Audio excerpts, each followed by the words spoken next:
Previously on Pathfinder. So you all met with a foreign dignitary and the merchant king of Shandigar, Ramabala, and through some talking, a bit of help, some gifts, and a trip to the Red Velvet Room, you managed to convince him to accept a modified trade deal that Lita had come up with that not only benefits Shandigar but will also benefit Sanctuary as well. And in the process of this, you guys have elevated Lita Ford from the status of a simple bard extraordinaire and businesswoman to a lady of the court. So from here on out, Lita's full name and title is Lady Lita Ford, the head of House Ford. I mean, it's up to Lita whether or not she expects you all to use that title, but she has it now. But yeah. After that happens, in like the 2 solo sessions that actually did happen, Lita got the union started. Burchill did a bit of spending up for his company, but yeah, Lita's also the head of the union now. So she's effectively Al Pacino in The Irishman. If you guys haven't seen it, but yes, this is not. But today, this is not a story about Lita Ford. Today, this is a story about Robert Burchill. So, with this in mind, we open with Burchill just you walking out towards the docks to check on the Merry Mermaid again. It's like, and on your way there, roll perception for me. Let's see, perception.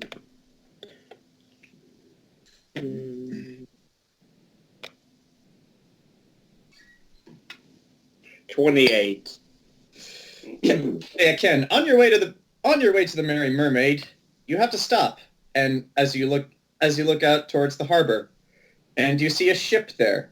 You don't need to roll perception to see any details. You've seen this ship before.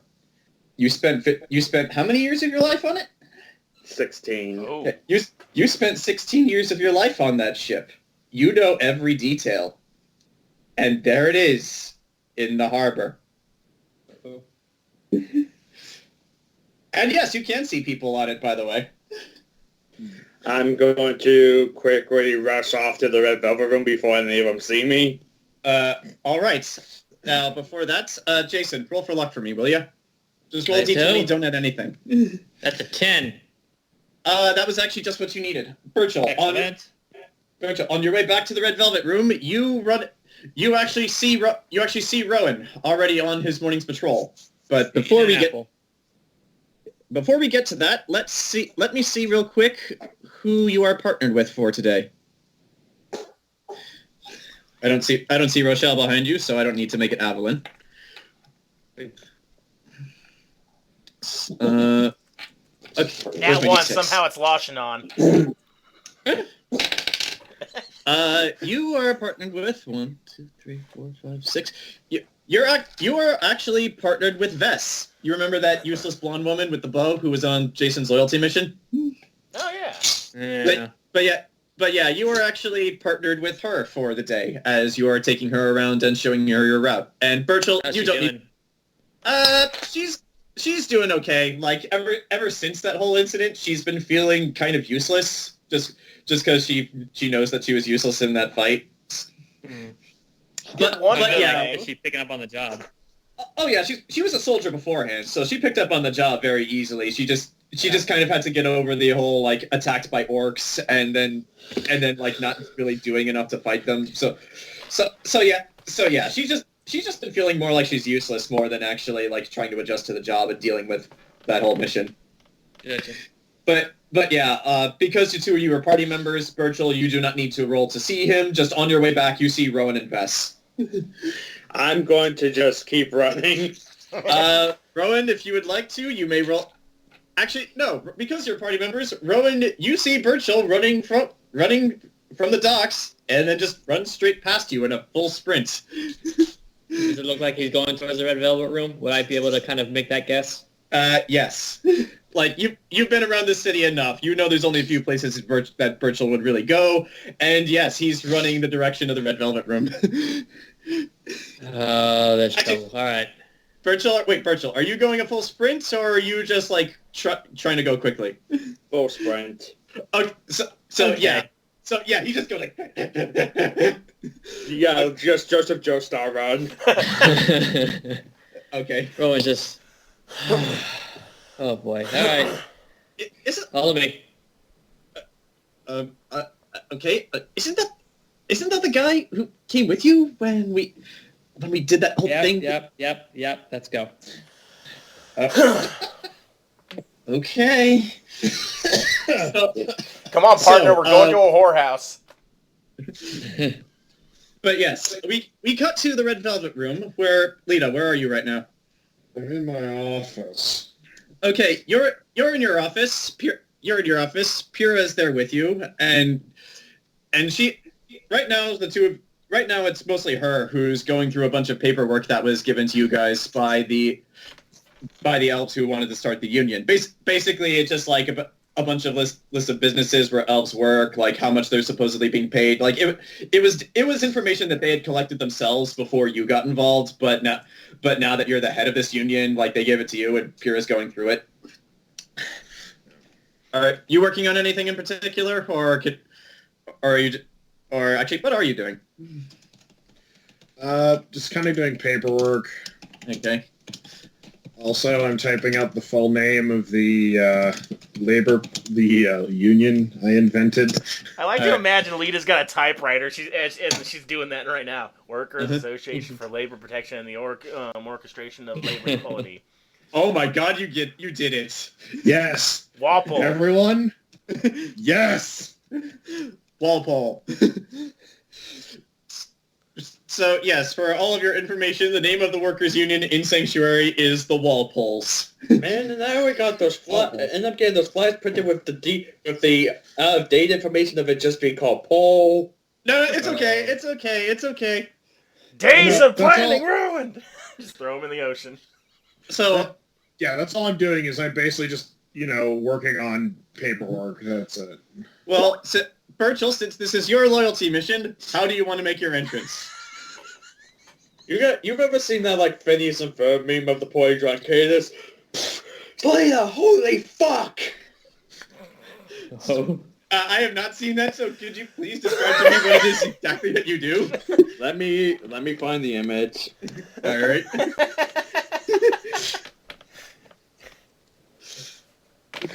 Yeah, if I had to create a mindset that Lita's in right now, it's this. Yeah, let's see what this is. So you're writing something. Pretty much Burchill does this. Oh, I have. So- Holy fuck. So Zach, what you hope is going to be your new daily routine as a lady is suddenly and rather violently interrupted when Burchill kicks down the door to your office and just screams at the top of his lungs, "Lita, holy fuck!" By the way, Burchill, I don't know if you care to look around or spot this, but every single person in the Red Velvet Room is staring at you right now. Delilah heard that. Margarita and Sophia heard that. Lashanon especially heard that. Unfortunately, she got hit in the head by that door. But yeah, everyone is staring at you right now. Burchill without is good go. Lita, remember when I first invested in this place and I remember when I first invested in this place and I said that I would do it in exchange for a certain favor? Time to cash it in. Lashanon, I need you to be as sexy as possible. Wait, what? What? What's going on? I mean, I'm already as sexy as possible anyway, but what? The main Okay, spectre. Burchill. It's docked. It's here. My ship. Oh, fuck. Actually, what does Lashanon do? Okay, yeah, Lashanon is going to walk over to see what the hell's going on, and Delilah is going to walk over as well, seeing that reaction. And she's actually going to put a hand on your shoulder and just go, "Burchill, are you okay?"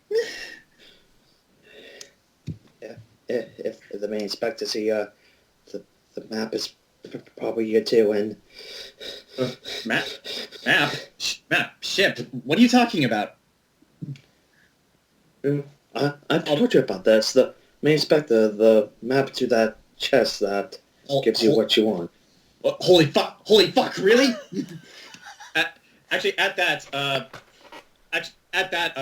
Delilah pushes you into the office and starts to close the door, but before she does, Lawson goes, should I come in here? Should I be here too? Like, you were yelling at me. Sure, you're part of the plan. There's a plan.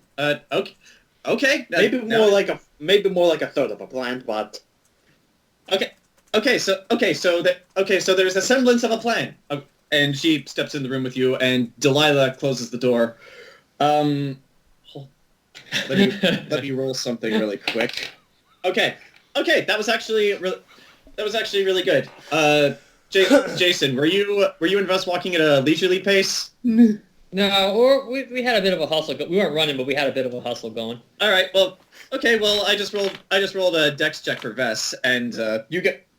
This is about the time where the two of you arrive at the Red Velvet Room, and Vess has never been in here, so she's just kind of looking around, semi-amazed. Like, she didn't really know you that well before, but she especially did not know you had connections to people with the business like this. But yeah, the second everyone sees you walk in, like, Margarita just looks directly at you and just says, "Yep, you're looking for Lita and Burchill that in her office after Burchill kicked the door down." I kicked it open, not down. They don't know that. Meanwhile, across town in the guild hall, Enzo, your coffee is cold this morning. That's canon now. That happens. I look at him like, not thirsty anyways. Okay. But yes, back to the hands. But yeah, Vess just looks confused, and They went to the back office, closed the door. Uh-oh, we lost John. Quick, everyone, level up. Okay! What should I take? Okay, I haven't even oh shit, he's back! Oh no, now he's gone. No, he's not. Oh, quick. Quick, Okay, we're all level 12. 14 so I can get my stand. My bombs now do 66, I have a grand discovery. Oh god, I gotta way faster. by the way, Jayson, I heard you saying quick everyone level up. Damn You're it. not level 10 yet. Damn it, he knows. But I don't know what you're talking about. you know. I was planning to skip to 14 so I could get my stand. It was all Zach's fault. Alright, well, anyway, Jayson, Vess just looks at Rowan and just asks, should I, do you need me here for this? This feels like something I shouldn't be here for.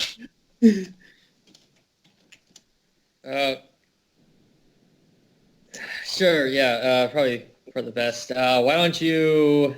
I'll wait right here. Why don't you wait right there? Yeah, that sounds good. Okay. Alright. And as Vess just walks over and finds a nearby chair, Margarita yells over, "You want some coffee?" Well, if you're offering, sure. And as you walk over to the office, which is unlocked, by the way, Margarita serves Vess a cup of coffee, and you walk into the office right in the middle of Burchill just shouting frantically between Delilah and Lawson on that there's a semblance of a plan. He's not really making much sense at the moment from what you can gather. I knock on the door. I kind of like, bam, bam, bam. FBI, open up! In the office, just hearing that, Kira not really understanding the full context of what's going... Actually, no, Lashanon's closer. Hearing that, Lashanon is going to turn around and open the door to see who's there, and seeing it's you that she says, oh, good, you're here.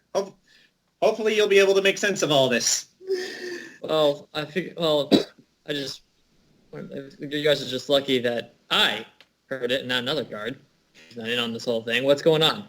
Mm-hmm. Lashanon closes the door as soon as you enter. That is a good question. Burchill, what is going on? Got a plan or something going on? Well, you see, Rowan, you know how I wound up in this country. I kind of pieced some bits together, but... I was up on shore after my crew mutinied me. And my ship, the one that I spent 16 years on, is in the docks right now. Oh. Okay, that everything makes sense now. So It's like, okay. it's like, Lashinon pipes up. It's like, wait, ships, crew, mutiny. Like, I had an inkling that you were a sailor before, but you were captain, crew, and mutiny. Fine, Oh my- Lashinon, Oh, sorry. Well, he's like, actually, does she figure it? No, she does. She does not put the pieces together that you are a pirate. You were a captain in the Navy! But Burchill's going to say, well, Lashinon, well, you're involved in this business. You know that we're not the most law-abiding citizens, but Burchill takes off his hat. Hello, I am Captain Robert Burchill, captain of the Maid Inspector, or former captain at this point. It's like, oh, do you want me to call you captain? This is new. No, I haven't been the captain for, God, how long has it been since this place opened? It's been close to a year, actually. Yeah, I haven't been a captain in like a year, so I'm pretty sure I don't have that title anymore. All right. Okay. It's like, but yeah, Pyrrha pipes up. She puts down her paperwork. Sounds words. It's like your crew. Your crew. You're not talking about your pirate crew, are you? And then Lashinon pipes up. Wait, pirates? Yes. Holy fuck! You were a pirate? How did? Yes, the cruel realities of this world unfortunately pushed me to a life of crime. Delilah actually looks at Lashinon with a look of confusion. How did you not pick up on that? I guess I wasn't paying attention? She puts on a very sheepish face.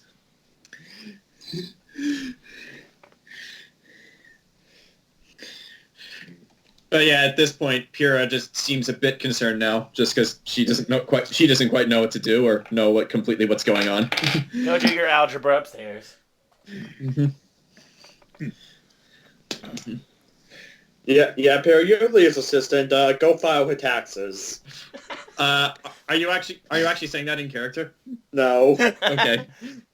Because technically you can't order Pyrrha around. That's only Lita's job. What if would she do it for a Scooby snack? Pyrrha is not a dog. What about 2 Scooby snacks? Well, Pyrrha is not a dog. Neither is Shaggy, yet he would do it for those treats. Shaggy's a stoner. Shaggy has issues. Yeah, Shaggy is also a stoner. That's true. Well, we don't know what Pyrrha does on at her time after school. I'm pretty Also sure. a good point. I'm pretty sure Lita would not approve if Pyrrha was smoking illicit substances. Oh, she wouldn't. It's only weed, Lita. It's legal in the Elfland. It actually is legal in the city, by the way. What kind of city is this? One not for children. Hey, moon sugar, midichlorians, skooma, all those are illegal. Yeah, public burnings, you know. Yeah. Then Burchill goes, but anyway, since my crew is here, honestly, well, I've spent this nearly a year to reflect on my mistakes and why I got mutinied in the first place and realized that, yes, I fucked up. But that being said, those motherfuckers still tried to kill me. Have any? Oh, sorry. Go on. And this will lead to my semblance of a plan. Assuming he didn't up and die or something, I would assume that my former first mate Alex is the captain of the ship, and I want to at least talk with him. That's where you come in, Lashinon. Alex was a let's see. At this point, if you want to roll to learn more about Alex, because you can. That's just a straight up intelligence roll, and you'll get a bonus because he's part of your past. That'll be 15. Okay. Let me pull up my notes.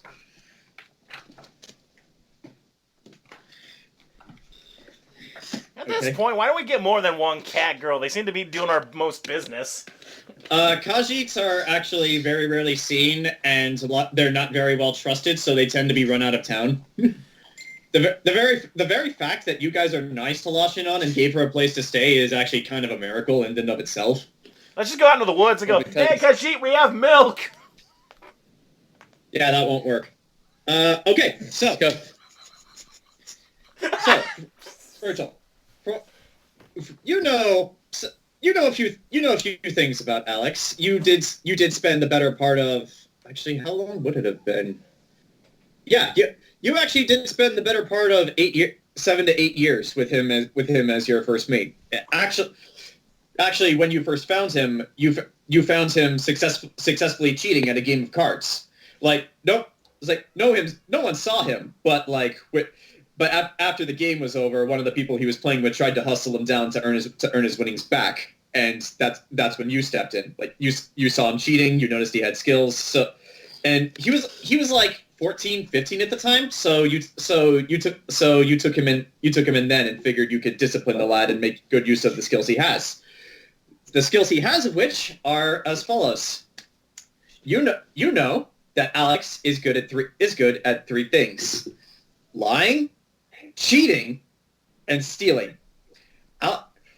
Alex has always been something of a scoundrel and a rogue. Like he's a pickpocket. He's a very smooth talker. He's also a very avid gambler. In fact, gambling is one of his favorite hobbies, and cheating at gambling, of course.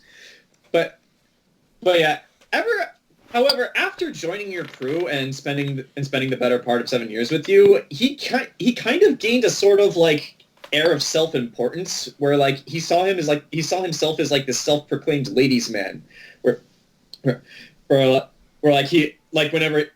you guys were in port, like he would dress in cleaner clothes. He got himself like this nice saw, but yeah, self-proclaimed playboy basically. And yeah, like in retrospect, given the way he talked to people, you kind of should have seen his betrayal coming. But yes, Alex is a liar, a cheater, a thief, and a self-proclaimed playboy. That was when you know him, and you very much doubt he would have changed. He was always kind of a scoundrel and an asshole like that. Yeah, yes. Well, as a pretty much Alex, like myself before I found this cold drink of water, motioning to Delilah. This was a fan of the ladies, and well, you know how Khajiit himself are rare, so you might grab his attention if he comes here, and if so, I would want you to do so. Only to somehow manage to knock him out. We probably need to get him knocked in on this meeting, but I don't know where he is. Probably in his basement. You want me to seduce your former first mate? Yes. Okay. Sounds like a solid plan. Where do we start? Do we even know why he's here? We're pirates. Probably he's probably here to sell whatever thing they stole off another ship. Burchill, I just want to throw this in there. I forgot to mention this with your roll before. You all are pirates, and with Alex's personality, you definitely know that you did not see the ship yesterday or last night, so you know that they only recently arrived. And because they only recently arrived, there's only one thing your crew would want. Unfortunately, 2 of the 3 places that they could go to get this are out of commission. And realizing, though, other than that, oh god, there's a good chance that they're going to come here, so I need to not to be seen.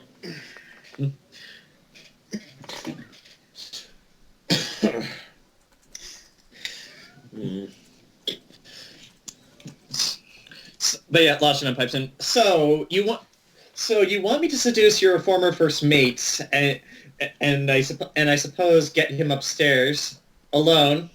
What? In this office? They're awful. How do you fit? given the dimensions of that office from the link you sent me, how do you fit 47 people in that tiny office? Well, I know. well, I want you to seduce him and knock him out somehow. I don't think... Does anyone have any sleeping potion on them, or are we going to have to try and make Nox brew something up quickly? Okay. Yeah, nothing. Okay. I have no problem seducing the man and bringing him upstairs. I'll do whatever you guys want. Believe me, I'm all for whatever it is you have planned, even if it's another murder. But I'm not gonna knock him out. I'm not a fighter. I mean, I'll get him to where you want, but I can't guarantee that I'll be able to knock him out. I mean, you see this? You see this? She throws her arms out and does a little sexy twirl where she stands. You see this? Does this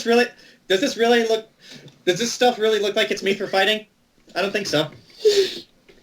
So, what? We're going to have so we're going to need someone in the room to that could be hidden. Hey, little girl, hide in the horror. Mm-hmm.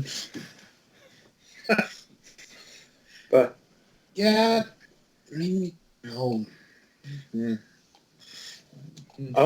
also when we knock him out, we're going to have to strip him of his clothing, because I know Alex, he probably has more knives than you could count hitting on him.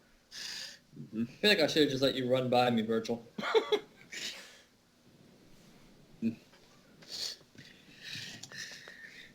Oh, what? Are you going to sell me out to your cop friends?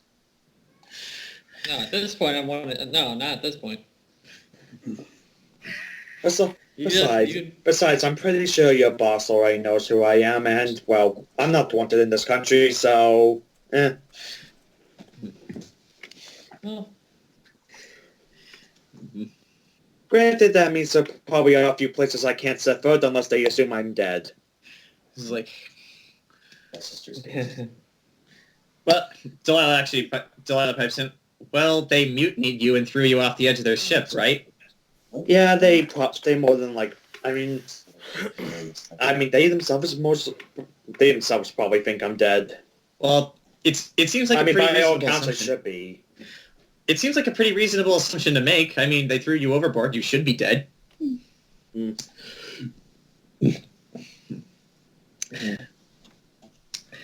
But yeah, Law Shannon at this point actually raises her hand again.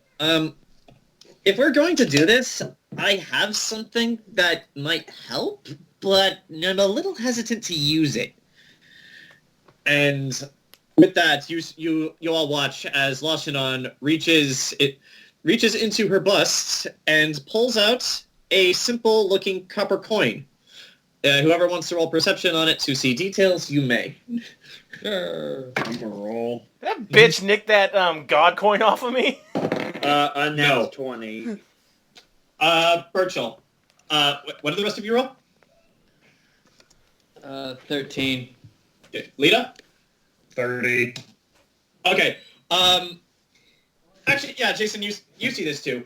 At first glance, it looks like a regular copper coin from the nation of Syria, but upon closer inspection, it does not have the sigil of the Syrian crown or House Ares. It has a symbol of a cat face on it, and on both sides. Well, one side is the front of the cat's face, the other is the back, and it's one of those little cutesy cat faces as well. So it's very stylized. But yeah, Lashana holds this up and is like, this is something that I nicked from my father, This is something that I nicked from my mother, who stole it from my grandfather, who stole it from his father, who stole... We get the idea. Yes.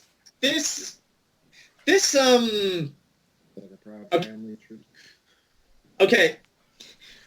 Okay, you guys are you, so I do feel comfortable saying this. This shit's enchanted, yo.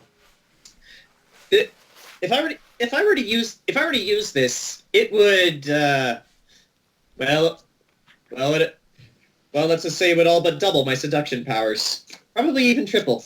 I could get him wrapped around my little pinky finger. That's good.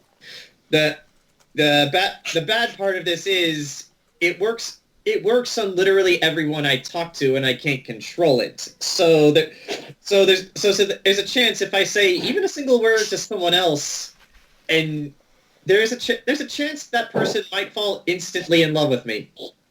So I could use this coin, but there's a chance that whoever I talk to with this is going to fall instantly in love with me, and well, I can't control what they do when that happens.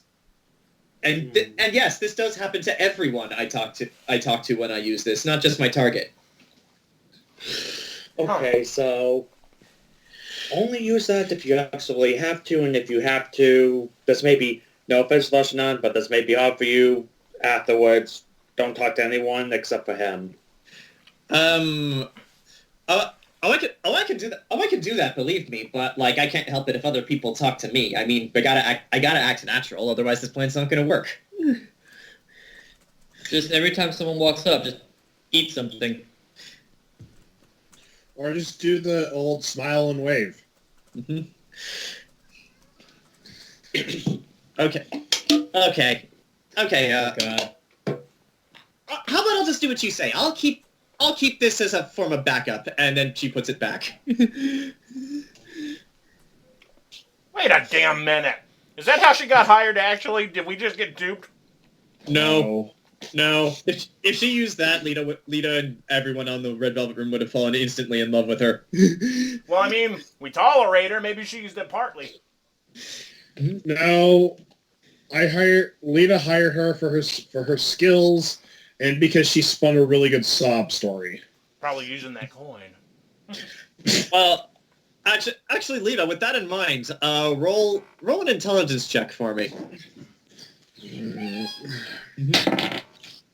19. Given your knowledge of magic and enchanted items and the way Lashinon explained the way that coin works, the chances are more than likely she has not been using it while she's working because of its mostly because of its aforementioned effects. Like every single person she talked to would instantly fall in love with her, and people can do crazy things when they're in love. Yeah. Lita. Yeah. This is like Pura actually pipes up. I have a question, actually. What are you going to do once you have him? Like, let's just say you get him upstairs, wherever that is, and then you just do whatever. What are you gonna do then? My plan is to simply talk. I realize I messed up, and I've become a different man since. Honestly, while he is a scoundrel, I'm going to see if I could talk him into leaving the life of piracy into a legitimate work for the Burchill Foundation. Granted, I know there's a 90% chance he's going to say no. Then I'll kill him. It's like, so this is Pyrrha saying this, by the way. So you're just going to lure him up. You're going to lure him upstairs, and then you're just going to sit there waiting, and then talk to him. Yes, to see if he's willing to put the past behind us. Okay. Pyrrha actually says to you, Lita, I don't like this plan. There's too many variables. That's the point.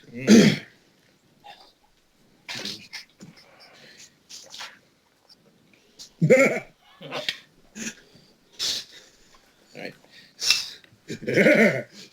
Alright. Okay. Pyrrha actually looks around at all of you, just silently staring at each other, and she just says, Do you want me to get Nox? Yes. Okay. Okay. And while you're out, fetch Anaris and Enzo. Well, they're all in the same place, right? Should be. And it's like, well, all right, I'll be right back. Yeah, definitely get Enzo. Well, definitely get them. They may be useful for the backup plan if Alex says no. All right. Okay. And with that, she leaves the office. And you guys can keep talking for, let's see how quickly she moves. Oh, not bad. You guys can keep talking for, like, the next 3 minutes or so, because that's when Kira will arrive to get Nox. You got a skateboard. What about the rest of your crew, Burchill? Well, that's what I meant by backup plan. Well, I know, like I said, Alex has a 9% chance he's going to be unreasonable, but either way, if he is or isn't, I'm going to extend the offer to them. They may be more likely to listen, and if not, well, Burchill goes, you're a guardsman. I'm sure it'll look good for you if you bring an entire crew of known pirates. It would look very good. Actually, Burchill, with that in mind, roll an intelligence check. That's a Again, lot you'll of get a time. bonus because this directly relates to your past. 9. All I'll say with a 9 roll is you have no idea how many of your crew members are still the crew you know, or how many have been replaced. That's all. Okay. That's all I'll say. Well, it's been like a year. Yeah. Mm-hmm. But yeah, just as a quick refresher, Alex was able to get like almost the entirety of your crew turned against you. I'm gonna assume the ones that weren't, they probably did like Guardians of the Galaxy 2 and tossed them overboard. Yeah. I will say that with your knowledge, the maid inspector could hold a crew of like 12 to 14, sometimes 15 if you push it. It wasn't as big of a ship as the one you're getting for the Burchill Foundation. It was meant for speed, more for combat. So if we get a hold of it for the Burchill Foundation, it could be used for small jobs. Okay. Alright. It seems like it'll be a pretty big payday for everyone if everything works out. Okay, and now that it is 9 o'clock, we cut to the guild hall. Enzo, where are you? Oh, Lord. I'm probably somewhere. Okay, Anaris, are you in your Anaris and Nox? Are you in your rooms as well? Mike? And Anaris is in her room. Okay. How many days has it been since the last job? Like only a couple days. Like at most 2 to 3 days. So can I get 2 to 3 potions? Sure. Sure. Roll for them. All right. I'll say after I was done with the potions, Nox is taking a bath. What kinds of potions? I'm gonna get some more focus bombs and fox cunning. Honestly, I'm just surprised to hear the Nox babes. Well, I work with chemicals all day. If I sleep with that stuff all night, that's gonna like do like horrible things to my skin. It smells like burning. All right, so craft. There you go. 18, 19, and 30 something. Hold on.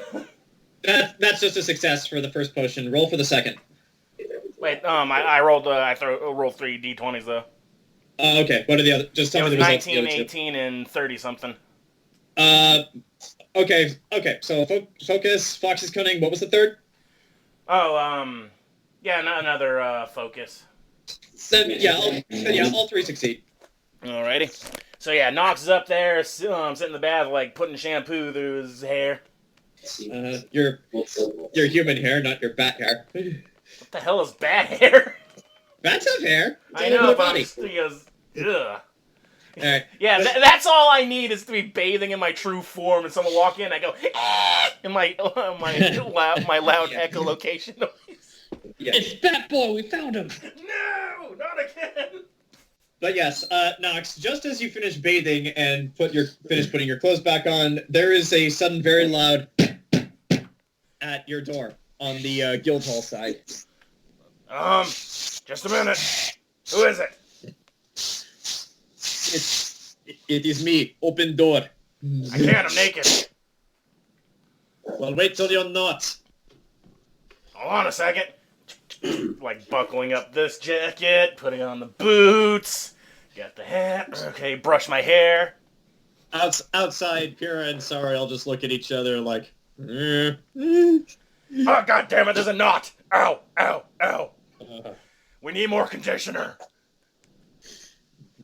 Let's just say for the sake of brevity, eventually you open the door. You open the door and it slides, by the way. Yeah. And we'll say for the sake of this you do, but you see Sariel and Pyrrha standing there. What's up? It's like something's going on. Lita, something's going on. Lita needs everyone at the Red Velvet Room again. This would be a lot more simple if there was a long-range telecommunication device that we could set up. Well, unfortunately, the only long-range telecommunications device I can think of is me running around, which is what I've been doing a lot of recently. Do you at least have a board with wheels on it? No, but I could make one. That would cut your travel time down by half. Sariel just quizzically looks at you. I don't know if people walking in streets would be okay with it. Well, they wouldn't be able to catch her if they had a problem. So fuck them. You know what? I'm gonna table this idea for right now, Nox. But I'll get back to it after this is over. All right, I'll start heading over there. Lita also said to get Enzo and Anaris as well. So where is Enzo's room? So he's like, follow me. Yeah, I'll start heading over there. Yeah. Enzo and Anaris, eventually the two of you get knocks at both of your doors. Do you answer it? Yes. That was weird. Just, also say for the sake of brevity, both of you answer to find the trio there, and all Pyrrha explains to you is that Lita is asking for everyone at the Red Velvet Room. Something is going on. I'm not there. I already started walking. Oh, okay, so you're already on your way there. Alright, I say that I'll head over and I grab my can and start walking. Okay, Anaris, what about you? She'll follow in a distance with stealth. Are they echoing for anybody else? Yeah. Weird sound. Yeah, Mike, you Give us guys a like minute, echoing we're 3 now in the times. It's room. weird. Okay. Do you have 2 microphones on?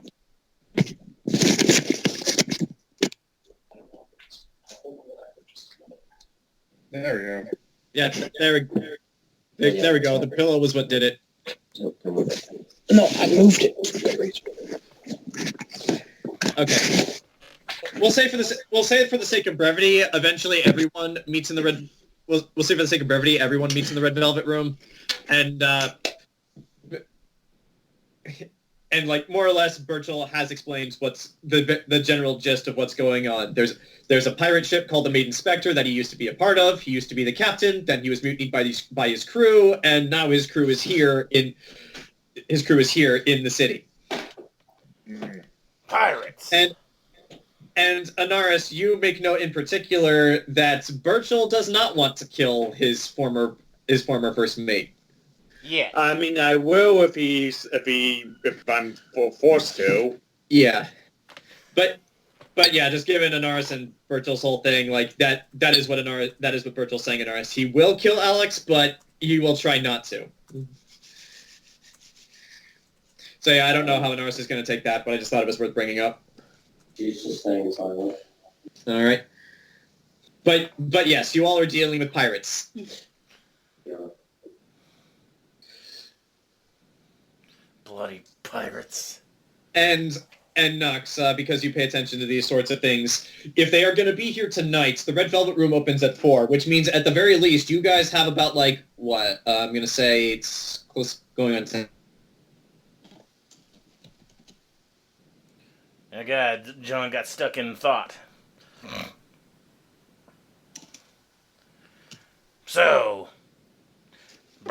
Burchill, do you want Essence Day Derby again? Well, I could. Can you guys hear me now? Yeah.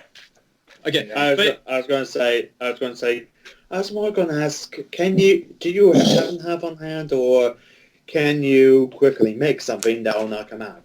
Let me check, actually. But yeah, I was just gonna say, like, Red Velvet Room opens at 4. It's going on 11 now. At most, you guys have like 5 hours of prep time. Yeah, because I could turn you into Darby again. I still have one of those, or 2 of those potions. Where is it? How many guards, say we have to, crack some skulls, how many guards would you recommend we need for your former crew, Burchill? Well, the crew could hold up to 15 people, including the captain. So I think you'd be better to try to figure that one out. Actually, Jayson, with this in mind, roll a profession, and you'll get a bonus because this relates directly to your friends and your job. Well, in going around with some of your newer friends, you've seen John Sleepy, that big motherfucker with an axe. He can take on 3, maybe 4 people at a time, and Euron is pretty skilled despite being drunk most of the time. So yeah, with a reasonable sized number, these are just common pirates. You should be able to take them on. just those 2? No, not just those 2. You'd need a bit more for like 15 people, but you know that some of the guys you hang out with are pretty dang tough. Alright. Then I'm going to send out just a message to those 2. And I forgot her name already, the girl Vess. with train. Vess. Her, because she needs some time. And then I'll tell Euron to get a few more that he trusts on top of that. Just in case. Okay. I'll tell him it's a just in case scenario. Okay, and Because, like I said, this is the backup plan. If not only if Alex says no, but if them themselves don't want any honest work. Okay, and where are you going to put these guards? Like, where do you want them to be? Like, do you want them to be just outside the pirate ship waiting? Do you want them to be hidden? Do you want... For now, I want them on patrols around the docks. Not, like, right there, but, like, I want them to be kind of just nearby to be called on if need be. All right. Nothing suspicious, just, like, I want their patrol routes to be around there now. All right. So since this is technically a separate group, you get the message out, and like Euron's gonna take charge of them. But at this point in time, you don't know that. But Euron used to be vice captain, so he has leadership skills. Okay, so I don't have anything on me right now. I think I used up all of my morphine and ether like a couple sessions back. So I could do that, or if someone spots me about 450 gold, because, that cuts it in half, I can make some sweet dream. You guys with your recent investments have plenty of money to spare. Okay, how much do I have? How much do I have to keep track of then? For now. I'll tell you if you can afford it or not, but you can afford this. Yeah, it was also for Nox and Lita, it takes 1 hour to prep a potion or prep a spell. 30 minutes for me because I got Swift. Yeah, but yeah, that's just how long it takes. But yeah, I can make some sweet dreams. Sweet dream does. Often employed by spies and saboteurs. It's memory loss is a mind-affecting effect. Victims of Sweet Dream often experience pleasant, fanciful dreams when affected by the poison's secondary effects. So we could just put him to sleep, and then he'll forget some the first 10 minutes or so of what he was doing. And it's also addictive. So if we let him live, he might become addicted to this. He has to roll a Constitution saving throw for that. Yeah, fortitude save of 19. Oh, 19? 19 or become addicted? Oh, no, not for the addiction. That's just to not fall asleep from that stuff. Oh, okay. But okay, so you can make that. Burchill's going to go to Anaris, kneel down, and Anaris, I need you to be part of playing because, well, you're the only one here who's sneaky enough to hide in the room and use this potion on him. It's an inhalation thing, though, so... Oh, what? It's an inhalation. It's not an injection or a drink. You guys can, chloroform it, if you just had a rag. Well, that's still... I do not strength. This would count as a sneak attack if you were able to pull this off, so you could do it. Just don't try to breathe this stuff yourself, because if it is addicted, that, you won't be able to go to sleep without it if you, yeah. Also, I should point out the DC the DC to knock yourself out would actually be higher for you, Anaris, because you're smaller and a child. So yeah. There's less mass on you, so there's more of it to take effect. Yeah, don't inhale that. Frequency. I mean, the only way you would inhale it is if you're trying to inhale it, but yeah, just telling you now. 1 minute for 2 minutes. Okay. Okay, so if I see this right, he can only if I employ this in battle, they can only make a save after 1/minute for 2 minutes. What the hell does that mean? 1/minute for 2. That mean? It means every 2 minutes they can make a save. That's 16 rounds or something. Holy crap. Yeah. Yes. This can end a fight before it begins if used appropriately. Well, that's also dangerous for us though, because that could put us to sleep. All right. So yeah, Okay. how should I go about it? You want it in I guess chloroform form? I guess. I would guess so, and hand it to Anaris. I mean, unless Enzo feels like he's sneaky enough to be in the dark corner without being noticed. Enzo, do you feel confident in being sneaky? What are you doing? No. Okay. What are you doing? Okay. So if anything, I guess Enzo's here Okay. I guess Enzo's here to be backup in case this goes wrong. Okay, so Anaris is going to be in the room. Jayson, are you going to... Actually, wait, just remembered, Enzo, I forgot, do you have silence? Wait, just a moment. Mm-hmm. That is a cleric spell. Just remember. Yes, I do. Oh. Okay, so I'll need you to make the room quiet after we knock him out so he doesn't scream when he wakes up. Mm-hmm. Good call. Quick question. Yeah? What about the rest of the crew? What if they start questioning where their this guy is while you're talking to him? Well, obviously, I mean, he's going to be seen being brought up by Lashanon. No one's gonna mess with him. Is there a way No, we it's can not that. if in a few hours we can just make a little? This place doesn't have secret tunnels, does it? No, it does not. We gotta It get does. onto that with the carpenters. It does have exits in the back that you can sneak out of, but those aren't secret. Sorry, I had to close the door. Yeah. Hold on. I'm gonna roll something for Lashanon. Yeah, she got this.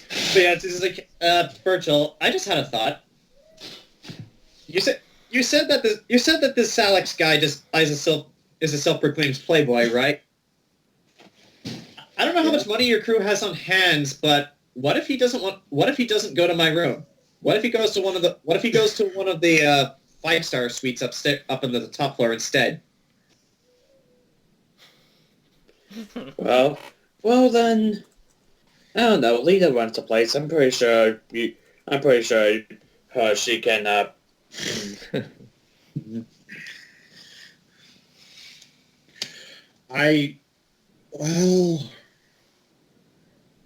mean, we could bullshit saying oh, the 5-star rooms are under renovation.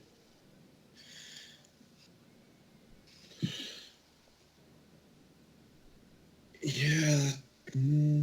Yeah, well, they just finished construction, so we could say we're waiting for final inspections. Wait, why wouldn't we want them in one of the 5-star ones? Wouldn't they give us more room? It would. There's more windows. Ah.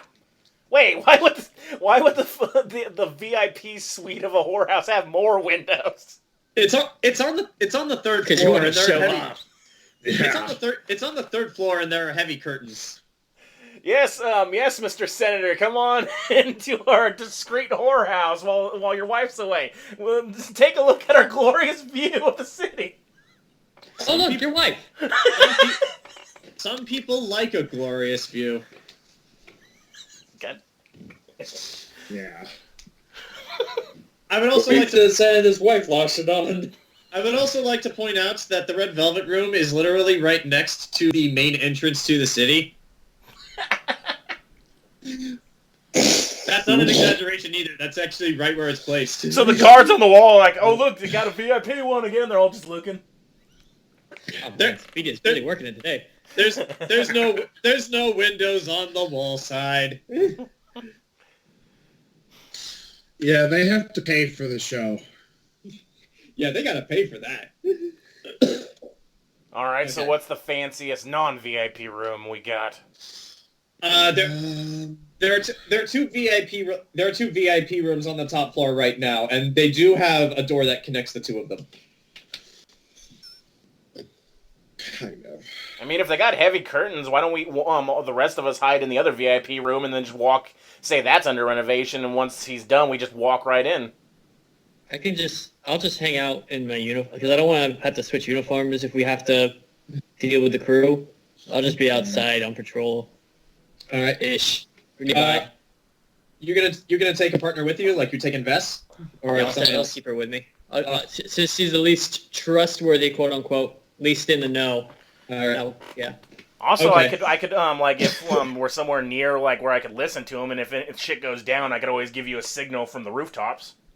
You actually have hidden on the roof and on the balcony of the Red Velvet Room before, so you know the hiding spots there. I know, but that way, like, if Jason's on the street and I can hear what's going down inside, if it goes bad, I can, like, give him a signal, like, oh, yeah, arrest everyone. Well, actually, I have the floor plan open. All right. I'm going to share my screen really quick. Yeah, that would make this so much easier. Everyone, show your appreciation to Zach's architecture skills for this. He, on his own time, made this. No, I refuse to look now.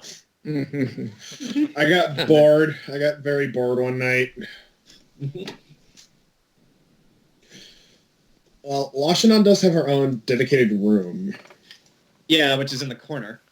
Yeah, but Delilah's room has access to a balcony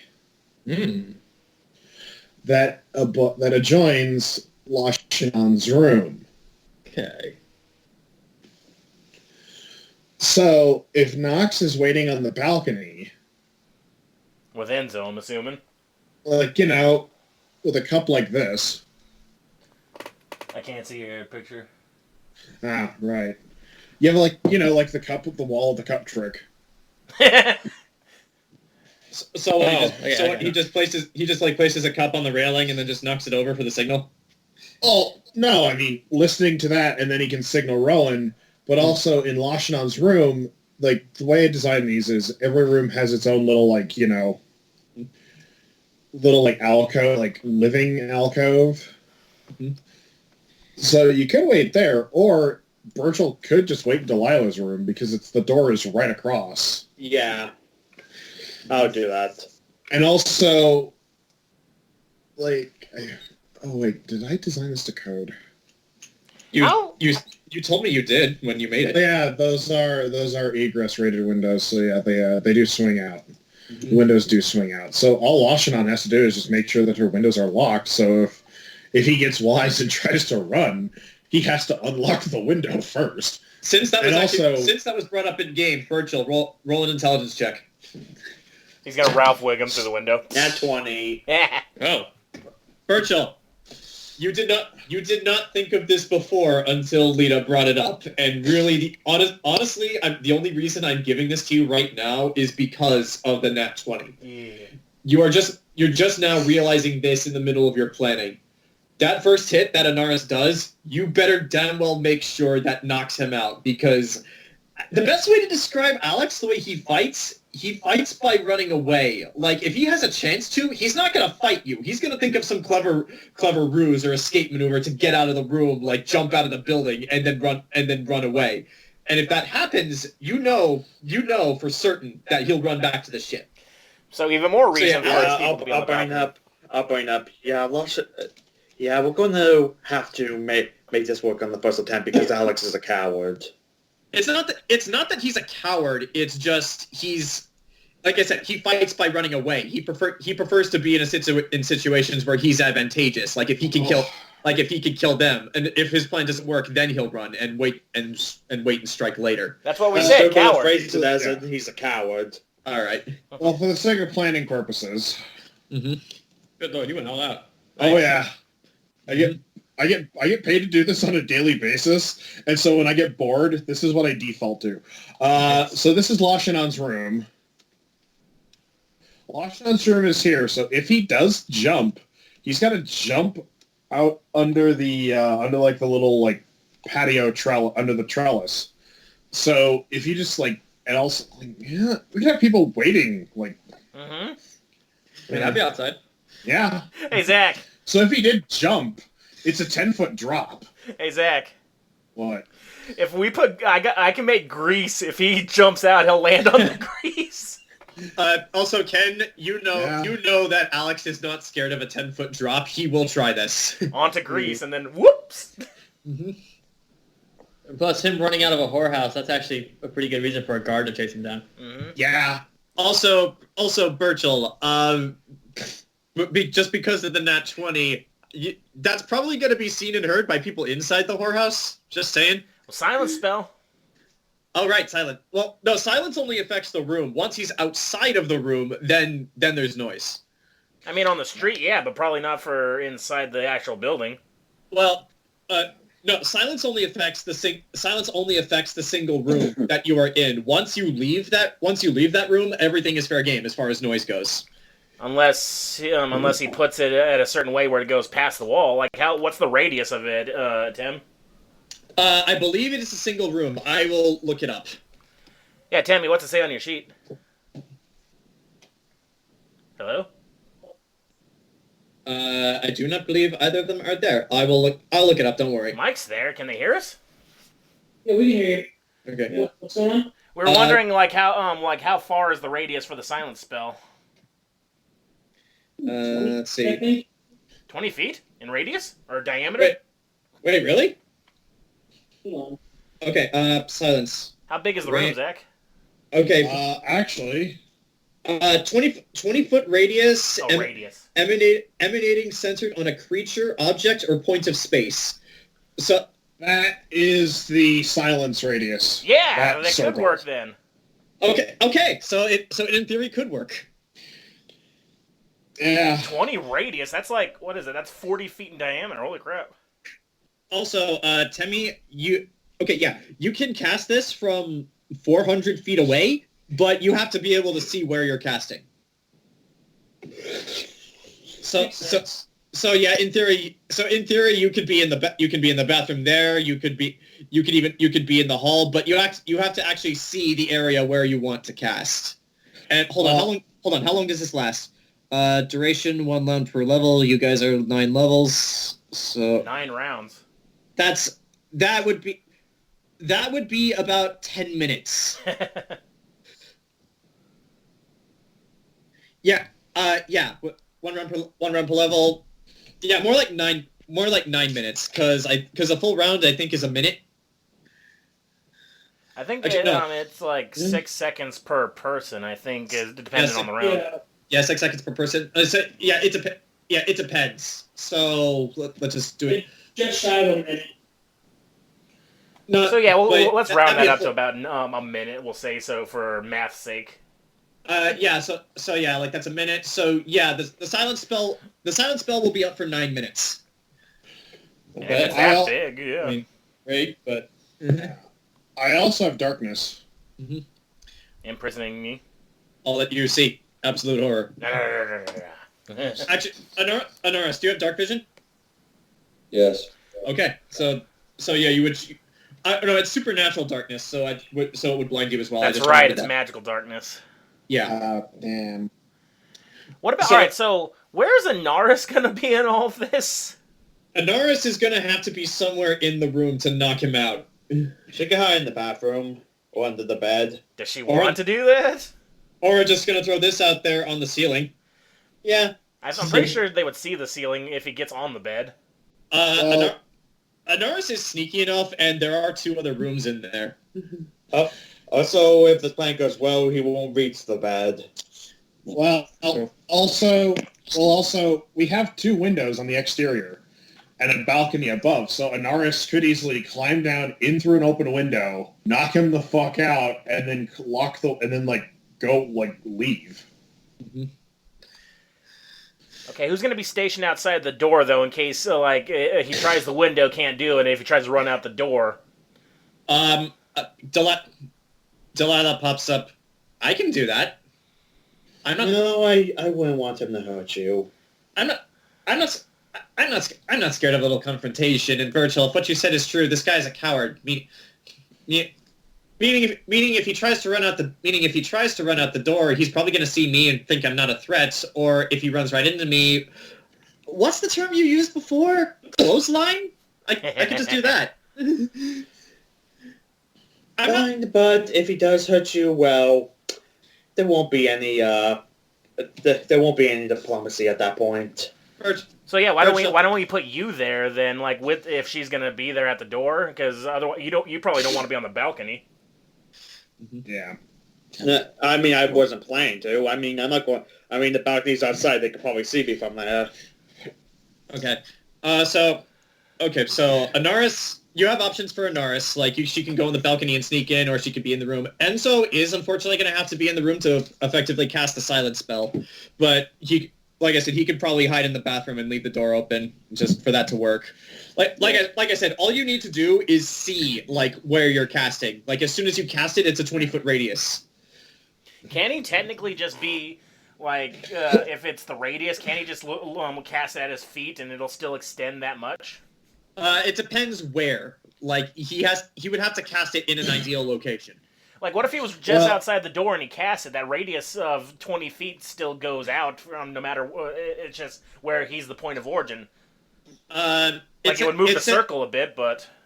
Well, it says that he has to. Hold on. Because it extends out 20 feet radius. If he sees right at his feet, he's the point of origin now. Silence. 20 foot radius on a creature, object, or point of space.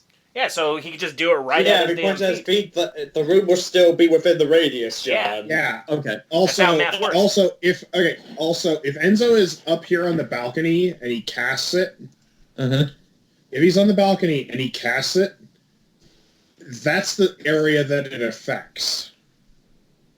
It does not say whether it's a circle or a sphere, so I'll call it a sphere. Radius means sphere. Not necessarily in D&D terms, but it does not say in this instance, so I will say, it can be a sphere. Alright, so he doesn't even have to be in the room. As long as we don't get cast Justin Hoffman involved, I'm okay with this. I mean, we need to get him in the room. Just have him say I remember that gotta movie. exercise the room. I'm gonna tell you this as the DM because, Enzo, I feel like this is your spell. You would know this. When you're in the radius of silence, you guys can't talk to each other. Everything is silence. Literally everything. We can use hand signals. Let's get flags. Then I thought silence was cast so no one outside would hear. Yes, no one outside of the 20-foot radius. Inside of the 20-foot radius, there's no sound. We could hear. Then how It's much? Okay, like the cone of silence. Because okay, so I can't talk to him then. So silence. Well, yeah. Again, silence only lasts for 9 minutes, though. I think the silence spell would be more for if he does, we cast it in case there's a commotion so that no one else hears. We take him somewhere else quiet whenever we're ready to interrogate. Yeah. I mean, my basement's still there, but I don't know how we'd get him from the second floor there, so we'd have to go somewhere even more private. Do we even know if he knows how that spell works? I mean, we can use it initially so that, if there's any rustling commotion, that no one else will hear it. But then once it dies out, we can lie and tell him that, no one can hear us outside of this. So, Temme, how many level 2 spells can you cast in a day? A good number. If it's a good number, you can cast this more than once. So yeah, there's nothing in the rules preventing you from just saying casting silence again. Okay, wait. How about this? If he can cast it twice, we do it initially for when we knock him out. Then Enzo goes to the opposite side of away from the 20-foot radius, cast it so that we can talk, but no one else on that side can hear it. Yeah. Also, I just want to just to remind you, Enzo, you can cast this thing from 400 feet away. So as long as you can see the space where you want to cast it, it will work. Yep, and don't forget, if I cast it on the person in question, if he does get the run, the silence will go with him for the full 9 minutes. Because you can cast it on a person. Oh. Oh, I'll prove that. Yeah. Just remember that once the silent spell is on, you guys won't be able to talk to each other because no sound will leave the sphere of silence. And then if you cast it on him, though, then he can just right? Okay. Now I'm just imagining like a Monty Python sketch where like this very brutal fight scene, but there's no sound.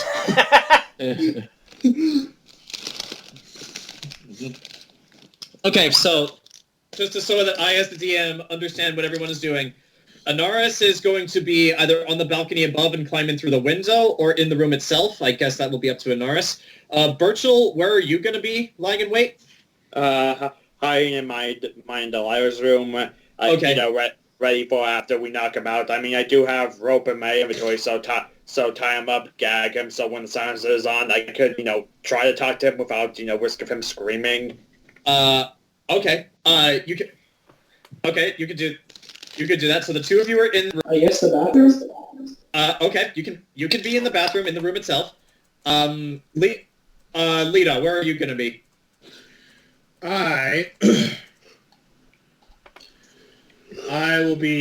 I will be down here, and I guess my contribution is I will entertain the crew. Okay. And Jayson, you're outside. Do you just want to go to patrol around? You want to have a patrol go around the whole building? Oh, yeah, I'll pretty much be going on a little patrol around the area. Okay. Keep my eyes on the building. Keep my ears ready. Okay. And Nox, you're going to be on the balcony outside of Delilah's room, which is right next to Lashanon's room as well. Yeah, no, is anybody going to be out there with me? Because if so, if not, I can, put some grease down. No one will be out there with you, though this would be a good time for me to remind you guys do have NPC allies. In fact, because Pyrrha is there in the room with you while you're making this plan, because, if you guys need me to do something, just say the word. Even if it's just standing and watching. Actually, one thing really quick. I do actually have a spell that might come in useful for this. I do have Steel Voice. What's that do? It gives the person affected the caster croak spell blight. The affected spellcaster's throat or mouth is magically constricted, can barely make her words heard, and then with only great effort. A creature on this effect can only make itself heard by others by spending a swift action to focus its will on speech. In other words, he has to focus every single part of his aspect and effort, if I'm reading this correctly, on talking. It also says here that you do need to see him for this to work. Yeah. Okay. Which is why I can wait down there, and so if he tries to run, if he runs down the stairs to basically say, boys, we've been had, I can just cast that on him. Okay, that would work. Hold on. I do have one other that's basically like a megaton nuke level spell. Unfortunately, it's kind of like Lashanon's coin. It's a siren spell. Nixie's Lure. The spell creates an unearthly and infectious song that seductively summons all who hear it. So, earplugs, everyone. Also, you are aware this will affect everyone in the Red Velvet Room, not just his crew, right? Yes. That's why that's... Okay. Also, Enzo, I probably wouldn't cast it on the actual guy, because if it's cast on an unwilling creature, they can get a save against it. Yeah, they do get a save if it's an unwilling creature. I have a question. Yes. How are they unwilling if they're unconscious? This is it. We got to get them unconscious first. Yeah, they have to be unconscious first, and then you cast it for that to work. Yeah, we're putting the silence spell out just in case knocking him out doesn't go as planned, and if he makes a ruckus, Yeah, no in one can case hear he, it. in case he rolls that will save. Also, I just want to point this out there, Lita, you would know this. The sound of a loud bump noise is not going to really bother people in a brothel. Maybe the sound of screaming, "They're trying to kill me!" Yeah, that would They're getting really kinky. thumbs. But yeah, the sound of help and they're trying to kill me will gather attention, but just a random loud bump, no one's going to pay attention to Lita. that. Well then, that doesn't work. I'm gonna run in. And even when the silent spell is gone and he's gagged. Oh, sure, they may hear a muffled scream, but who knows? He could just be doing something kinky. Yeah, but Lita, if we want to cut out any other suspicious noise, you got friends that can play music. Invite them in to be playing for the crowd. Very true. Yeah. Yeah, we got a few hours. Get some of your singing buddies. Hey, make a rock and roll. Now, even if this all fucks up and he runs out in the hallway screaming, "Hey, rock and roll's playing." They can't hear him. At the Yeah. very end of it all, you guys just call a guard in. We see it's nothing. We investigate. It's nothing. Go back to your drinks. Also, Jedi he tried to business. kidnap the little girl, so he's going away for a long time. Yeah. Also, I do have. I was looking at my spells. I actually do have something to help him. I'm gonna ask this here, Burchill. How smart was Alex? Smart enough to convince almost the entire crew to throw me overboard without me realizing. Though granted I was too drawn into that map, but that's it. That is true. You did not see his betrayal coming when it happened. I should have expected your son, inevitable betrayal. But because I do have because I can actually do, it's a spell called Silent Image. Creates a visual illusion of an object, creature, or force as visualized by you. I could basically create an illusion of a giant painting over the windows to Lashanon's room. Mm-hmm. And so, when he walks in and he just tries to escape, he looks and all he sees is where the window should be is a painting. To go simpler, you can just make it look like another wall. Yeah. Let me Or look how at about the this? rules Why for don't we silent just put an image. actual painting over, then cut eye holes so we can look inside? That's too suspicious. That's it'd be like the scene for Who Framed Roger Rabbit. Yeah, I'm just gonna say right now, he won't even have to roll a save for that. That's too suspicious. Yeah, you do have to. Okay. You do have to see where you're casting it as well. So you would have to see the window.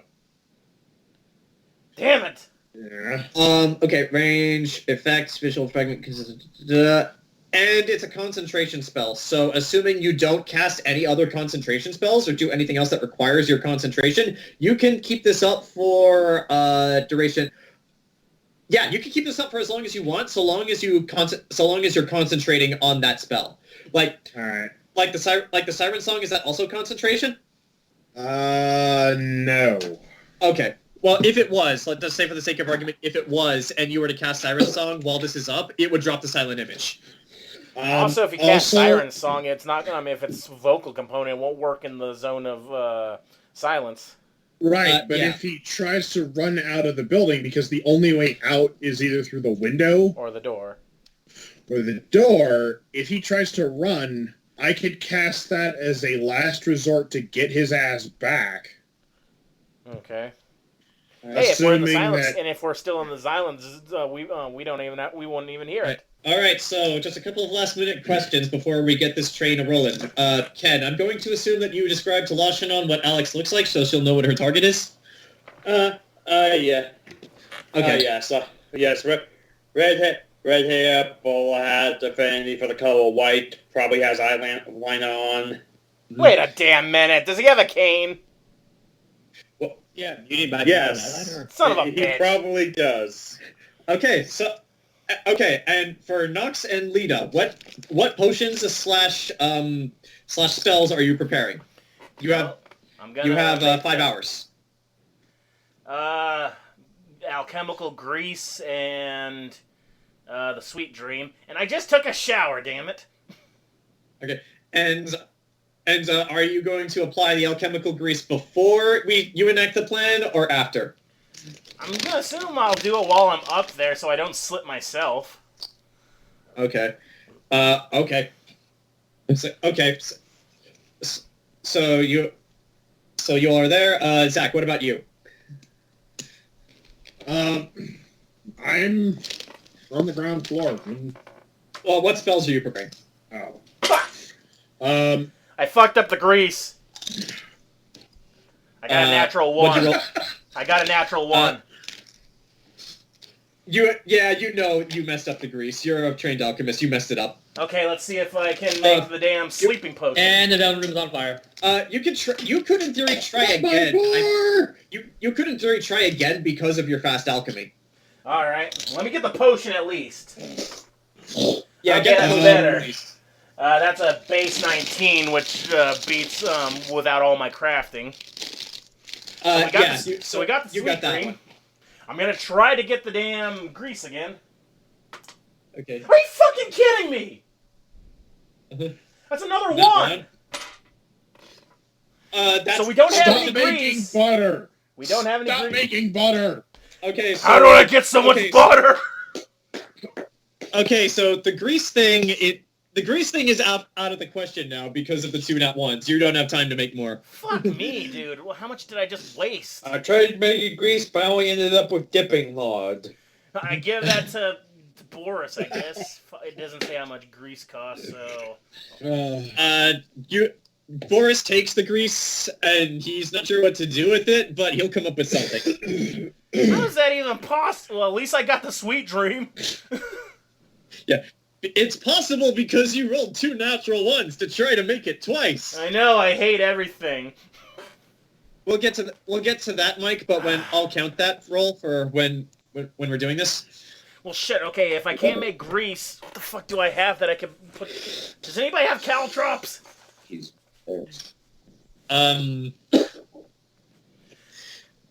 you have caltrops? Does anybody have caltrops or something to step on? Does anybody have caltrops? Let me see what I got. Boris, do you have a bear trap? You're Russian. Let me roll. I have my own oil, Grant. You have lantern oil? Wait, Yeah, that would just start a fire, though. Was that what we're not doing that? Well, you don't set fire to the velvet room. That's the one rule. It's plan Z. Okay, so we failed on the grease, but you got that. Was there anything else you wanted to attempt to make? Because I'll allow you 1 more potion, but it can't be the grease. Well, fuck. Do I know anything else that can tangle? I can make sneezing powder? Make them really sneezy and not be able to run, maybe?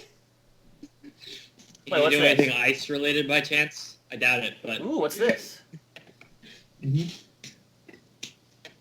Ooh.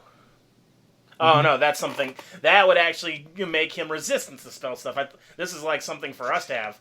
I can make something called Molly, but Molly helps us increase our... be resistant to spells. Fuck. I'm pretty sure Molly is a real-life Okay. Yes, it's a street name for ecstasy. Where's my... So Nox makes ecstasy. So Nox knows how to make ecstasy. I'm marking that down for later.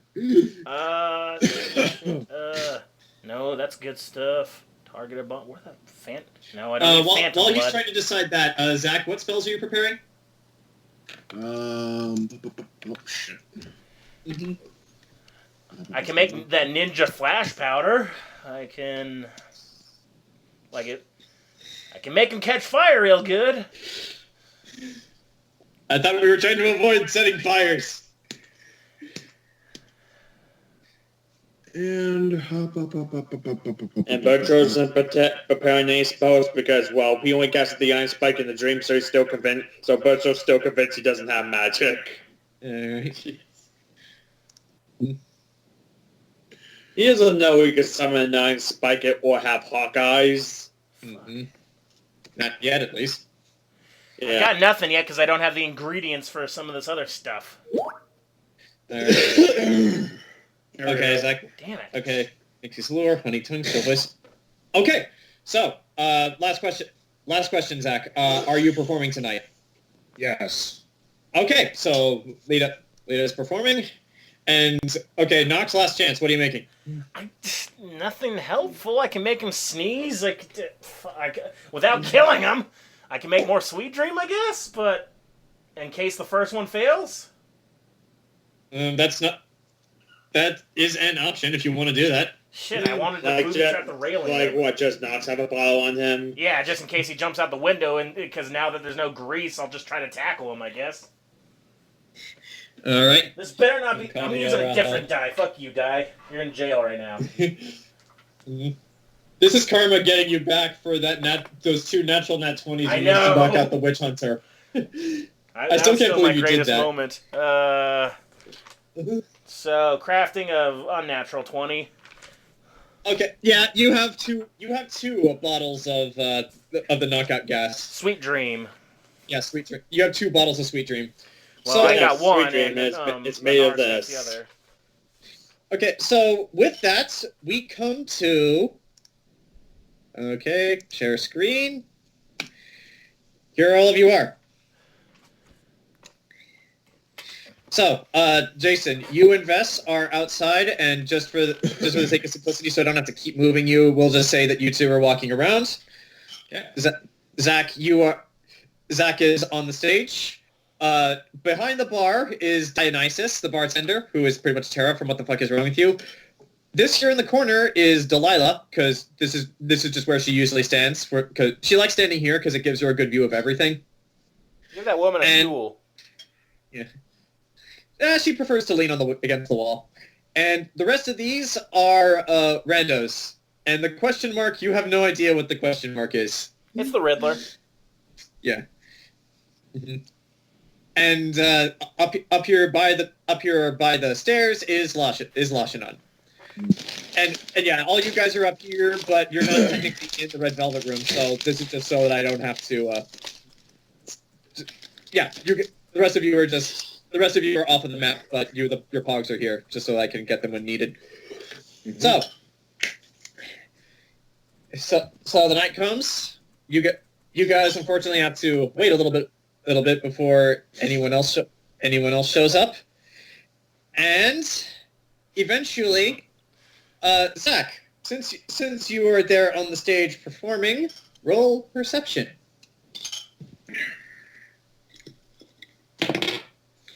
Nat 20.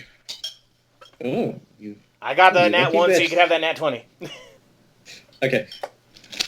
So, you eventually see, for the vestibule where people come in, is there a window there so you can see who's coming in? Yeah. Okay. You eventually see 3 people coming in. You guys got really lucky, and he rolled low on the amount of people he was going to bring with him. So yeah, you see 3 people that you do not recognize entering the Red Velvet Room. One of which, because you rolled a nat 20, is this man. Yuck. So yes, you guys are literally dealing with Alexander Delarge. I've got an idea, guys. I do have a chair in my basement. And we do have access to music. Okay. Yes, but the fear of the screen hasn't been invented yet. Unless we hire the entertainers going to put on the same play over and over again. We just have him strapped in the auditorium. Or keep playing. Just keep slipping him gold. Okay. Stop it, please! Stop it, I beg you! Okay. Okay, that's... Okay, what's Why his is score? BJ Blazkowicz there? Yeah, he's the bouncer. Yeah, he's your bouncer. I didn't know that. Your bouncer was BJ Blazkowicz. Oh, crap. Why? We Okay. couldn't hire... Because we couldn't afford Doom Guy, but still, that's pretty cool. Okay, Zach, with your natural 20 perception, you see the 3 guys. All of them hand swords to Blasco as per the rules of the Red Velvet Room.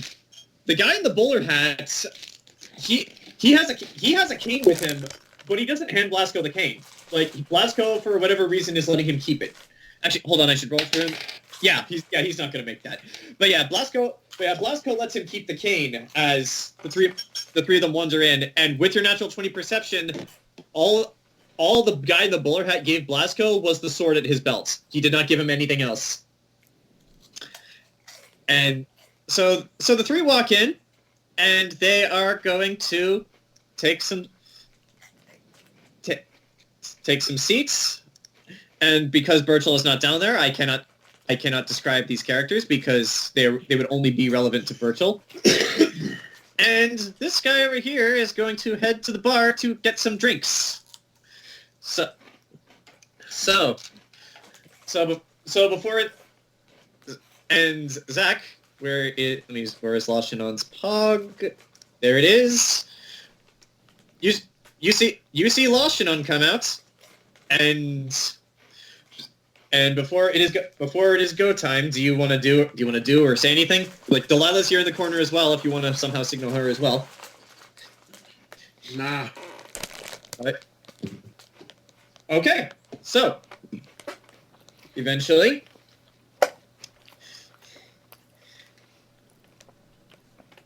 P2 comes back to his table with fresh drinks. You notice the bowler hat guy. You're going to assume is Alex. He actually props his feet up on the chair next to him, not giving any single solitary fucks. As the three of them seemingly enjoy themselves, you can see them looking around at the vast selection of girls. There are too many girls for me to make pogs for, so just use the theater of the mind and say that they are all in here. Like, all the gray dots are just other NPCs that you guys don't know. So,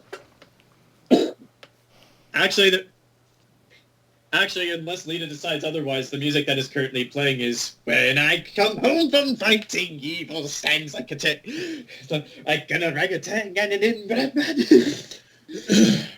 Yeah, if Lita's playing anything, it's this. But I'm singing. It is loading. Man theme by Neil Young. Okay. So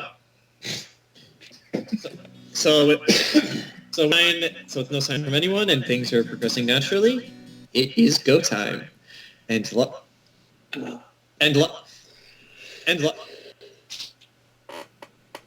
Lashinon is going to walk around this way, accidentally just essentially brush into him with her tail, but noticing that, she is going to turn around and just say, "Oh, it's like I haven't seen any of you three around before."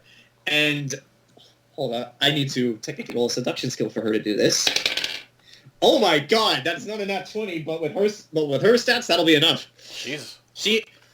Okay, so remember how I said that Alex was propping his feet up on the chair next to him? Lashinon is actually going to take advantage of that and walk around him and sit on his lap. and she's just she engages in conversations like, so who are you guys? Where have you been? Who do you want to rock tonight and possibly roll over? I need to check something. She does not ask that. Okay.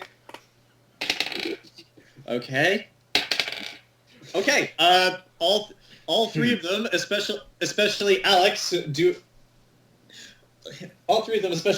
do not see through her ruse. She is just too damn sexy. As Alex, basically seeing the situation with a beautiful woman on his lap, just smirks and says, we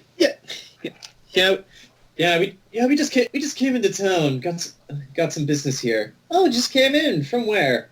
From parts unknown. It's a little bit adventurous, a little bit dangerous. I wouldn't want to bore you with any of the gruesome details. Oh, I love gruesome details. Come on. No, so he was hanging out with the Undertaker. I love gruesome details. Please enlighten me. Tell me absolutely everything. And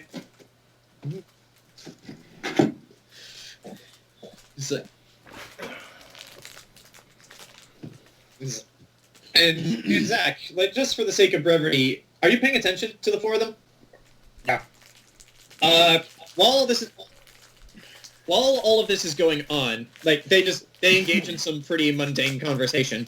But as this is going on, Delilah runs over and she runs back here for a moment. And over the course of the conversation, she remains gone.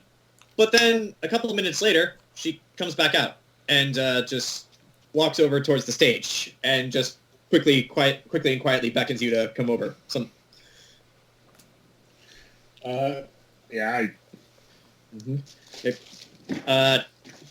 Walking over from the stage, Delilah very quietly whispers to you, Lita, we got kind of a problem. It's a pretty minor problem, all things considering, but we're running low on booze. I'm sorry, what? Yeah, we're short. We should have enough for right now. We should have enough right now. What do you want us to do? Fetch Boris. All right. And she runs back in, and Boris is actually working at the bed and breakfast right now. But she comes back with Anatoly, his cousin, who is just as reliable as he is from the way he's worked so far. This pog unfortunately does not move, so just use theater of the mind and say she comes back with him. All right. He's T-posing. Yeah. No, he's not T-posing. He's an active NPC. But yeah, what do you say to him? Anatoly, we're running out of booze. Do you have any suggestions? What if Boris has made vodka out of that moonshine? I could run and get some really quick. Might take a few minutes though. Do it. And with that, let's see, where is my eraser tool? God damn it, wrong layer selected. Okay, and with that, Anatoly has left the building, and he will be gone for like the next 30 minutes or so. Okay, where is Delilah's pog so that I might put her back?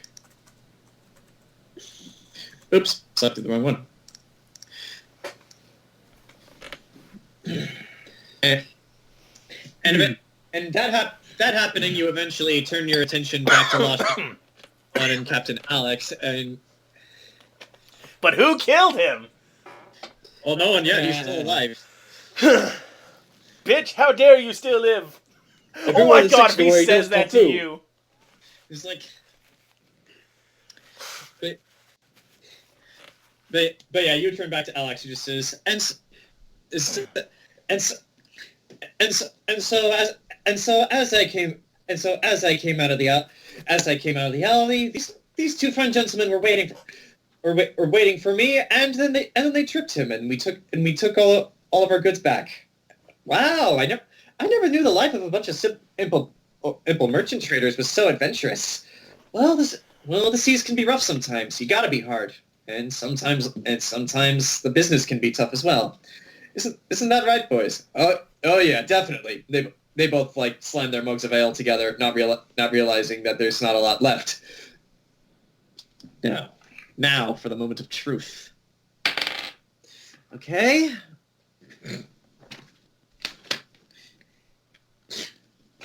Okay. Now let's roll for.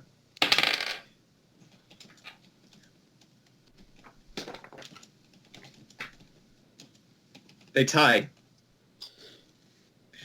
Lashanon rolled charisma to seduce. Alex rolled to sense motive. He's gonna seduce her now. They tied. Uh-oh. I need to think of what to do in this instance. This brings a whole new meaning to the word. It's a game of cat and mouse. Okay. Yeah. Okay, red for Lashanon because of her hair, white for Alex because of his choice of colors. Okay, here's what happens. We're dead. So, no, she's not dead. Here's what happens. Like, Lashanon, who seemed like she'd been intently listening all this time, like, the two other guys are, like, ogling some of the other girls that are going around. And Alex just seems a bit suspicious that Lashanon is very intently listening to everything he's saying and seems very interested in him. So he narrows his eyes. And then Lashanon licks his nose. No, Lashanon, you don't know where that nose has been. Mm-hmm. And that's... And yeah, that seems to be enough. As Lita, you hear the two pirates says, after that, I'd say this haul was successful. Very successful. So successful, in fact, that our captain's brought us here, and he's buying for all of us. And he's buying. Right, Alex? Oh, I'm buying. I'm buying for me. I didn't say anything about any of you. And...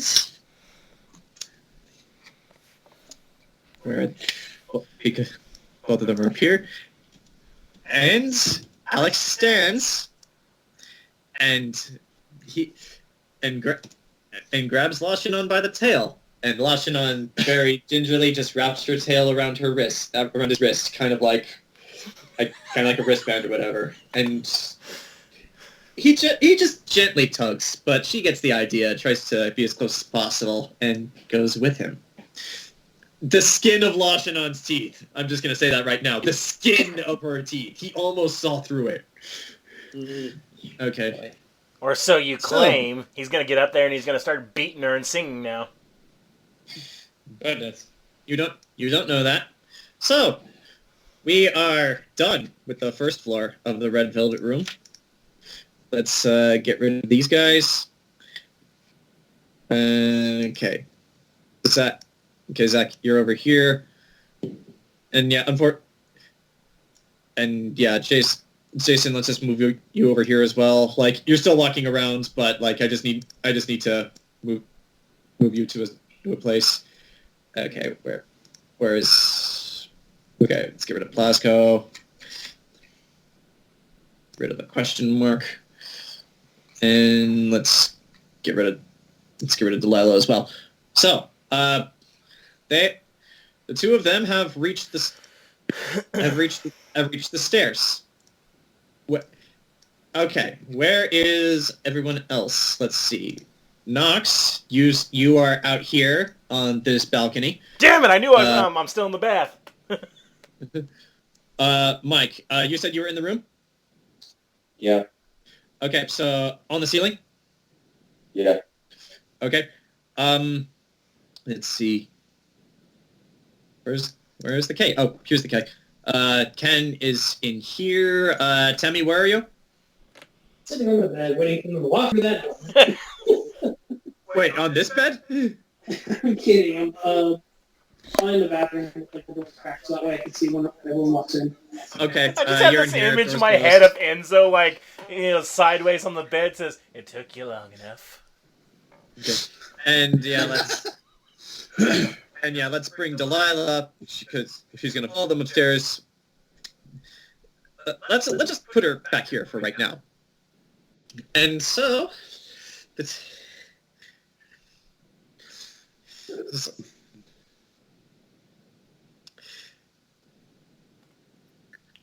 oh, I was searching through your guys' plugs, not the named NPCs. So they walk this way, and Ken, is the door closed? Is your door closed or open? Of course, it's closed. Okay. I'd like you to roll perception. You'll have a minor penalty for this because it's through a wall. Let's see, what's my additional perception? Favorite enemy, don't forget. Yeah, I know. Mm-hmm. So that'd be... Mm-hmm. So that's 18. How well does this work? Okay. You hear what sounds like a few muffled voices from the other side of the door, but you recognize the sound of one of them. That's him. That's definitely Alex. That's definitely Alex, so I don't recognize Lashanon. You recognize Lashanon, if only for her high-pitched cat-like voice. It's like, she does have a high-pitched voice. I do want to bring that up. Mm. She actually sounds kind of similar to Kristen Shaw, or for those of you who don't know that name, she sounds like Mabel Pines. Ah! Oh, God, my brain! If she wasn't so charming, we would have had her skin. I'm playing with my taint, and there's nothing any of you can do about it. God. Have you guys never heard her stand up? I've seen her. I've seen her in the Last Man Alive. She can be filthy when she wants to be. Mm-hmm. Yeah, just listen to the stand-up and close your eyes. Imagine Mabel saying all of it. No! Get that evil out. But Oh, my innocence. But yes, the two of them do make. Now that I've put that mental image in all of your heads, the two of them eventually make their way in here. There was no talk about them. There was no talk about them going to the upper rooms. You guys got lucky. So they're in the room, Anaris and Alexander Delarge. And as they enter the room, suddenly Alex's personality almost does a 180 as he puts his cane up against Lashinon's chin like that. And she freezes. But then Alex, with his other hand, very sensually, just moves his hand over, reaches into her shirt, and grabs her tit.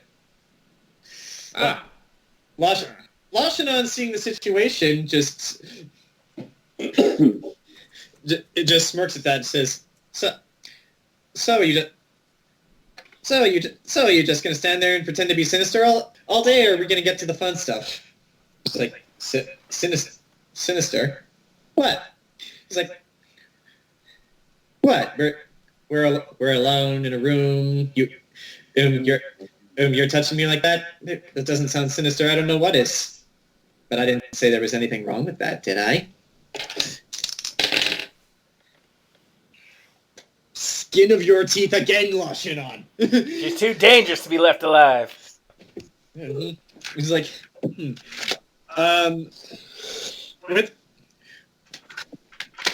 With that, Anaris, you see Alex put down the cane and just put it in the corner by the door, and then very quickly he just reaches around and grabs her by the back of her head. What do I roll to apply the poison? This would be a sneak attack. Yeah, hurry before she sees something she shouldn't see. Okay. What? Oh wait, are you talking about applying the poison to your glove? You'd assess this before I hit him. Okay. Do you have a feat that allows you to apply poison? Yes. I have the ability to use poison, and I can never poison myself. So. Hold on. Okay. Let me just double check the rules here. Unless you want, I can just sleight of hand. No. Okay, if you have the feat that lets you use poison, you don't have to roll to apply it. I don't know if I have the feat that lets me use poison. I have a feat that makes it so I can't be poisoned. Okay. But I rolled. You know what? Just for the sake of this, since you can't be poisoned, I won't let you roll because that's what the roll is for, to avoid getting poisoned. So yeah. Like I won't let you. You don't have to roll because it wouldn't matter even if you did. Wait a minute.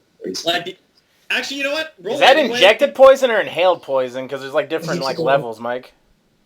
Hey, I have a question about base attack. Yes. I have a +6/+1. You want to use the +6 because the +6 is engaged in... The first one is engaged in melee. The second one is longer range. And I think my cestus counts as a dex weapon, so I add my dex to hit, right? Yes, so you add your base attack plus your dex and plus whatever you roll. So that's a 27 to hit. Nice. His AC was 16, by the way.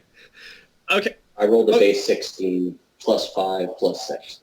Okay, so here's what happens. As Captain Alex, he grabs Lashinon by the back of the head very forcefully and just like kind of pushes her into a kiss, and then they both fall over on the bed. While they are both on the bed, suddenly you drop on him and it's like you roll for damage for your sneak attack. He is right now. Mm-hmm. Wow. First roll was what? Okay, so I'm adding it up. Mm-hmm.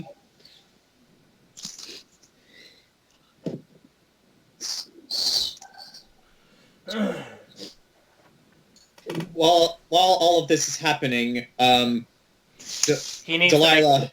Oh. While all this is happening, Delilah has come up the stairs and has come into the room with you, Burchill. It's like, okay, he's in. It's all up to them now.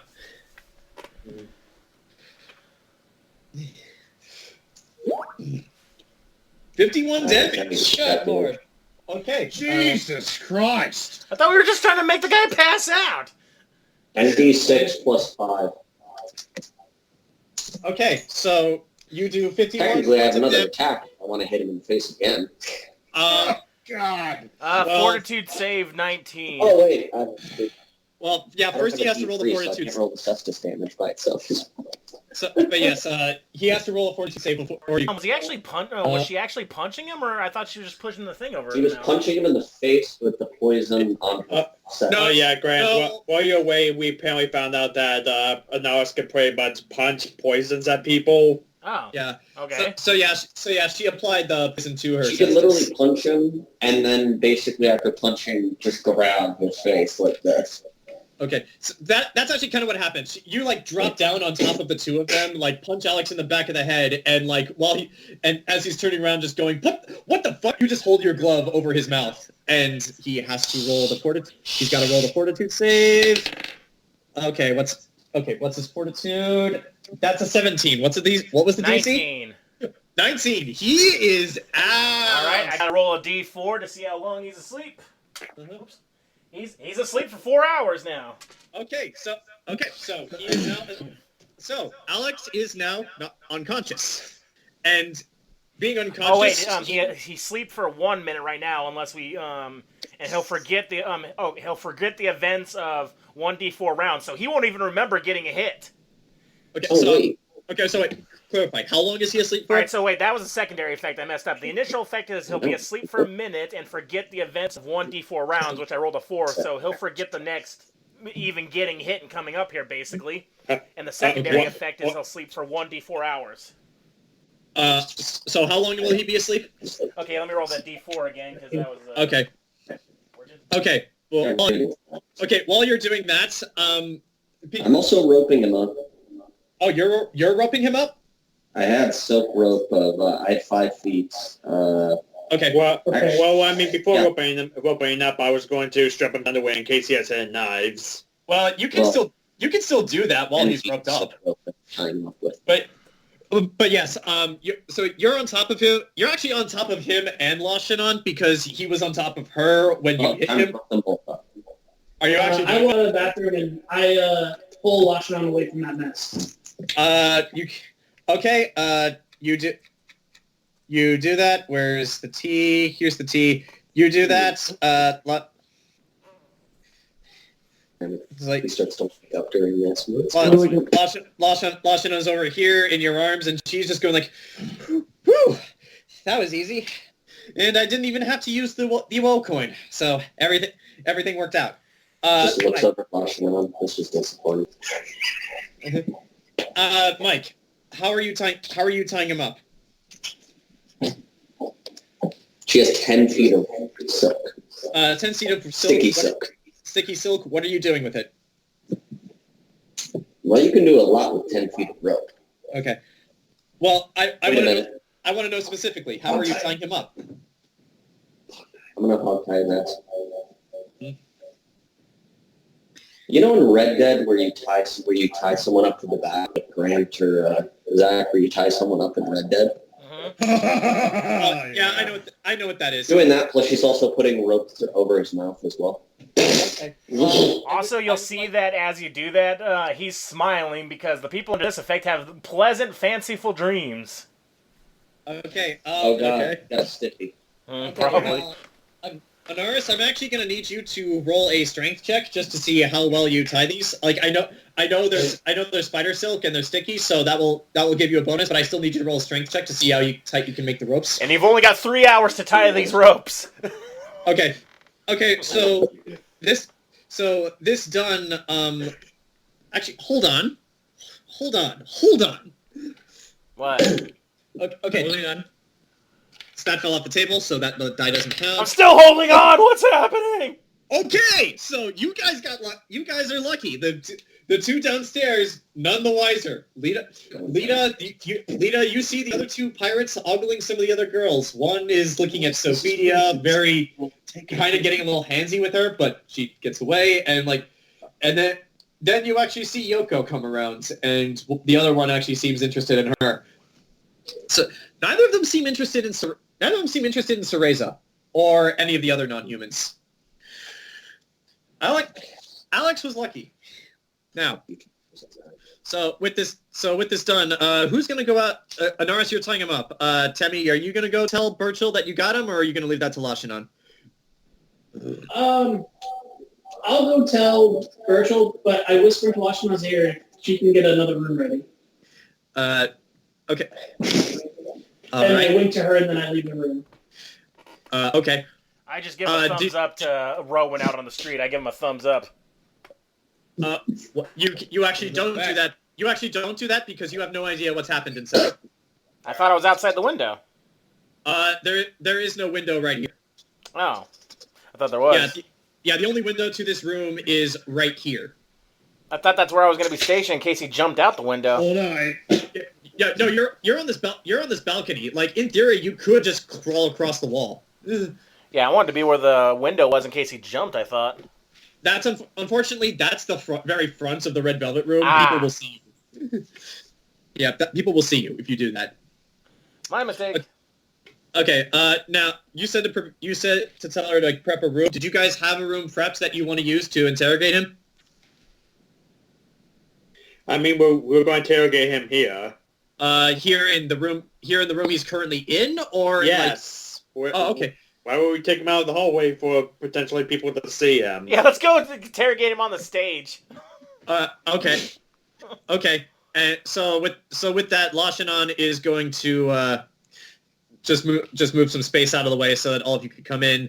Temme, you walk out, and the door to Burchill and Delilah's room is closed. Do you knock? Yep, I knock on it. Okay. Ken, you answer.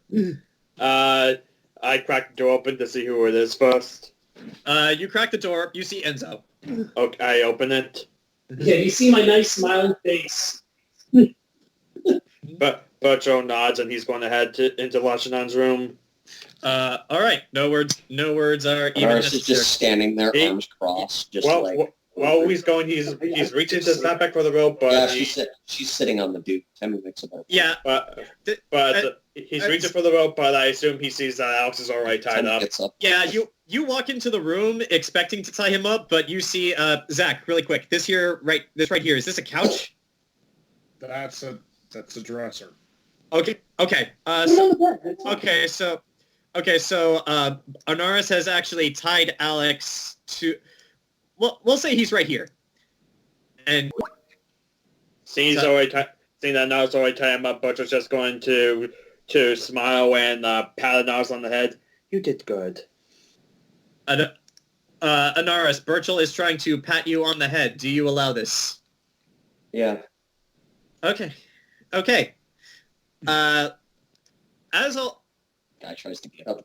Okay, as Delilah actually comes in as well and sees the situation, just says, so do you want? I'm gonna go back downstairs. I mean, there's still 2 more people that he came in with. Like, if they come up, I'll let you guys know. Okay, yeah, but before she leaves, Butcher's just going to give her a quick peck on the cheek. She does, and after you do so, she just goes. If you hear that, that means people are coming. And and by people who are coming, I mean people who are coming up to this room specifically. If you want, why don't you take the side so I can... Well, silence, if you use silence, you won't be able to talk to him. No, but you can just knock him out. I have to send messages. Okay. Spell I have. Oh, so what? Oh, so wait, are you going to go downstairs too? No, I was basically telling her, why don't you draw people into other rooms and I knock them out as well? Oh, is it like, I I don't think it's a good business practice for us to knock out all of our clients, just the ones we don't like. So sorry about that. So, okay, so and Lashanon pipes up and just says, "So I'm gonna stay in here." As she walks in the bathroom, because yeah, they all saw me walk up the stair. They all saw me walk up the stairs, and it would be kind of weird if anyone were to see me leave. So I'm just gonna stay in the bathroom and let you guys do your thing. Very well. I was gonna say let me take Washington to another room. That way, it's just not awkward for her in there. You guys interrogate him. I'm taking that cat whore. Yeah, actually. Well, I mean, she's gotta be up here for what, like an hour? I mean, might as well make the most of the time. Yeah. And as you do that, Lashanon just looks at you, smirks, and says, "Oh, and what are we gonna do in the other room?" God damn it. We can think of a few things. It's like, hey, everyone, how badly are you gonna need Enzo for the next hour or so? I mean, I'm not, probably only if he manages to break through those, but that shouldn't be a problem because you said I could still strip him, even though he's tied up. You said that, right? Yeah, you can do that. Yeah, I'm going to strip him just to get rid of any potential hidden knives he has on him. Okay, we'll get to that, but yes, Enzo, Lashanon is offering you a proposition. Do you accept? I lead the way. Okay. As the two of you are leaving, I'll just as the two of you are leaving, I'll just get rid of your pogs. But as you're leaving, Delilah says, use one of the suites upstairs. I'd say you've earned it at this point, Lashanon. What? Me? Why me? It was their plan. Yes, but you helped. You know what? I did. Let's go upstairs. I participated. Okay. And with that, Lashanon has left the building. Well, not the building, but she's left the room. As of Enzo, and Delilah is going back downstairs. Do I know what's going on at this point? Just for them going to mother, think the boo machines just for them to borrow our room. We would have to burn those sheets. Yeah. Actually, Grant, no one has notified you of anything that is going... Actually, no, Grant, roll perception. I'm good at hearing, too. Yeah. It's just I'm best at smelling. So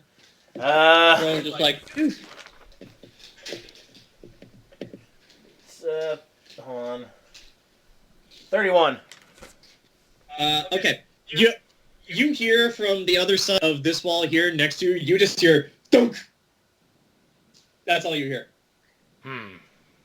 And yeah, that wall is unfortunately kind of thick, so you don't hear that many voices, but you heard the distinct sound of thunk. I'm gonna peek my head back in the building and look down.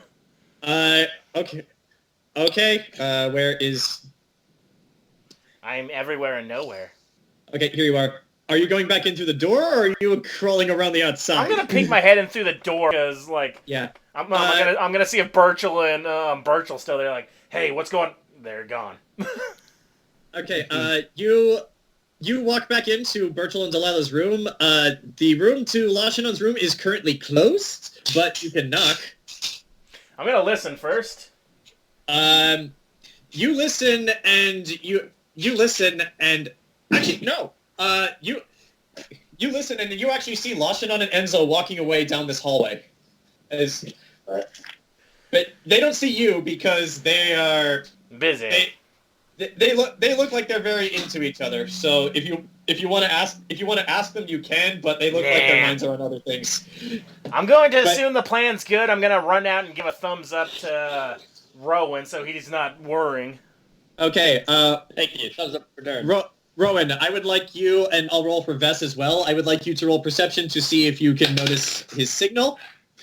And okay, Vess does. Screw it. Things wrong.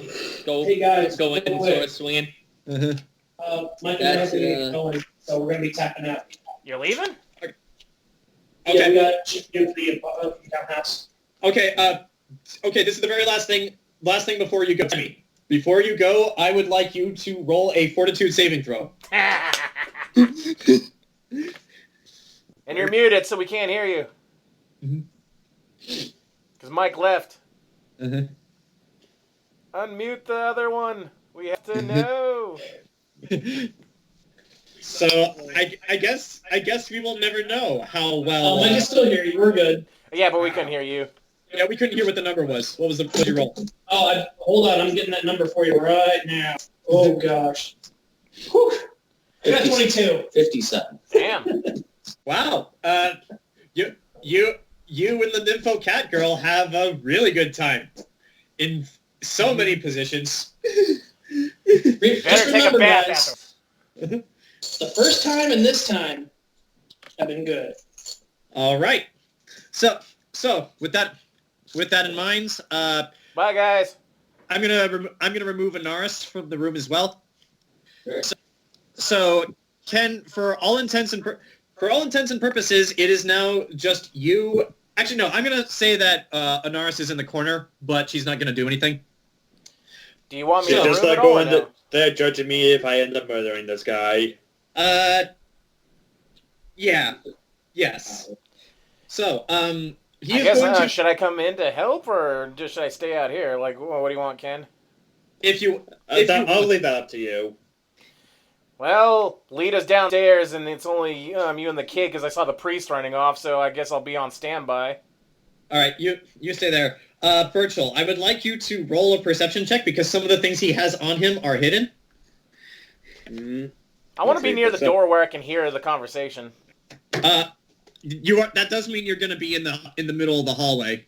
Yeah. That's in that one. Oh no. Well, he's still asleep, so want me to knock? You know what? Because actually, hold on. Because you're just searching through him, and how are you searching him? Because this might take into effect whether or not the not one means anything or not. Well, he's also naked. I was going to take off all of his clothes except for his underwear. Okay. You start undressing him, and because you're undressing him, the nat one means nothing. You take off his boots first and find two knives, small knives. They're about like this, like just very quick, just good for a quick puncture, but not much else. But yeah, you find two small knives in both of his boots. You find one more knife in one of his sleeves. You also find on him. Because you rolled the nat 1, you have no idea what any of these things are. You just find them. You also find on him a ring with a small sapphire jewel in it, like a silver ring with a sapphire jewel. And I'm going to pocket that. Okay. And new thing for Alex, he did not have this when he was on your crew. He's wearing an earring. You take that too. Okay. So yeah, just for now, you have one ring and one earring. And I'm just going to assume you're taking everything off of him. Yes. Okay, so you got that. You got his four daggers. His cane is in the corner of the room. Are you gonna take that as well? If I kill him, I may just keep that cane. Are you leaving it alone for now, or are you gonna examine the cane? I guess I'll examine the cane. Okay, roll perception on the cane. Do you need any help in there? You hear that from the outside. Do you answer? Burchill goes, backup wouldn't be... I won't object to it. Okay, because I have something I forgot I had that could help. Okay, wake him up. And I rolled a 26 on the cane. Okay, as Nox walks into the room, you examine the cane. Hold on, what was the DC to find this? Mm-hmm. Oh, you beat it. Okay, as you examine the cane, you're looking it over, and just as you pull it over, and as you grab the handle, it's a sword. Ooh. Oh, well, now I don't want it. Yeah. However, it gets better, because not only is it a sword, you just put that back, but that you also notice something is up with the little ball on the end of the handle. So you pull on that, there's a knife in there. Roll perception again. It's a knife and a sword? Yeah, it's a knife and a sword. And inside that knife is a gun! Actually, no, Nox, you're in the room. Roll for perception as well, because you can smell this. Smell? Alright. I'm smelling the cane, I guess. 2089.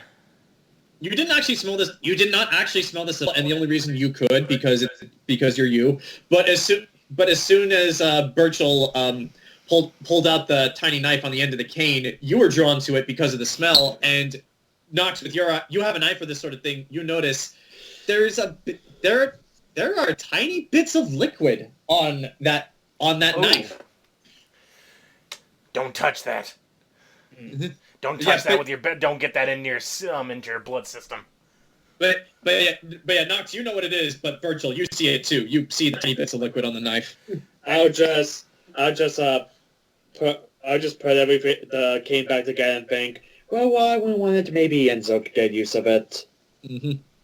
Okay, so I could probably recreate that poison, but I don't know if you can for this because of the ingredients, but we'll deal with that in a later session. Yeah, maybe I can synthesize it then.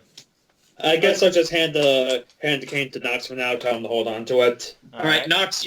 Nox. Just write for your inventory, Alex's cane, or Alex's cane sword. And in return, I can give you something I forgot I had. It's written over here.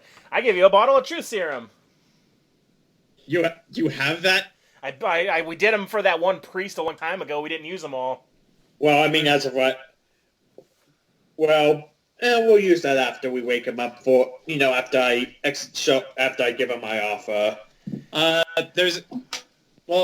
Nox, as Burchill says this, do you realize there's an immediate problem with this? Alex is going to be asleep for 4 hours. 3. Well, 3 hours. Well, Graham rode early unless we forcefully wake him up. That's the plan. Let me check the rule to see if you could forcefully wake somebody up from this. Grant, what was the name of the poison? Sweet Dream. Amnesia causing effect, so he's not for 4 rounds, so he's not going to remember getting hit at all.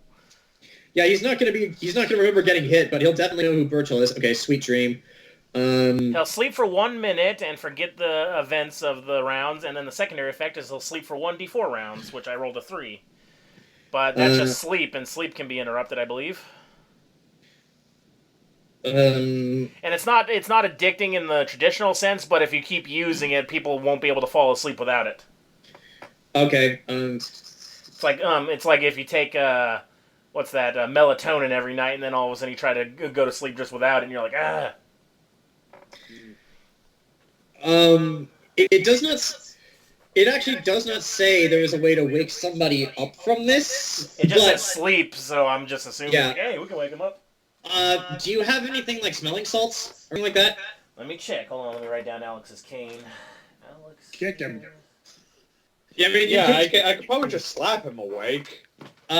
You could do that, but I want to know if you guys have the smelling salts first. Pull out a knife and stick him in the foot. You did find 4 knives on his person, one of which was poisoned. Well, if I'm first going to give him the alcohol piece, even as fun as it is, I think stabbing him in the foot will be, the good, won't be starting off on the right foot. I know what I can do. I'm going to open up one of my, uncork a little bit of my acid vial, and I'm going to hold it under his nose. Oh, so you're using acid as a smelling salt. Okay. That'll burn his nose hairs. That'll wake him up. Okay. If you're good, if with that detail, the DC for this is actually slightly higher. What roll is that even? What do we do? I have to roll a fortitude save for him, and with an 11, he just wakes up with And he won't remember 4 rounds. So what is that? 6 seconds per person. So is that 4 minutes? He remembers coming up the stairs and walking into the room with Lashanon, but as soon as he enters the room, anything else that happened in the room is blank. But yeah, he remembers coming up the stairs and walking here. He don't remember what happened once he got here. So all Burchill has to do is make up lies. Because he just sees a plague doctor giving him medicine. But because that actually is what he sees. Like he opens his eyes at the start. Like his vision's a little blurry as per the effects of the spell, but it takes a few minutes for him to clear. Yeah. And also just remember, Noah said that she covered his mouth with the webbing too. Oh. He's gagged. He's gagged, but it's web. So he wakes up and sees this bird mask in his face and but he's just going like. Burchill's going to smile and just simply say, "Well, hello, Alex. It's been a while, hasn't it?" Oh boy. This is like. I bet you're wondering. I bet that I know what you're thinking. Oh, aren't you supposed to be dead? Well, perhaps I'm a ghost, or perhaps we're both dead and this is hell. But no, the true answer is the least interesting one. That I simply got lucky and survived.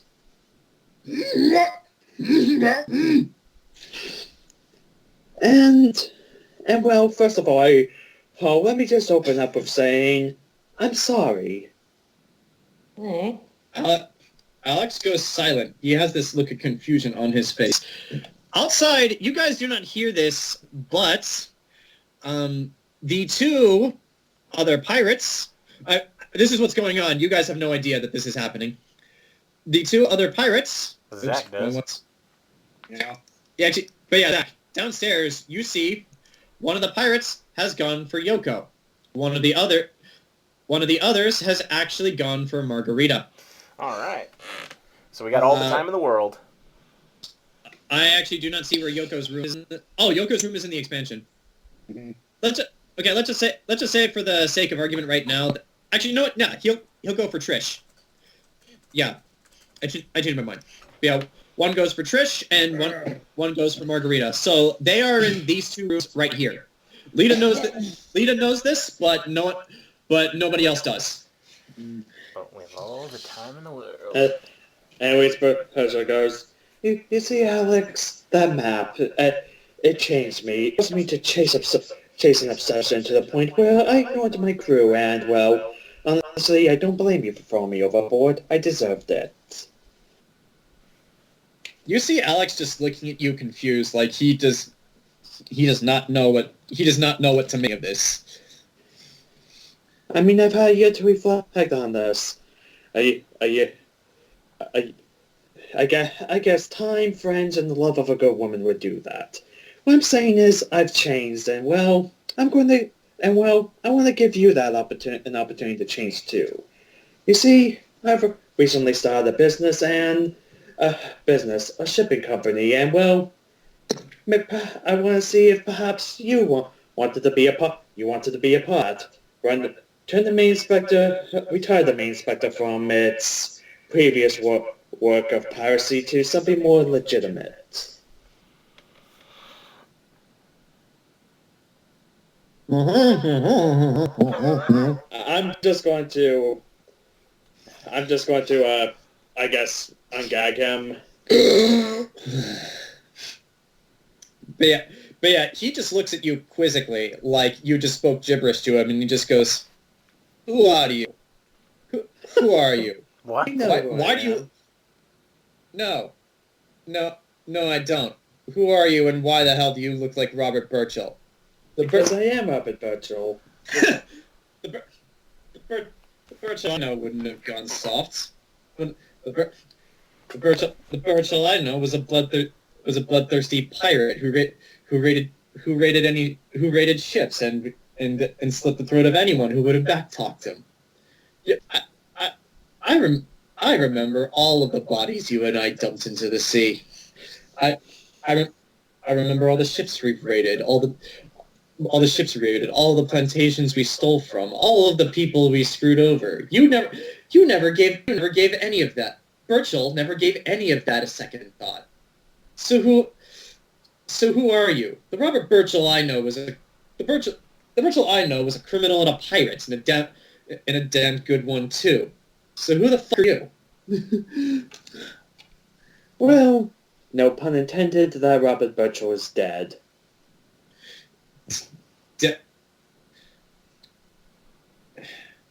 All right. So Robert Burchill is dead. So you Well, the theoretical Robert Burchill's dead. I'm still I'm still that same person. I've changed. Huh. So if I'm to believe you, you have gone soft. All right. Well, I never asked to become that was a person to begin with. All right. I'll play your game. So what? So what? You just wait in the brothel for me, knock me out, and then you want to offer me a job? This is the worst interview I've ever been in. And I don't think anyone's going to work for your shipping company if this is how you run your business. Are you seriously going to tell me that if I just walked up to you normally, you wouldn't try to slit my throat the second you saw me? Why would I do that? You can make a sense motive check anytime you want on the Yeah. Yeah. That's...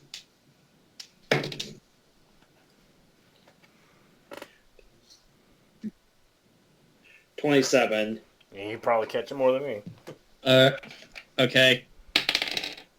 Okay, what's his bluff score? He's really good at this. 12. His bonuses. Oh no, that's a diplomacy check. He knows you, so he doesn't get that bonus.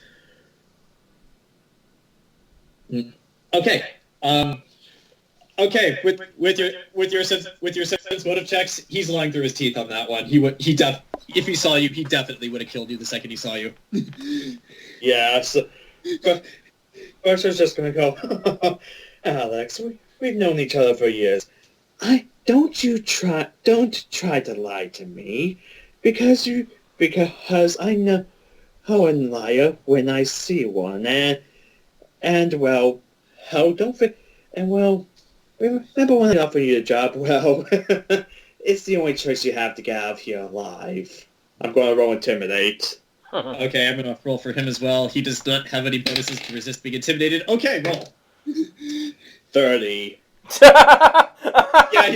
He's intimidated. Yeah, he's intimidated by that. Nox is intimidated too. Like, holy shit. Yeah, but You said I got soft. Well, if you don't work for me, well, perhaps we will see the old Robert Burchill. I would like to point out that Anaris is still in this room, still staying silent, but She's T-posing. She doesn't count. Actually, Anaris, hearing all this, is going to walk into the bathroom and close the door, which he sees, and he momentarily sees her, but he just ignores that for the moment. And says, "So what you're telling me is that my choices are work for you again or die." Pretty much. Oh, and if you do work for me again, well, you wouldn't happen to stir up the map on the ship, would you? The map? Oh, that thing. I burned that thing after I threw you overboard. It's gone. Sense motive. Yeah. Okay, roll. Yeah, I gotta roll for bluff for him as well. Okay, Alex is rolling crap tonight. 19. Unnatural 20. Both of you can tell he's lying. He still has the map. Oh yeah. But really, and it's this easy to see through you. Who perhaps you're the one who's actually gone soft. But no, thank you for confirming that it's still there. Where? Well, you seem to have got me in a bit of a bind here, Robert. Quite literally, in fact. What even is this stuff? Well, you know what? Fuck that. It doesn't matter. So work for you or die. You know what? Sure. Why not? I like living. I'll work. That's about it. Okay, roll for it. I'll roll for him. Oh my god, what is wrong with you tonight, Alex? Here's all my good rolls. What the hell? Okay. You rolled a 14? Yes. Okay. Natural 20. Burchill, you believe him. He seems like what you were saying about him possibly going soft. Maybe in a way he has. Like he might work for you. Nox. You know because of your experience, you know someone who would stab you in the back when you see one. This guy, if Burchill does let him work for him, if Burchill does let him work for him, he will screw him over. I put a hand on Burchill's shoulder until he looks at me, and I just silently. I go, shake my head. Mm-hmm. Mm. So Burchill, what are you gonna do with that? I'll take that as Nox seeing through him and go, well, Alex, I gave you a chance, but I know you, and, well, you're going to, I mean, you stabbed me in the back back before. I imagine the second I turn around, you're going to pull out that knife and use it again. No. Like, why would I gave you a chance, and, well, I think we're done talking now. And as Burchill says that, without realizing it, he summons the Iron Spike. Oh! As you're how does this work again? A Iron Spike appears from the ether, and I send it flying at my target. Okay, as you're talking, suddenly just you see Alex's eyes drift. Like he just looks to the left for you for a moment, and you see his eyes go wide, like in shock. But before he has even a moment to process that, hold on, I need to... Okay, he's tied up and is technically prone, so you should get bonuses to hit, but I need to make sure you even do. What's the name of the spell? Iron Spike? Iron Stake. Iron Stake. Okay. Wait, does Burchill still not... Yeah, I don't think Burchill's on that conversation. You still don't know the dream was actually real? Yeah, for all we know, he only did this once in a dream. Oh, Nox has got a conversation for you, man. It does not say that this is a ranger spell. Oh no, it is. Never mind, I was wrong. Okay, so spell crits at 1. Yeah, it's almost like I got it from the ranger page of the manual. Okay, sorry. Instantaneous. He's prone. Do you need to make a spell attack? That you fling at your target as a ranged touch attack. So yeah, you do need to roll to attack for it to hit, but because he is tied up and prone, you will get bonuses. In fact, you'll get so many bonuses it might not even be worth it, but roll anyway. Would this be a dex hit? It's a dex because I think I gave you. In the dream, I gave you bonuses to dex, and it made it good. Yeah. Well, yes, because it's technically a ranged attack, so it would be dex. 14. Okay. 14. He's also on the ground. He can't move, but His AC was 16, but because with all of your bonuses, that hits. So roll for damage. Okay. So we're level 9, so this will be 96. Holy shit! Wait, no, 96? No, wait, that's every 2 caster levels, so this will be 4d6. Okay, I was gonna say, holy crap. No, that's not how it works. What level are you casting the spell at? I believe it says here it's a level 2 spell, and you just got it. So hold on. He's at level 9. Well, so I looked up what caster level is online, and it said. Yeah, you can cast level 2. You can cast lower level spells at higher level to increase damage. Okay. Hold on, Ranger. I'm pretty sure caster level is the level of the spell. No, it's the caster level, your level. That's why, like, whenever I make potions, like, it says caster level, but it's plus whatever my level is for the extra bonus for the health drinks and stuff. Okay. So yeah, 2d6 it's a certain thing, but then if you cast it at higher levels, it increases. Okay. Okay, so 1d6 for every 2 caster levels. So this would be 4d6. Yeah, 4d6. Like I said. Yeah, 4d6. Magic's weird. Yeah, that's why we're learning it as we go.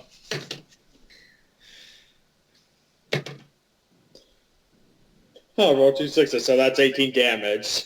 Damn. Nice. 18 damage. To the mouth! Oh. Yeah. Do you specifically want this to be the mouth? Sure. Okay, but so here's what happens. As the two of you are holding eye contact, and as you say you're done, you see Alex's eyes shift just to the left of you slightly. Then his eyes go wide, and you see for the first time on Alex's face since you've met him, actually, that he looks genuinely afraid.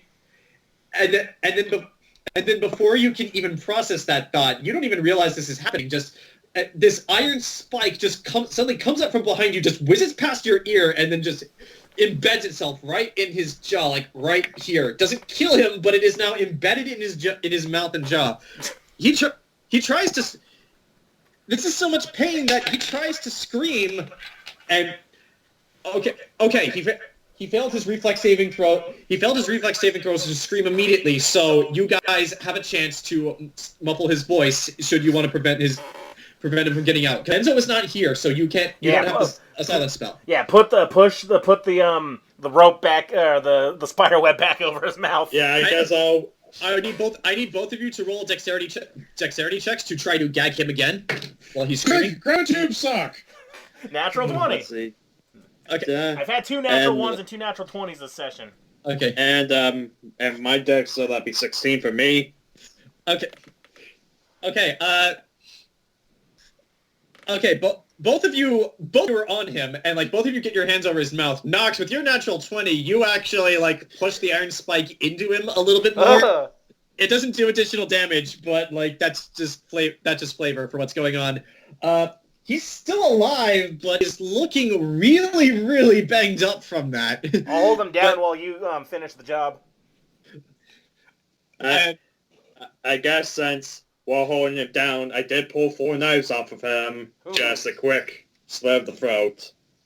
You still need to roll attacks, and knives are 1d4, so they won't do as much damage with you. You're not a rogue, so they wouldn't do as much damage with you.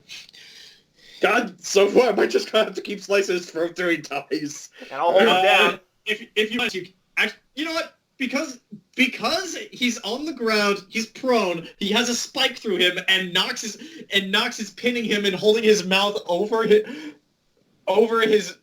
hand over his mouth so that he does not scream. You do not have to roll to hit. If you want to just repeatedly shank him until his HP reaches 0, I will let you do that. Oh. I guess I was just going to. I was just laying his throat like goddamn Sweeney Todd, but okay. It's like that scene in like the scene in Breaking Bad when they're just shanking him all like. He has 31 HP left, but because of the circumstances, and you're going to kill him anyway, I will let you kill him Sweeney Todd style if you so desire. Okay. So with that, you hear no words from the bathroom from Anaris as you draw the blade across his throat, and blood spills from the wounds. Nox, you have his hand over his mouth. You just go like. I don't want to drink this guy's blood. It's probably filthy. I would actually like you to roll a willpower saving throw Damn for it! me. Hate being a former bloodaholic.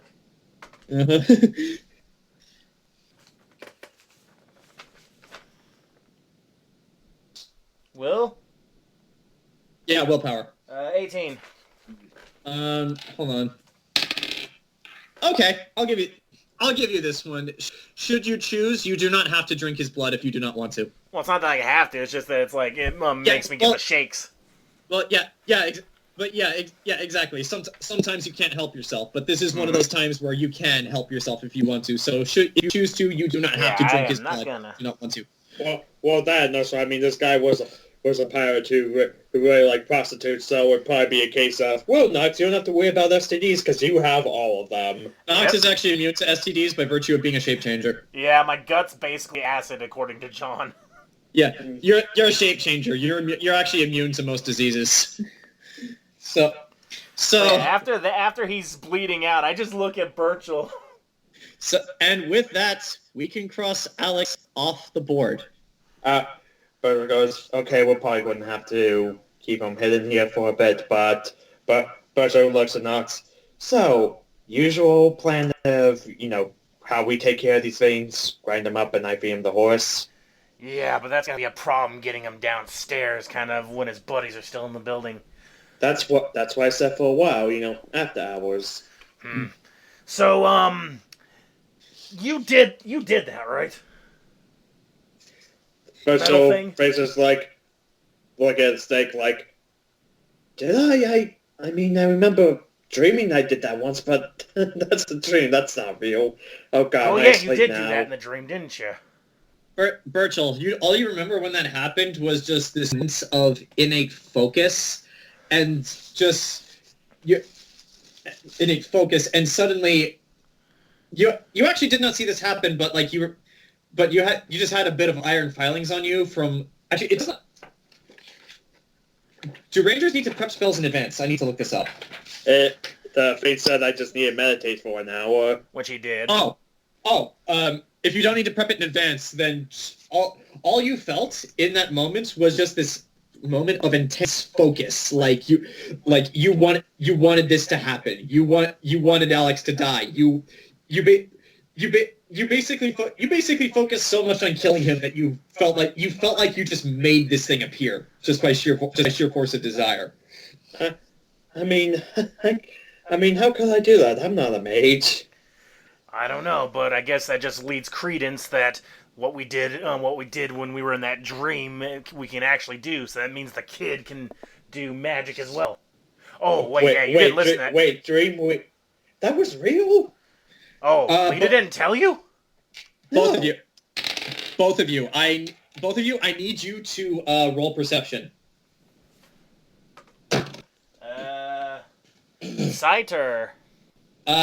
You can use smell for this if you want to. And that's 30, 27. 32. But Nox, Burchill, as far as you're concerned, everything is fine. Nox, you're the only one who picks up on this. Anaris is gone. You don't smell her scent in the bathroom anymore. That's oh well. Well, that doesn't hate me. Burchill's been trying to be like a big brother these past few sessions. We warned her this was going to happen. At some point, neither of you have any idea when, but at some point she must have slipped out. And she rolled really good for... I just rolled her for stealth. She rolled good. So Anaris is gone. You have no idea when she managed to slip out. Well, he goes, so that means the kid's got the power too. But yeah, the whole thing with that dream, I don't know how much she's told you, but that thing was real. We actually did fight that. Apparently, it's an forgotten elder god. So don't try remembering it too much. Aren't you just going to slowly blink and just... Okay. So, yeah, like, I don't even know how you did that. That's like, you're not a mage. Let's, hold on. Now... I'm a late bloomer, so shit down though. How does magic suddenly manifest at 30? Nox, roll intelligence. Intelligence? If I'm that's- good at intelligence. If that's the case, then in 5 months, I'm going to be a goddamn warlock. 19. You have no idea how magic works. I'm a science man. That just so you're a happens. man of science, not magic. I can make potions that replicate magic, but I'm like, I've got no clue. But try not to do that whenever, outside, I guess. It's like, but right now, we can't just wait here for hours because those other two friends of his are still out there. Actually, as you're saying this, both of you suddenly hear a familiar. It's like you hear a familiar voice on the side. How are you doing in there? Just trying to sound casual. It's Delilah. We're gonna need a sack. I have sacks. A potato sack? Yes, I have them for bounty hunting. Okay, we're gonna need potato sacks, so we're gonna have to sneak this dude. Yeah. But yeah, Delilah has just knocked on the door. I guess I'll let her in. I stand in her her body so she doesn't see it all the way. Hold on, I'm gonna roll perception. She sees the body. Like, she sees like, oh. So I'm guessing he didn't take your offer then? No, I wasn't expecting him to, but didn't have to try. She closes the door. Okay. Well, he's taken care of. That's good. But his two friends are currently with Trish and with Margarita right now. I don't know how much they've been in there for a while. I don't know how much longer they'll stay in there. And how exactly are we gonna get convince them and the rest of your old crew to fall in line now? Well, I was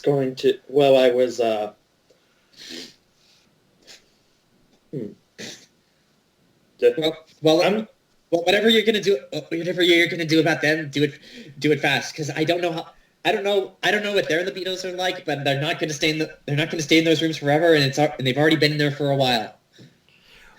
Do you want a separate bag for his head? Like maybe you could show the rest of his crew, hey, fall in line.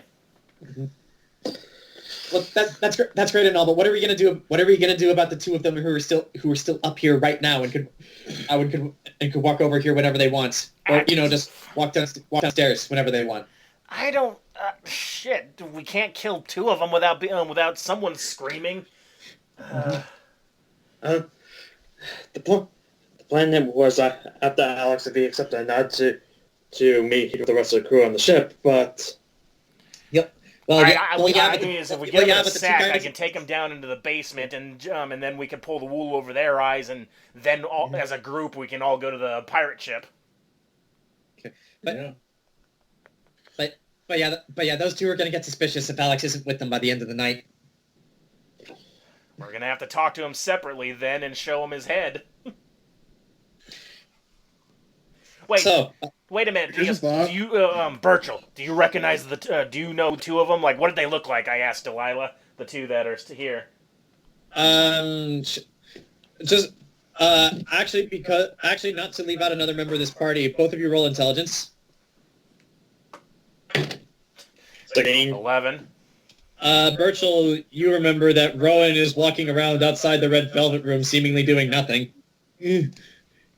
But he's got a rookie with him that's not in on our. Well, I guess she kind of is, but she owes us. Yeah, she knows about you guys. I mean, she saw you. She was with you on one of your quests. Yes. Yes, Alex was a scheming bastard. But yes, Jayson, Rowan, and Vess are still outside of the Red Velvet Room, just walking around, waiting for some kind of signal. Well, we don't want him in right now while there's blood. Let's get this guy in a sack. Let's get him to my basement, and then maybe we could use the guards to detain P1 and P2. Okay. What do you think, Ken? There's a complaint. Yeah, detain them because I guess they can. Rowan could say a story like, "Oh, it's found out that the goods they were selling were stolen." It was like something. But here's the thing. Do you want his head in a separate one so when we get to the rest of the crew, maybe make him toe the line? Question. Or his cane. That would do.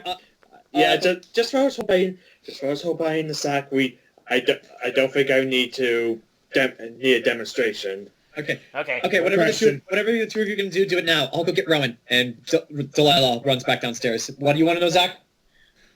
Is Alex considered a medium-sized creature? He is a humanoid. Humans are medium. I'm checking the rules. We're not skeleton. We're not doing skeletons. I'm not gonna turn him into a skeleton. I can raise the dead. I was going to feed the meat to horse. Yeah, horse is hungry. Okay.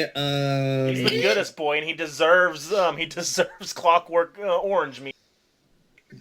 No, regular humanoid, not monstrous humanoid. Yeah, we're medium creatures. Let's not make him into a zombie. Yeah, Alex is considered a medium creature. He tastes like spaghetti and milk. Yeah. But yeah, Zach. Lita gets no context. She's still on the stage. You see Delilah run outside. All right, let's put him in a sack, and now let's roll the sack in a carpet, and we're gonna go downstairs with him, Burchill. Okay. So Burchill and Nox, because the two of you are the closest to them, what are you doing right now? Let's put him in a sack and roll him in a carpet and throw him off a bridge. Okay, so you're doing that. That's going to take a bit of effort because, he's a person-sized person. Burchill, what are you doing? He's a person-sized I'm helping throwing him in the sack. Okay, so between the two of you, you can get this done faster than normal. But while this is going on, Rowan, as you and Vess are walking around, away from the Red Velvet Room, all seems quiet. Suddenly, you hear footsteps coming from behind you. My turn. You turn, and you don't need to roll to recognize her. You see Lila running towards you, and just says, "Okay, very, very quick. Alex has been taken care of, but there's still two more inside, and it's not going to be long before they find out what's going on." Wait, what? Alec. Yeah, no time to explain. He brought two of his friends with him. At some point they're gonna leave their rooms and they're gonna notice that Alex is. So we need the two of you right now. Come on, let's go. All right. Okay, come on. We had all these contingencies for if he ran and how we're going to interrogate him. We didn't think of what to do after we killed him. Okay, we didn't plan for this. We didn't plan for this plan to work. Okay. So as the two of you are running back into the. All right. Where are their pucks? Okay, here we go. As the two of you are running back in, these two, have seeming satisfied from their time, are leaving their rooms and are returning down and are beginning to make their way downstairs. Do we have the booze? Let me roll for Anatoly. Come on, Anatoly. It is just now getting back. Get these guys shit-faced. I rolled his dex score and he just barely made the DC. Lots of skins of teeth today. But not no two competing nat ones. That was a new thing. Yeah, I rolled good. I rolled bad there, and then I also had 2 nat 20s this session too. So my luck is all over the damn place. Okay, so P1 and P2 are now back downstairs. Burchill and Nox, the two of you have just finished pushing Alex into the potato sack. While he is in the potato sack, there is still quite a bit of blood because, when you slit someone's throats, that's all their blood that pours out of the open wound, and it's dripping onto the floor. I don't have any cleaning agents. Yeah, I got acid, but that could be bad. That's where he. Also, he's in the potato sack, and the potato sack is not blood-proof, so at some point that's going to start dripping. All right, we'll roll him up in... Is there a carpet in here? We'll roll him up in the carpet and I don't know. There's a carpet. That depends. Do either of you know if Lita is comfortable guys using her carpets to dispose of corpses? Of course she would. She wouldn't hire us. Okay, so with that declaration that you will buy Lita a new carpet, Big Lebowski style, you, without thinking, just take the carpet, roll Alex's body into it, and then shove him in the potato sack. Okay, as the two of you just finished this, we are going to switch back down to the first floor of the Red Velvet Room. Also, let's move the bed over the blood stain, and we'll take care of the blood later. Okay. So, P1 and P2 are going to retake their seats here, and where is? I mean, I guess I technically could just lick the blood off the floor, but I don't want to get. But that sounds gross. Okay. So off the floor is gross, Grant. Yeah, there's dirt on that blood. Okay, now I'm just picturing that scene from The Simpsons where Barney gets shit-faced. Oh no! The beer is soaking into the shag carpeting! Just have knocks on the ground like, hurry, wrap him up! Okay. Okay, so Lita. These are hardwood floors, by the way. So, Yeah, with floors. I mean, there's probably a mop somewhere in this facility. Yeah, there's some... We have mops. We're a whorehouse. We have mops. there's your out-of-context D&D quote, Grant. Yes.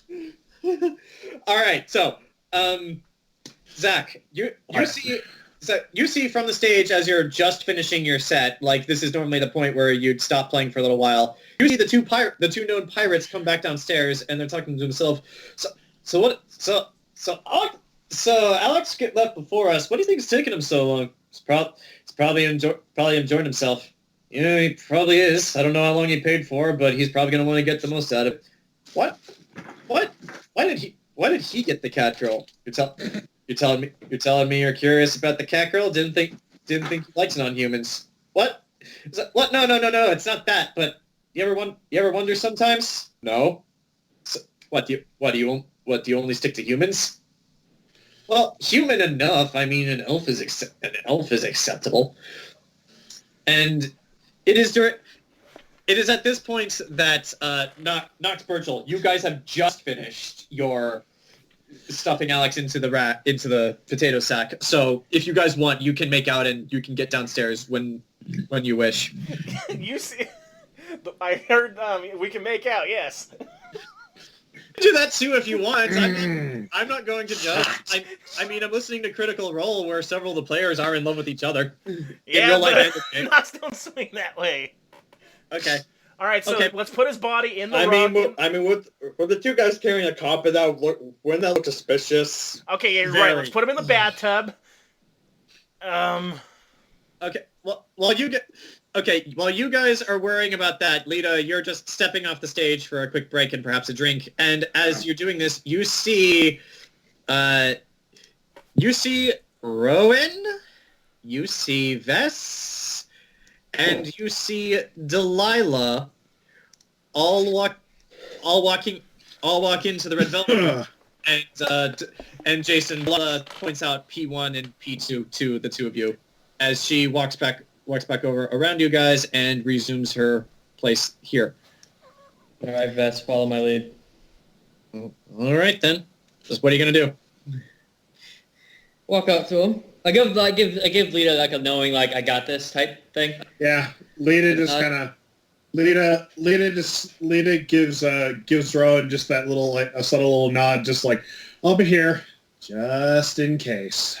All right. So you walk on over, and I'm not even gonna bother rolling perception for for P1 and P2 because having two cops walk up to him and stand right next to them is pretty obvious. But Fucking gentlemen, pigs, the pirates say. It's like, what? We're doing just fine. How about you? Actually, hold on. I got their names. Rowan walks up. So, I heard you two have syphilis. All right. Now, Rowan walks up, reaches into his pocket, very unsubtly just puts a baggie on their table. Look, they have drugs. What? You guys still have the confiscated drugs. Oh, no, wait, you turned those into the we're guard. Never mind. carry those around. We're walking around with 10,000 pounds of cocaine. Nothing suspicious here, officer. Quick aside, that was actually in a musical comedy movie I watched once where these two cops grab this guy and they're crooked as fuck and the guy goes, look what we found on him. Guy reaches into a bag and pulls out a thing of drugs. He goes, we found smack on him. Puts it back in the bag. Mm-hmm. Okay. But yeah, at that, P1 just looks at you and goes, oh, well, we're doing just fine, guardsman. Well, at least I. What about you, Kit? How have you been doing? Oh, I've been just fine. Had myself a lovely redhead. Yeah, the girls here are really nice. Did you just came in on that? What kind of ship was it? It's just a standard ship. The name of the ship is the Maiden Spectre. Burchill told you that. You came in just earlier today, right? The Virgin Spectre? Maiden Spectre. He's messing up the name I know intentionally, what I I said. think. Are you? Yeah. It was like, yeah, that was us. The P2, who now you know his name is Kit, asks, is there a problem, officer? Well, there were some reports from some of the dock hands who are helping unload your cargo, and we have a few questions for you. You wouldn't mind following us outside? Both of them just look strange. Like the other one, P1, just looks at you and says, that can't be right. Like none of what we're shipping is illegal. There must be some mistake. Oh no, unless it was coming from the Virgin Spectre, there's no mistake at all. You're right there, Jayson, so you see this. Lita, I want you to roll perception. 33.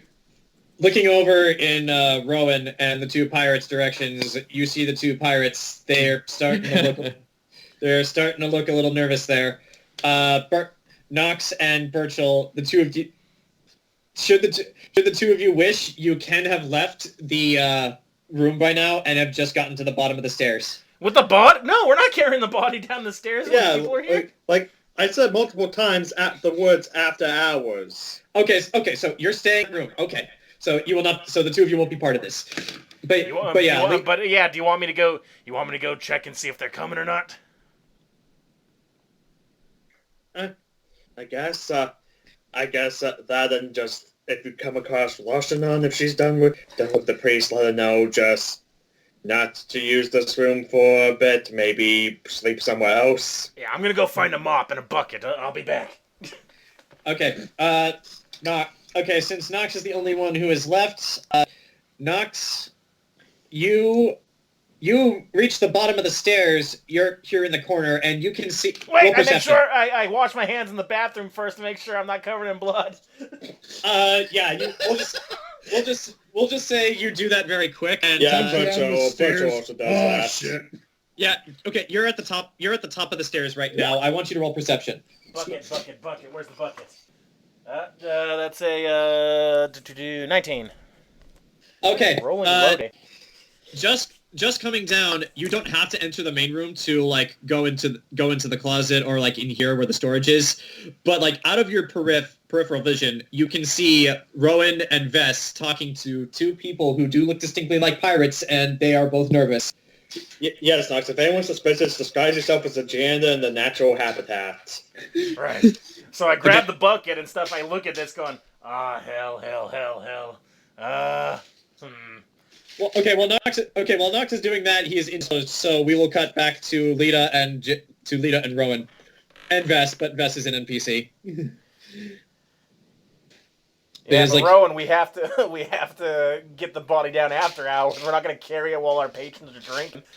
Yeah, but yeah, P1 just looks at you and just like, well, all right, if that is indeed the case, well, so ask your questions then. I don't want to bother these fine people by talking about business in here. But follow me outside, please. What's wrong with in here? Well, I didn't want to have to bring it up while we were in here, but you see, one of the crates, we found some rotten belly fruit. You ever heard of those? I mean, No. Well, you must have. You picked them up. No, I'm sorry, I didn't say that. Well, the belly fruit, I said, but like, well, see, they must have gotten mixed up with your produce that you were transporting, and Lita, what was your perception? Sorry to interrupt, Jayson, but this is happening as you're talking. Really quick, Lita, what was your perception? Belly fruit? belly fruit. What the hell's belly fruit? I have no idea, but we're going with it. Lita, as Rowan is talking to them, your eyes shift over to P2, and you notice him reaching for something behind him. You don't see what. Keep going, Jayson. Well, you see, belly fruit. There's something with its seeds. Once it's fallen off its like mother plant tree, whatever you call them. I'm not a botanist. The seeds in them start emitting this sightless, odorless gas, and if you inhale it, well, okay. Lita, you see John? P2 reaching for some... Oh. Are you... You can just type it to me so Jayson keep talking. If I do that, I'm gonna lose the screen. So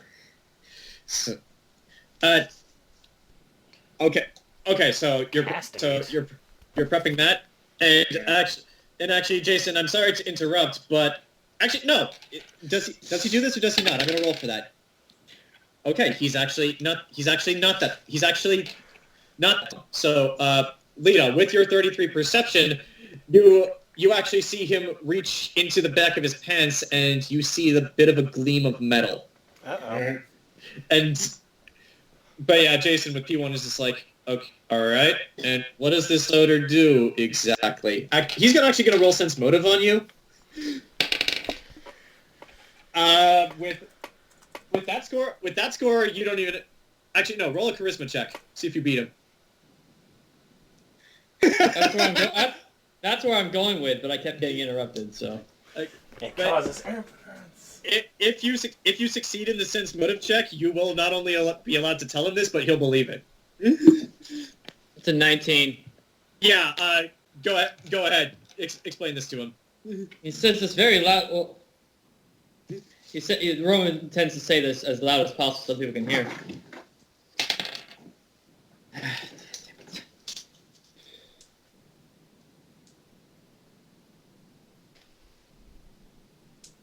He basically tells them that it causes a disease that can spread if it through like a. All right, Jayson, you get. Jayson. Basically, he tells them something that's embarrassing. That's embarrassing. Right. But yeah, Jayson, you about get that far before Kit walks around you and stands next to P1 directly in front of you. Lita, very quickly, you see him flip the knife over. Do I see that? You did not roll high enough to see it, so you do not. I did not roll a perception check. Actually, you Yeah, know I what? rolled a charisma. Yeah, you did. Okay, you know what, Rowan? Because you are a city guard, because this is happening right in front of you, and because you're trained to know shit like this, roll profession, and you. 19.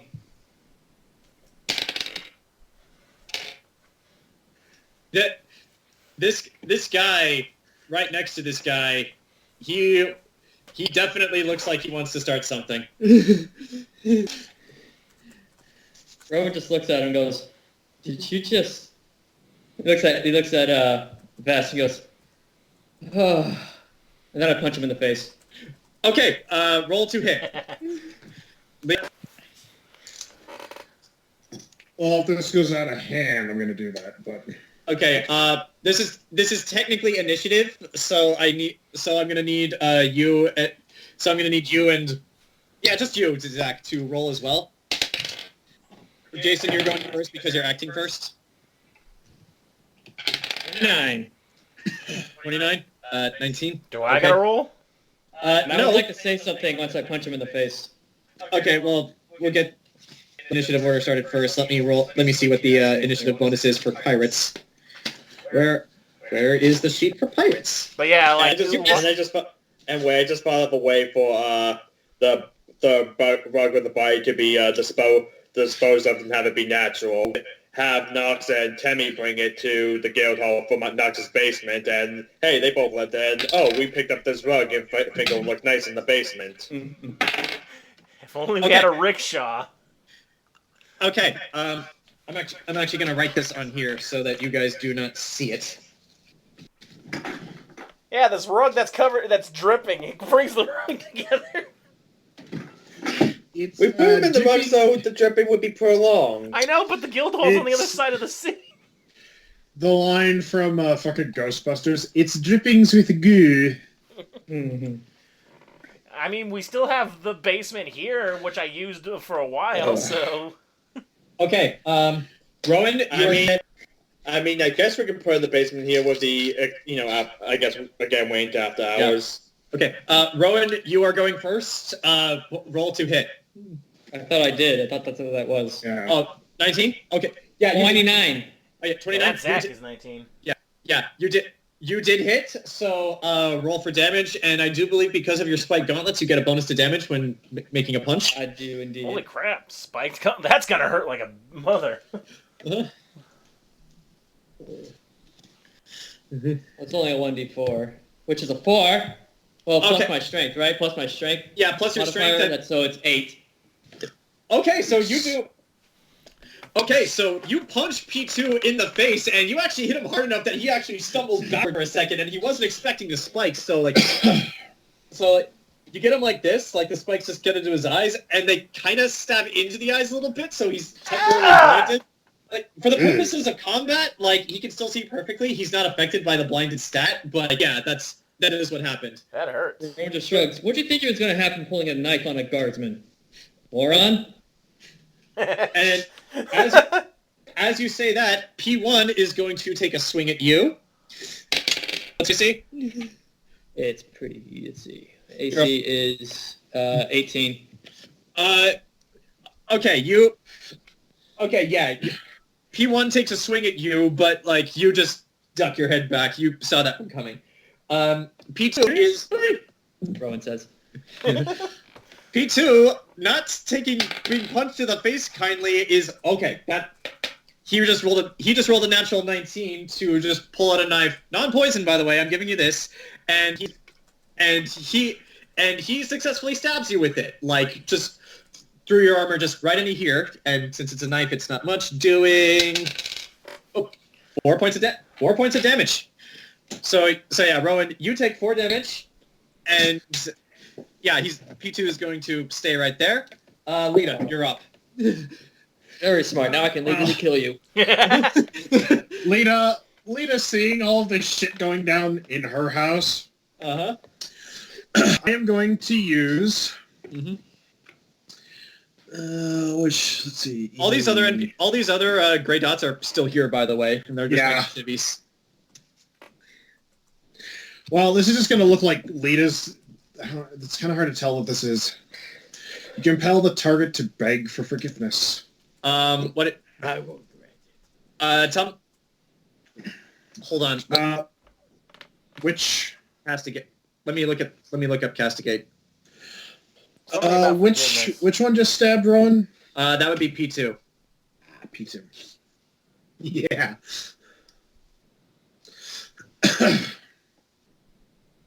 Okay. There is an audio component to the spell, so you do have to speak something. Yeah. So, No. I'm gonna say roll a stealth check to see if you could say this under your breath without anyone noticing. Well, I am the owner of this establishment, so it wouldn't be a place watching a guy just stab a cop for me to yell at. Yeah, so it's not actually it's not a magical spell he says. It's just a word, I think, like, hey, just stop it. Yeah. It's literally just him complaining to the manager. Yeah. So you don't actually have to recite the spell. You can say whatever you want. Yeah. It's basically I yell something at them and they cower. If they fail their save, they cower. Okay. So then go ahead, do that. What do you yell at them? Lita, seeing this go down, points at P2, who just stabbed the cop, and her friend screams, "Not in this house! All right. Shame on you!" Okay, and this is a willpower save, I'm guessing? Castigate. I believe it is. Yes, it is a willpower save. Castigate. Because they are pirates, their willpower is shit. And that was a shit roll. So, Rowan, immediately after he stabs you, you hear Lita yell at this guy, and the knife is still in you, by the way, but you just see him back up, and then just suddenly he just drops to the floor. I'm sorry, I I didn't mean to stab you. I got worried. And sometimes when I get worried, I do illegal things. And now he's cowering in fear. Because he failed, he now cowers in fear. Does he cower in fear of you, or does he just cower in fear in general? In general. Okay, so P2 is now cowering in front of you, having just stabbed and realized that he has made a terrible, terrible mistake. Don't apologize to me. Apologize to let's leave that. What's your official title? Lady Lita Ford of House Ford. Apologize to Lady Lita of House Ford for causing trouble in her establishment. All right. As you. Oh yeah, I am the law. Technically, in this place, you are the literal law. But as you yell this, Vess is going to restrain P1. She's not going to draw a weapon. She's just going to. About time, Vess. Have my back, my ass. Okay, Vess's strength, so he has to roll to resist this, and he does. Vess is continuing her useless streak as she tries to restrain P1, but he just shrugs her off. Like, Vess is a pretty small woman. However, It's just like... last in the initiative order, we have Ko, who, seeing all this happening, is going to use his full movement to run over here, practically leap up onto the table, and he is going to just tackle the guy to the ground. And Blasco is a pretty big guy. He's like close to 7 feet and has the body of John Cena. That guy's dead. His face is gonna get caved in. Okay, so Blasco is going to roll to grapple, and that is no, that fell off. So it would have been a natural 20, but it fell off the desk, so it doesn't count.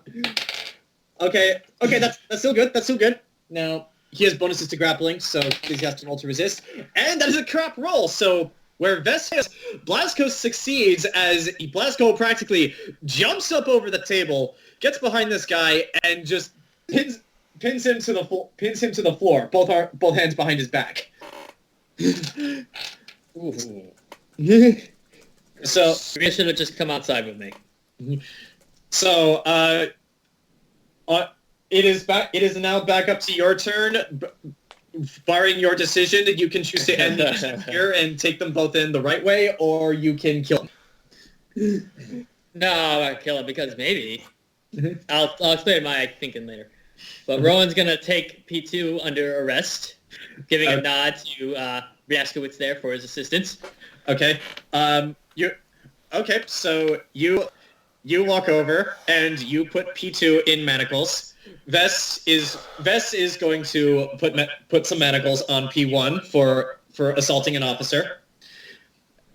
And let's just say, for the sake of brevity, I'm not going to move any of the pogs. You three, with Blasco's help, because he is a big motherfucker and they are very much intimidated by him.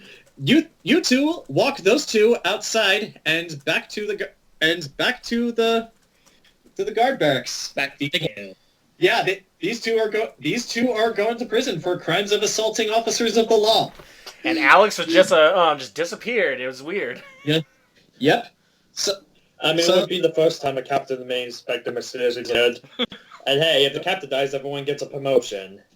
So that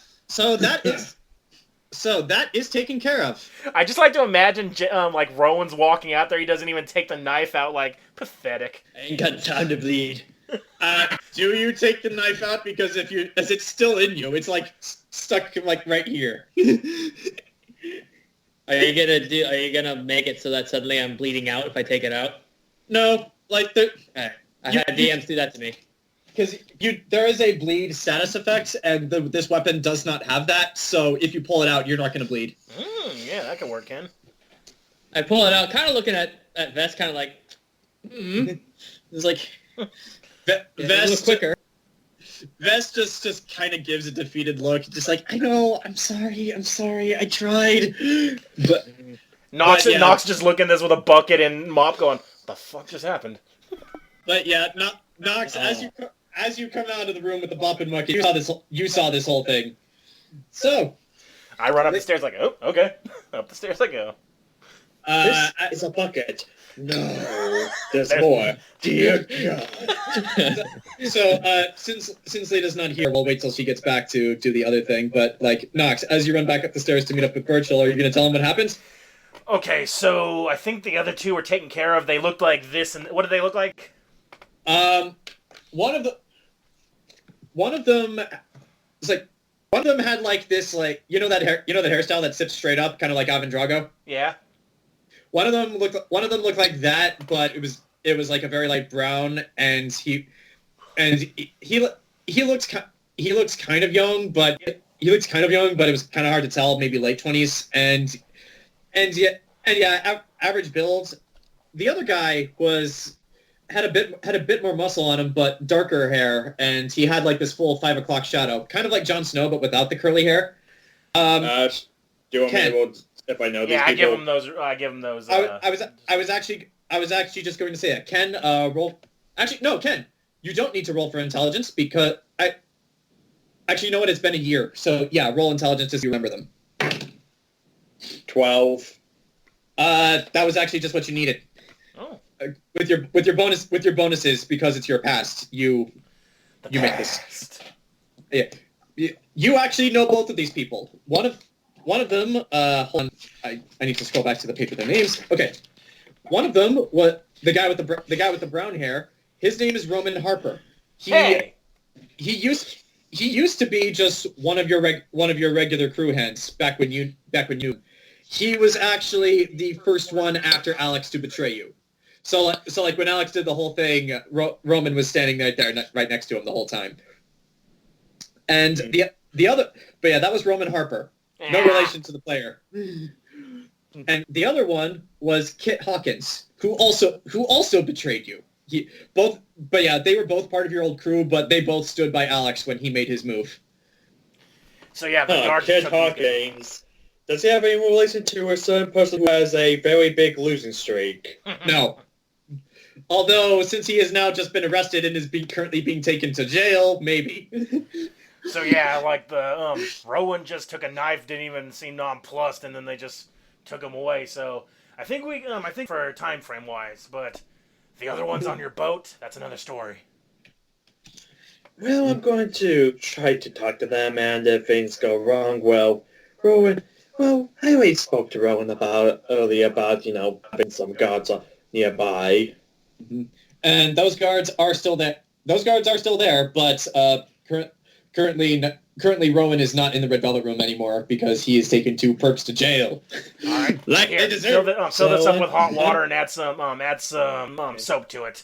Okay, so I was about to head to the ship, but all right. Help me clean up first. Fine. All right. So, Lita. So you just watched Rowan take away 2 perps, and as far as you are aware, everything should be on the up and up. And your set at this point has finished, unless you want to start a brand new set. Now I'm gonna go check on upstairs. All right. You head upstairs, and you head into Lashanon's room in the corner, and you find Nox with a mop and buckets cleaning up some blood on the floor. And walking into the bathroom, you see that you also see that the rug is missing, by the way. And walking into the bathroom, you see in the tub a large potato sack, which undoubtedly at this point contains the very much dead body of Alex. You saw the blood, so you know he's dead. It's a potato sack wrapped in the carpet. So wait! Did you wrap the potato sack in the carpet, or did you wrap Alex in the carpet and then put him in the potato sack? No, we put Alex in the potato sack, then wrapped him in the carpet. Okay, so you walk into the bathroom and basically see what looks like a very obvious body wrapped in the carpet from the floor. Lita just kind of walks in, sees this. Oh my God.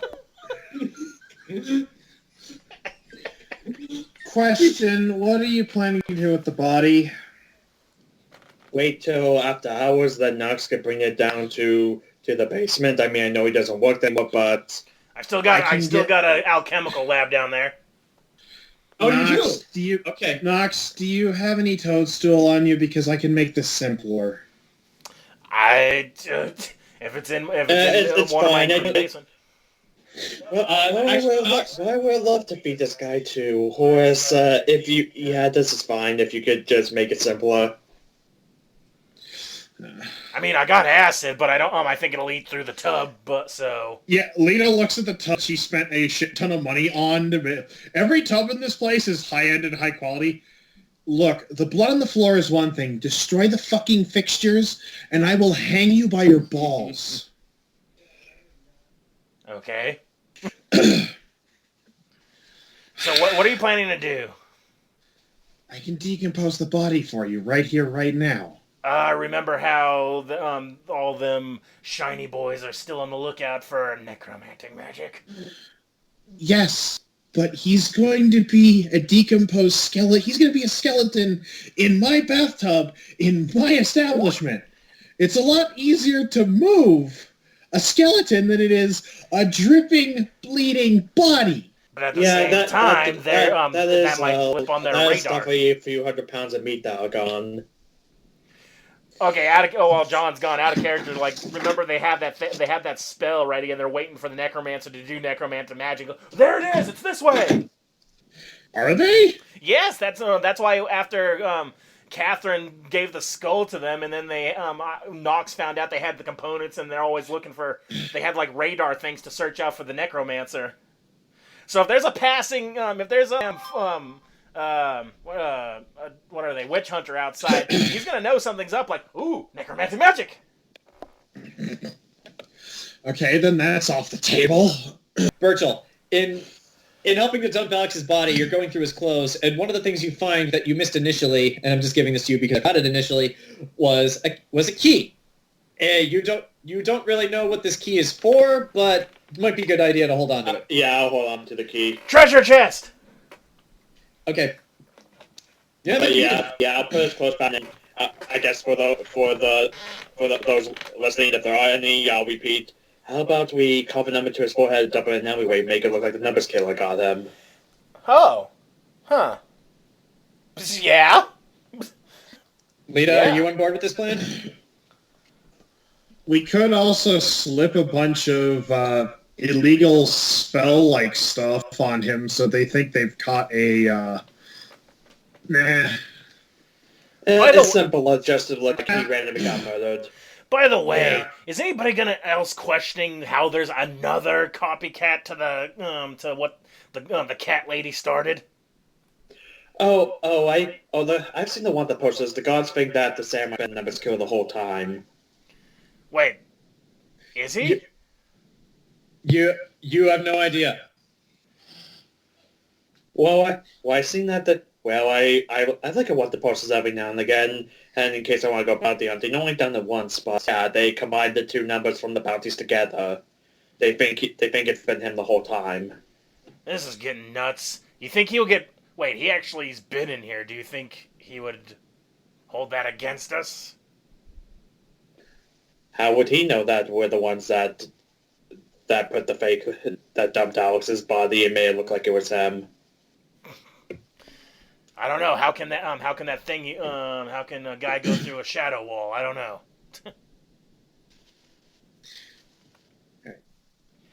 So, what number were they on? You guys have no idea. You don't know anything about how the numbers killer has been operating, and I'm just going to tell you... You know, I can't... I saw Bjorn's body. Can I try to roll to remember she was? Sure, yeah. Also, while he's rolling, Jayson. Yeah. As you're taking the two perps to the station, you go through their belongings. You find the two swords that they dropped off at Glasgow were left at the Red Velvet, but those are just two swords. Nobody cares, and I'm sure Lita could have a use for them. But yeah, you find on them a couple of knives. You find 135 gold each. And for Burchill, I forgot. I found 100 gold each. Yeah, 135 gold each. 100 gold each. No, he only found 7 gold apiece on them. Yeah, on each of them. They didn't have any gold. What are you talking about, Jayson? 135. Also, Ken, there was there was 500 gold on Alex's body. However, he spent some of that to get a night with Lashin on. Damn it! So unfortunately there is now actually what's Lashinon's worth? I wrote this down. But Mike assigned values to every single one of the girls in the Red Velvet Room. Of course. Wait, I have it. Right Oh, you here. do? Yes, I wrote it down. 35. So yeah, he 465 then. he has 365 gold on him. Oh. I'll hand that gold to Leah and just say, buy a new carpet, keep the change. All right. But yeah, Jayson, I'm just saying, if we cut him up, it'll we got hamburger, we got steak for Horace. It's like we've done before. It's like also okay, Jayson, you find actually on the body on Roman's person, you find an earring. Roll a profession check on it because this would be examining evidence technically. All right. That's an only 11. Because it's only... Actually, hold on. You know what? I'll leave the choice to you. Looking at this thing, it was weird that this pirate had a single earring, but looking at it, there are these weird markings on it. Like there's some engravings. You're thinking you might want to show this to Lita or somebody else who knows about this stuff. This doesn't look like a normal earring. Can I first ask them to like, hey, what's this? What's this mean? It's a fucking earring, you dumb half elf. Which one said that? Roman, the guy who was wearing it. Well, which one? P1 or P2? That's P1. Okay. I didn't punch him yet. You did not. Roll a hit if you want to punch him. You know what? Oh yeah, John. Sorry, just the intelligent. It was an intelligence roll, right? For what? Remembering what number BR was. Yeah, intelligence. Yeah, that's a nat 20. Sorry.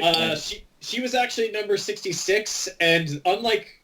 Okay, you guys don't know that Catherine was a numbers killer, but... I do.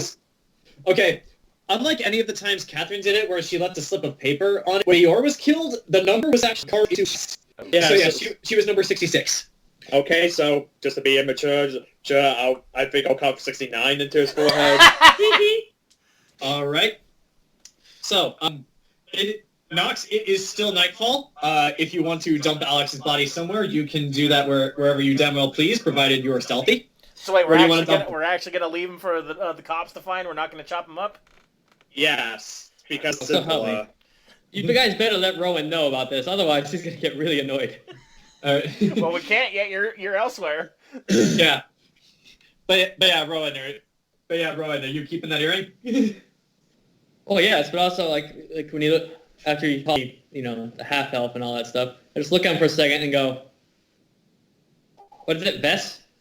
Yeah, Vess. Vess. Yeah? Vess is going to roll to hit, and she nat 20s him in the nuts. There we go.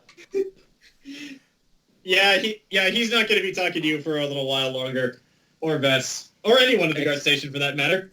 Excellent work, guardswoman. And this. All right. Oh. Maybe. Now, Nox. Actually, no, better question. Which one of you is going to dump the body? And where are you dumping it? I mean, I can fly.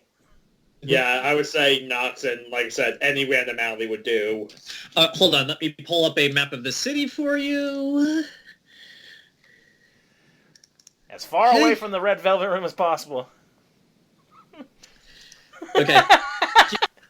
Okay, here is your map. Here is your map of the city. The Red Velvet Room is here. The Red Velvet Room is here. Where do you want to take it? Trent Reznor gate? What? Yes, there is a gate named after Trent Reznor, a legendary bard from the city of Sanctuary. Okay. Metal. Alright, I think I know the perfect spot. You see up and to the right from the theater, there's a dot there. It says someone's apartment. His apartment. My apartment? What? Whoa! No! I'm kidding. That is my one place of refuge in this whole freaking city. Come come home to see a body in your room? Damn it! God damn it, not! You could buy Lita's apartment, which is down here.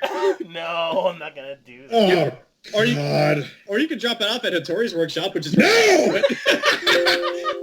Like I said, any random alley. Who do we still hate in the city here? There are the butchers who... Actually, you guys have not seen any butchers as of late. Yeah. So you do not know. Let's see. There are several noble houses that, well, you guys haven't earned their ire yet. You know what? The list of people you guys hate is growing smaller and smaller by the day. Oh yeah, we keep killing them. Bank. All right. Okay, I guess so I'll go dump them in the canal. oh, like right around here. Yeah. Okay. Wait, no, that's too close to the red velvet room. Well, this is running water, so it will carry him. And if he was last seen in the Red Velvet Room and was attacked when leaving, him being close won't be that suspicious. Yeah, you're right. If it's running water, that'll carry him. This Okay. isn't drinking water. This is salt water, right? Yeah, this is salt water. Okay, It's coming from the ocean. Yeah, I'll go dump him in the channel. Maybe a shark will get him. Okay, I would like you to roll for stealth, and I would also like you to roll a strength check because you are carrying a body. Shit. Are you sure you don't want to help me, Rowan? Because strength's not my strong suit. Rowan is not there. Not Rowan Burchill, sorry.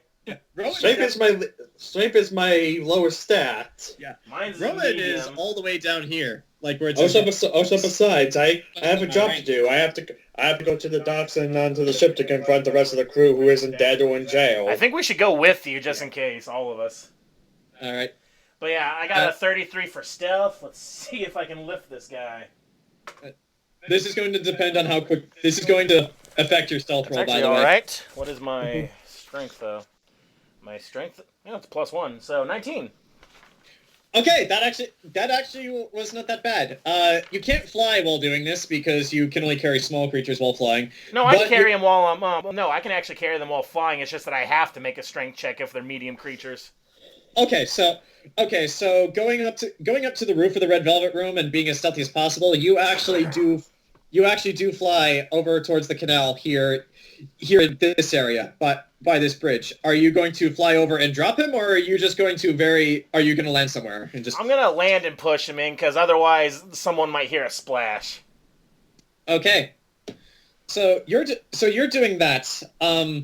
So are all of you guys know where Rowan is? He's in the guard headquarters. You guys can go get back and get him and Vess if you want. So, should I come too? If you want to, you know where the ship is. Yeah, I dump Alex in the thing, dunk, and then I get back to the group. All right, now, are you going to the ship now while it's still dark? Rowan? Well, it's Burchill's call. It's his ship. God damn it! Why do I keep mixing you two up? You sound nothing alike. Yeah. You going I mean, well, I doubt they would, leave harbor in the middle of the night, I guess we're gonna go in the morning, but, as early as possible. All right. What if they But take no, wait, off the because guards the other guys don't the show guards are up? still waiting there, so... No, wait. The guards are still waiting there, so... I don't know, rip off the Band-Aid. What do you guys think? I think we get it done now, because what if they get spooked and leave when those three don't come back? Yeah, and I want that map. So yeah, no, we're doing this now. All right. Let's just say, for the sake of brevity, that you guys all meet up. Like Lita, you go back and get Rowan, and Nox, you just eventually meet up by the docks, and you find Burchill. It's not hard. Can we wear our Hotline Miami masks as we do this?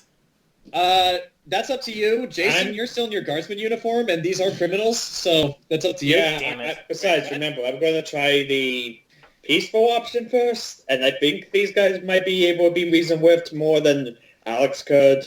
Mm-hmm. Yeah, plus you look richer than when you were their captain, so maybe they'll look at that. Yeah.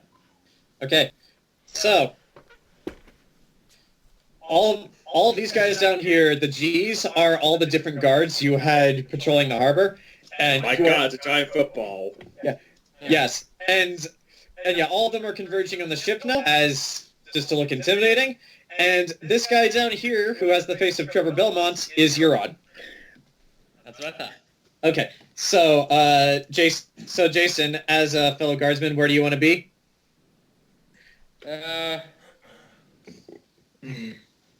Like it doesn't. So the plan is Ken's gonna go and try and talk, and we're just being there. Are we? Wait, Yeah. do we want to be seen yet? Mm-hmm. Well, that's up to you. Like these guys are just That's here what I'm just so asking. you guys know that they're there. So If something goes wrong, I have a whistle on me, I'll blow it. Granted, that might also summon Horus, but he could be helpful. yeah, Yeah, either way. worst case scenario, you're summoning a griffin to attack a bunch of pirates. So yeah. I'll hang out. I'll go. If it goes tits up, I'll use my whistle. Okay. All right, hanging back the cards. I'll be with G3 and G2. Okay, and you guys are not actually there. They're just on the screen, yeah. so you guys know they're there. And yeah, I'll move Euron a little bit back as well. It does look like a football. Yeah, I drew this in 5 seconds. I love it. Where are you? But with the Trevor Bowman picture, that reminds me. John, did you see season 3 is coming March 5th? Oh, March 5th. I knew it was coming. I didn't know the date. Thank you. I gotta look at okay. the trailer still. Grant, you're hanging back too? Weren't we walking up with Burchill? Do you want to be there next to him and make him look intimidating? Yeah, I thought that was the point. Like, aren't me and Lita gonna flank him or no? Lita, do you want to flank Burchill? I'll wait with the guards because Okay. Okay. So Oh, okay. we'll I thought we were going as a group, but if he's going in there by himself, okay, then I'll hang back. Okay, so you're hanging back too. So Unless Burchill wants us to go, it's all up to him. What does he want? Like I said, if it goes wrong, I'll blow the whistle. Okay. Okay. And yet, none of you guys are far, by the way. You're within earshot if something should go wrong. It's just right now Burchill is going up there by himself. Do you want that? Do you want that potion that'll make you be able to talk better? Fox is coming? Is that one you have on hand? Now, Fox's cunning's for intelligent, John. All right. Okay. I don't know what it's called. All I know is I can create it. Did you have one made previously? Let me see. excuse me. Mm-hmm. I have a note that says Silver Tongue. How many does it say you have? Any? It doesn't. It's a bullet point. So hold on. Does that mean I just know how to make it? What did I do? Stupid notes. Because there's Phantom Blood, comprehend languages. It doesn't actually say, so I leave it up to you if I made it or not, because I didn't write it down. I'm gonna say no because you did not specify you were preparing that for this mission. Okay, so Sorry. I may have a +10 to diplomacy. Hopefully that'll be good enough. okay, so walking back, how are you walking up there for flavor? I'm going to board the ship like I own the place because I used to. Do you want Alex's Okay. king with you? No, that'll raise suspicion, especially considering that we dumped his body and pinned it on someone else. Okay. All right, Walk so up like the Joker in MK11 with his. Da-da-da. Yeah, Burchill doesn't have a king yet. He's going to commission one from Matoy for next season. So, what? So, walking up onto the ship like you own the motherfucking place, you actually do see there are quite a bit of people still on here who have just finished moving boxes. And actually, one of them just walking out here, hearing the P7, hearing the footsteps, just says, all right, Captain, we got them all moved in. Then he sees you. I haven't been called that in a while. You actually recognize this guy. This man is because he was the only black person on your crew when you were captain. His name is Arav Johnson. He was always loyal to you, but when Alex betrayed you, he kind of went with Alex more out of fear of what Alex and the other crewmen might do to him than loyalty to you. Like, that won out in the end. But yeah, he sided with Alex because he was afraid. But yeah, you recognize him. Evening, gentlemen. It's been a while, hasn't it? At this point, every single pirate on the ship is walking around and surrounding you. It's like, let's just keep this going as I do this. they all walk up and they all see you. Some of them recognize you, some of them don't. Like, there are actually quite a few new faces here that you don't recognize. But yeah, one of the other ones that recognize you just looks at you and just says, "You're supposed to be dead!" By all accounts, I should be, but I'm not. One of them walks up to you. Let's use P2 this time for him because the current P2 is indisposed. P2 walks up to you, and you recognize this man. You recognize this man as well. This is Cooper Lawrence. He was one of the others that firmly sided with Alex when this happened, and he just steps forward, looking at you, glaring daggers. He's like, "Where the fuck is Alex?" I'm honestly, well, I'm not really sure. It's like you see Cooper, who's kind of this thin-looking guy with a buzz blonde haircut. He's just looking over around the rest of the crew and just says, "Right, if you're here," you see him reach for his sword. Up. Hold on, I'm here to talk. And why should we listen to you? Because I know I fucked up. Fucked up. You had us running a wild goose chase for years. Months, but yes. It's like that treasure chest didn't even exist. We don't know that doesn't exist, and well, you know, even if it did, it only granted a single wish. One. What were you gonna use that wish for?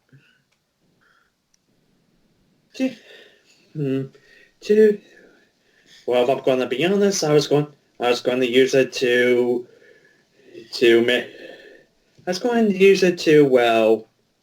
make sure that how do I phrase this? You better think of how you want to phrase that quickly. I was going to use it to I'll just be honest. I was going to use it to find my family. The reason why I ended up on the ship to begin with. Cooper just stares at you, still glaring daggers. There's some murmurs among the crew. It's like he was gonna find his family. What about us? He was looking for this thing forever. Arv, the one black guy, is just being completely silent, just staring at you, not sure what's going on. What's Cooper's reaction to this? Okay, and this is like, find your family. He steps in a bit closer. You had us running around the seas, chasing a ship that didn't exist chasing a chest that didn't exist for months, and you were going to use it to find your family? What about us? Well, I don't know. I was selfish, okay? I brought myself over the crew because I thought I saw a way for me to have out. I know it was wrong. You guys throw me overboard. I had that coming. It's a miracle that I survived, and damn right, it's a miracle. He interrupts as P6 and where's P7 and P7. They both step closer and just like, but and you're it's like, and by all accounts, you should be dead. If you survived, why shouldn't we correct our mistake? Why shouldn't we finish what we started? Because I'm here to make an offer that isn't a wild goose chase. So I'm here to give you guys something more legitimate than piracy. Roll a diplomacy check. 16.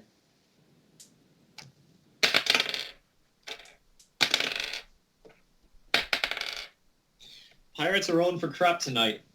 Good. You see the three surrounding you. All of them are reaching for their swords. But then Cooper takes his hand away and is just like, all right. So, it's like, all right, Captain. He says that with like obvious venom to his voice. Make your offer. We'll decide after we hear it whether or not we're going to kill you where you stand. In the time that I've been here, I've used my high ability of navigation to set up a bit. Well, let me rephrase that. I set up a business, a shipping company, and got a few contracts. It's even backed up by the prince of this land. If you work for me, bullshit. No way you're friends with Prince Ares. he more knows of me. It's more that I'm friends with someone who's friends with him.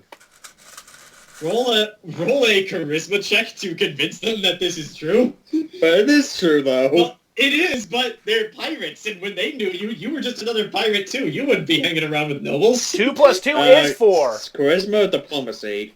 This would just be charisma. You're not trying to be diplomatic. You're just trying to convince them that this is true. 18. Ooh.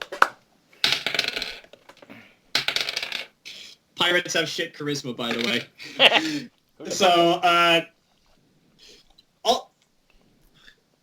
Cooper believes you. P6 believes you. P7 still tentatively has a hand to his sword. You actually do not recognize P7. He's a new crew member. Look, what I'm getting at is, I was on the ship for 16 years. I know it is. Raiding ships only getting paid by whatever amount they have or whatever we manage to get off them and sell. It's very inconsistent. Work for me in my company. I'll make sure all of you have a consistent paycheck. Cooper continues to glare at you. And you can guarantee that. Oh, why wouldn't I? Yeah. I don't know. How long of a list of reasons that line is bullshit do you want? Look, before you continue, I just want to say from you guys looking out in the distance, you do not need a perception check to see this. It is very, very evident that Burchill's crew do not like him. just from what you guys are seeing. Sorry to interrupt, Ken. I just wanted to paint that picture for the others. If consistent money isn't well enough, well, I'll also throw in this another business that I have setting up. It's not complete yet, but I'm also setting up a brothel. Those who work for the Burchill Foundation will be getting monthly coupons for discounts. It's like that actually does seem to get the interest of some of them. You said a right thing. Like it's like free discounts was like. Hold on, I need to roll something for Cooper. Okay, so they all hear this, and Arav actually just says, like, that actually does not sound like that bit of a deal. You shut the fuck up, Arav. You're lucky that we let you stay here.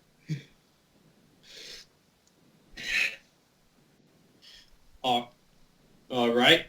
But look, I'm not asking for you guys' trust right away. I know that's something that needs to be earned, but I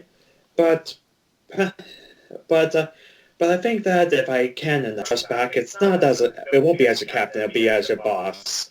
In fact, since Alex doesn't seem to be around, who's been here the longest since?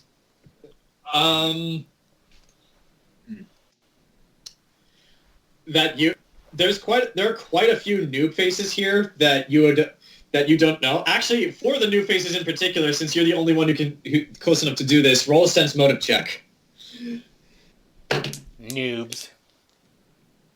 Sense motive. Mm-hmm. And favorite enemy bonus, so that'll be 12. Some of these guys are hard to get a read on. Some of them were very clearly hired by Alex, so they're assholes and scoundrels. As far as an answer to your question and their motives, of the ones that didn't outright betray you, there is Arif, as I mentioned before, but there's also another guy named Cairo Simpson, who you also recognize. You didn't notice him before because you were too busy talking. But here's the thing with Cairo is you actually have no idea where his loyalties lie. You don't know if he betrayed Alex because as he thought he was a better captain, or if he was just going with the flow and trying not to die. So of the two that you know have been here the longest, one of them you don't know where their loyalties are, and one of them sided with Alex out of fear. Wild card and decadence. As far as the others and their motives, some of these guys are very clearly pirates, and they want to be pirates. I want to steal. Yeah, pretty much, yeah. Well, there's only like 2 of them that are like that, but two might be enough. Pirates have shit charisma, by the way.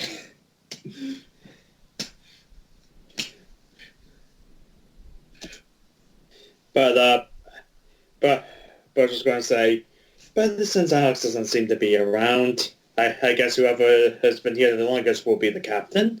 It's like, actually, at that, Motion. One of the new guys actually steps up. Where is Alex? Funny thing, I offered him the same. I gave him the same offer, and he stormed off. I wonder where he went to. I'm going to roll bluff. Roll a bluff check for that.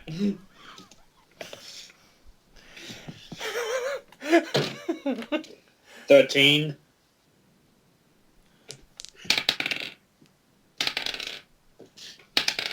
What's the name of the city again, guys? Sanctuary. Everyone in Sanctuary knows Kung Fu. You said 13? Okay, confirm. Yeah. Cooper tied with you. P7 beat your bluff, and you actually see him draw the sword a little bit. Why don't you stop lying to us, motherfucker? Where's our captain? He was tied up. He got tied up for a moment. I don't know what happened after that. After seeing him half draw his sword like that, let me roll for the others. Okay. Burchill, this is getting bad. Arv is backing up. Cairo's not doing anything, but all the others are starting to glare at you with looks of I want to cause this motherfucker pain on their faces. Burchill sighs and goes, well, I tried. I blow the whistle. Okay. Whistle is blown. You know what? For the sake of shit, boys. For the sake of this, I'm going. Everyone roll initiative. The guard mob and the pirate mob will just have a single turn. Well, I want the black guy on my side. He seems cool. Yeah, just point out the 2 people we don't kill, and we'll kill the rest. Well, you have no idea. You have no idea what these people do. Maybe if one begs in fear and says, "Please don't kill me," I won't kill him. All right. We're gonna act like guards and try to apprehend most of them. Okay. Question: doesn't that one apply to initiative? No, yes, you just add your dex to that. Yeah, add your dex, but you're probably still going last. Only initiative. Don't Okay, worry, we keep the good ones and we'll make them the captain. God, my hair's... Okay. So, ducks. Oh my god, my hair's a mess. There, perfect. Okay, Jayson, you're 14, so... Yeah, I got this at Halloween store. I wish it would cover down here too, because I think it's pretty awesome. Okay. Jayson. Yeah. How many minutes does it take to get to the center of a Tootsie Pop? I don't know. Tell me! Yeah, I know you know! I don't. 3!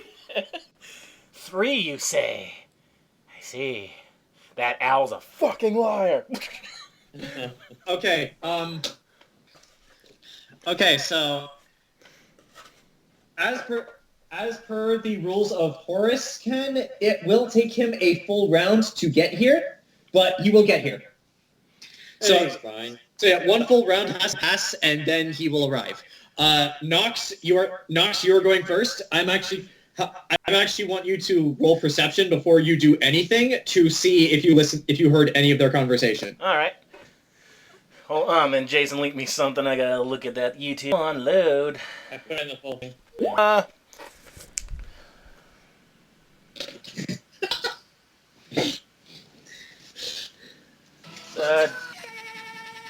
Okay. You actually did hear parts of the conversation. You do know, and from being as observant as you are, you know that P1, who is the black guy, he did know Burchill, and he seems kind of apprehensive about the whole thing. And yeah, some of the other crew members were yelling at him, so they clearly did not like him. But yeah, it was evident that he knew Burchill before, and he seems kind of nervous about what's going on. And all the others seem hostile at this point, but you have no idea who they are hostile to. Who's nearest to me? Actually, I was going to ask you that. Where are you? Where do you want to have been hidden during this entire thing? I guess near Lita? Lita, where are you hiding? I was with the guard. Okay, the guard was spread out all in different places. I was close to Rowan. So the three of you are together. Oh wait, if he's in a big group, I don't want to be with him though. I thought Lita was by herself. Oh no, Rowan is on his own, so it would just be the three of you hiding in one spot. Oh, okay. So yeah, all three of you are together. Here's Zach. I tell them I tell them the black one might be on our might be an ally. All right, you say that to him. What are you gonna do? Well, got mask down, and you know what? I'm not gonna fly. Rather, I'm gonna make it look like I jump really far. I'm gonna get on that boat behind them. Okay. I'm gonna. I'm not. You're going behind them. You're going behind. Yeah, I'm gonna like and do that thing where I flat down and jump like 20 feet. Okay. With your movements, you do get just enough. I do need you to make a dexterity check to see how well you can jump across. The gap here is bigger than you might think. This is a ship. Is it not acrobatics or partly flying or no? Yes, it is. So you can add those to this. All right. I'll use fly, but I'm making it look like doesn't matter. Natural 20. Where the hell were you when I make grease, you bastard? Okay, so yeah, you're on the ship, and the rest of these guys are focused on Burchill, so they do not notice you. Well, I got one move. What can I do? Actually, technically, the pirates are all. Actually, no, this initiative order is correct, because I was going to say the pirates are all unaware of you, so you should all go before them. But you guys got lucky. You guys all go before the pirates, except for Burchill. The one guy that should be going. I'm in danger. Burchill, how good are you at not sneezing? It's not a skill I practiced. He would have to roll the save. Okay, I can either make you harder to hit, or I can make make everyone sneeze, or I can make you disappear ninja style with a flash, with basically a flashbang. Before that, if anyone wants to have the song "Wenches and Mead" playing by Ailstorm, that's the music for this encounter. I forgot to post it. Where's Flash Powder? Also, Grant, just to remind you, all initiative in my game has exactly a 1 minute timer. So if you can't decide what to do in 1 minute, you forfeit your turn. Oh, okay.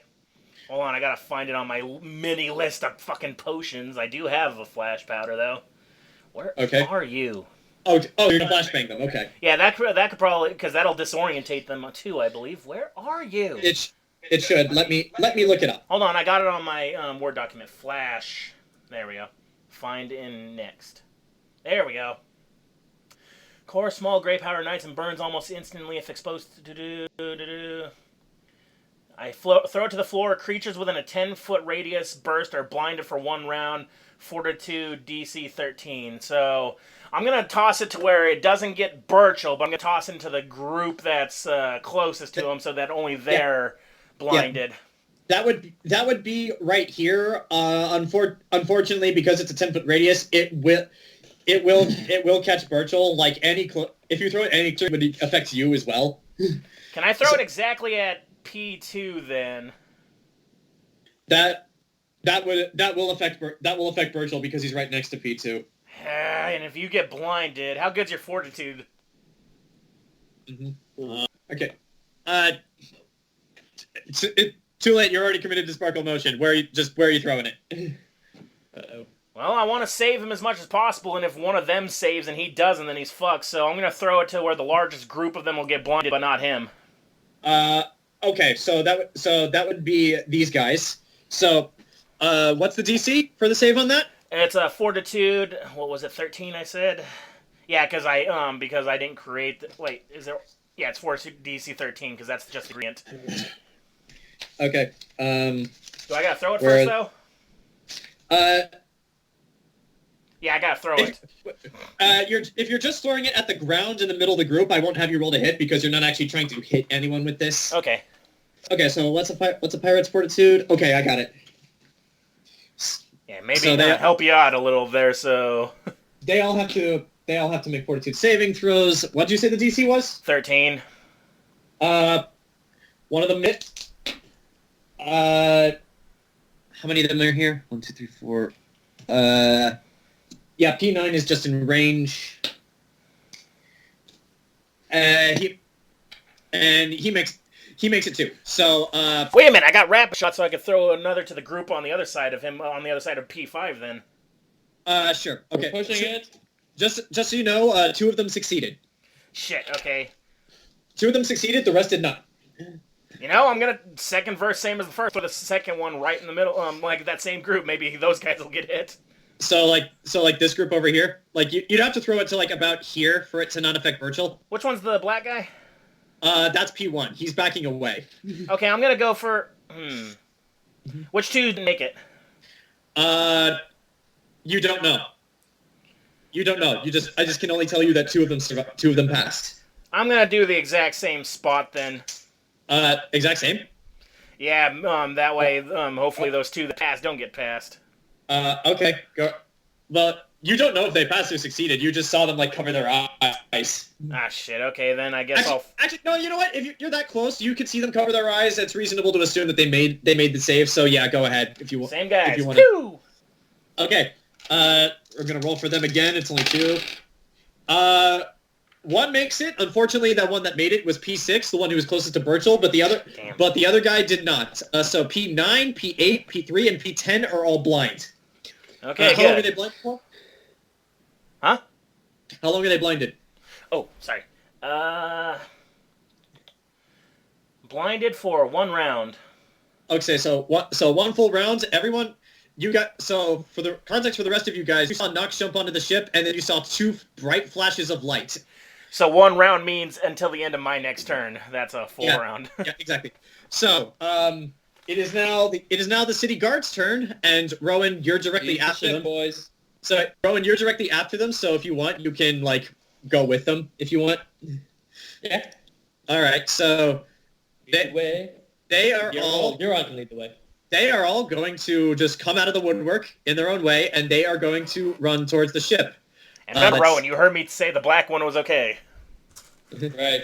Yeah, you heard that. Unfortunately, this thing here is kind of small. Actually, Euron is going to run in first. The guy who ran in first was John Sleepy, the huge ass motherfucker with the axe. So yeah, Euron is going to run in directly behind him. Technically, the other guard should be going first, but Jayson, if you want to go in behind Euron, I'll let you. Yeah. Okay. So yeah, so you're up here. It's a tight space, but for the purposes of this, I will let you attack when it is your turn. So yeah, G2 is right there. Where are the other Gs? God damn it, Gs. Gs, stop mutating and getting away. Okay, so with all of your guards' turn, they are all at the gates, and John Sleepy is going to roll to cleave one of these motherfuckers in half with his axe, preferably P7. And well, with his bonuses, he definitely does this. Let's see, rolling for damage. Okay, so he does 6 damage, and he is not a barbarian, so I don't think he adds his strength to this. So okay. How much health does a pirate have? You know what? I'm just gonna tear the page with the stats for the pirate out of this, so that I don't have to keep flipping to it. Okay.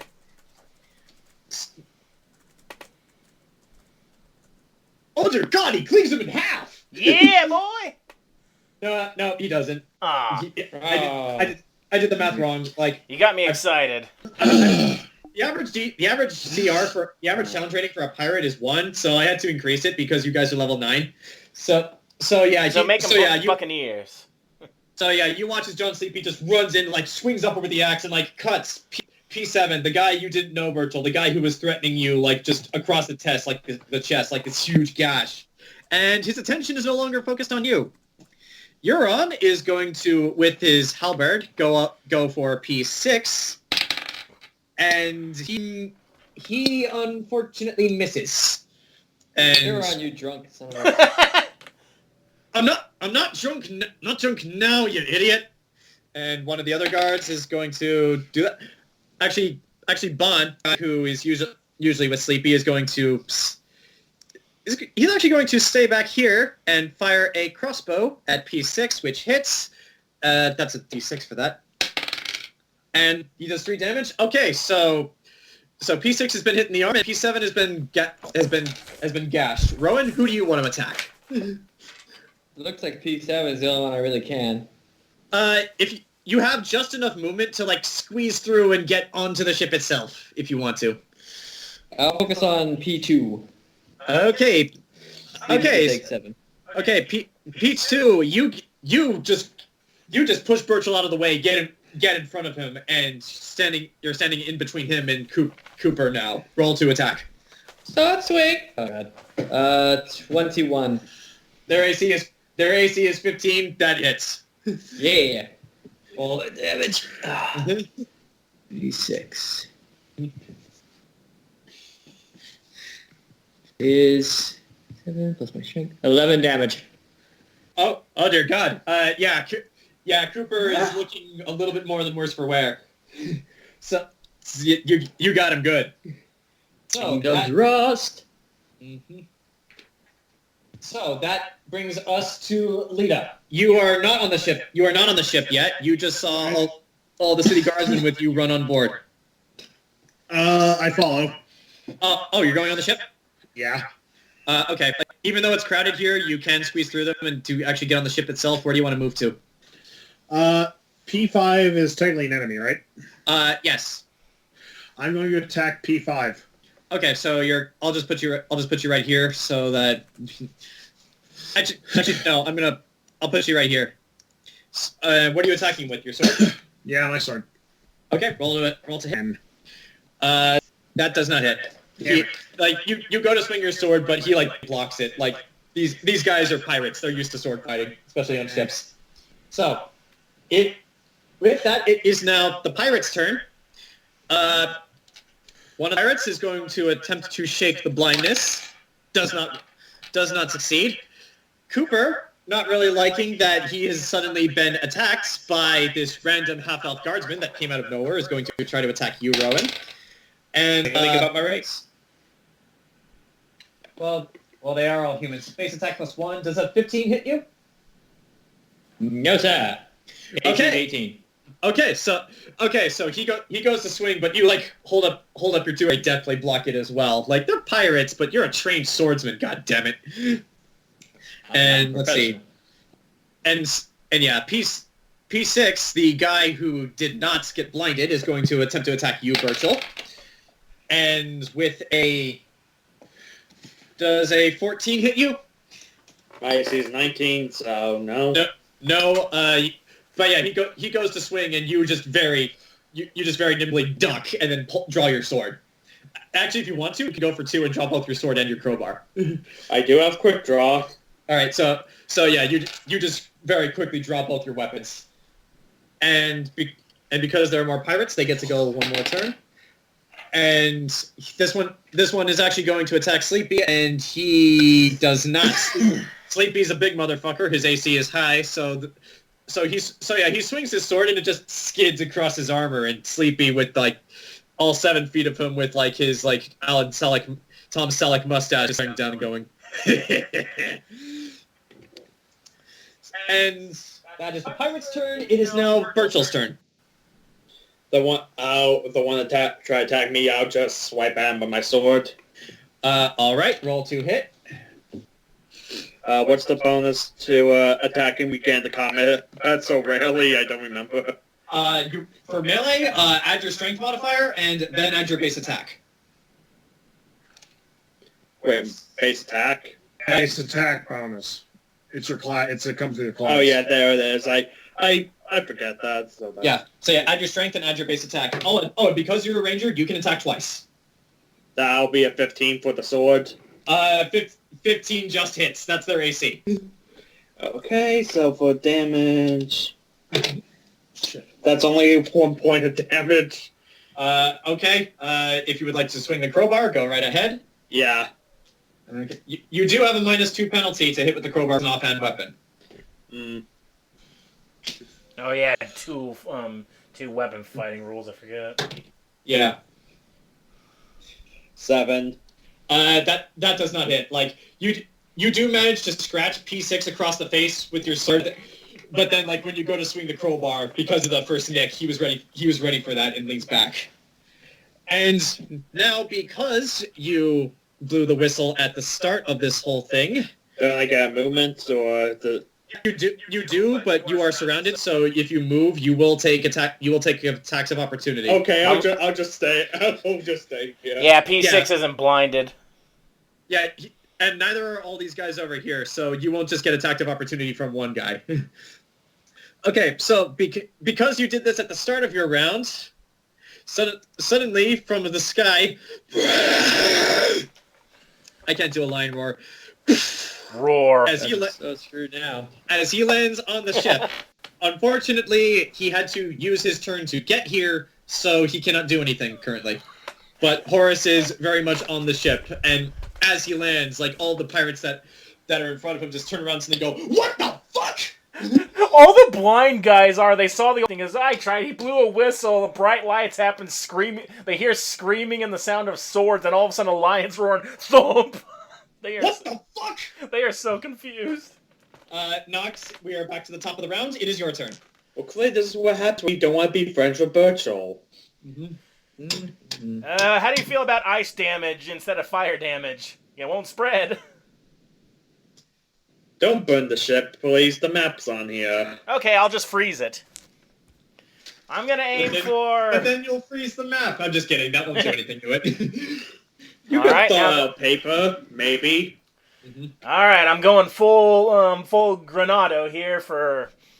Alright, 1 frost bomb to P3. All right. Roll to Is he hit still because you were blind? actually Does that trying... give me anything? Yeah, he is blind. You will get a bonus to hit. I can't tell you the bonus.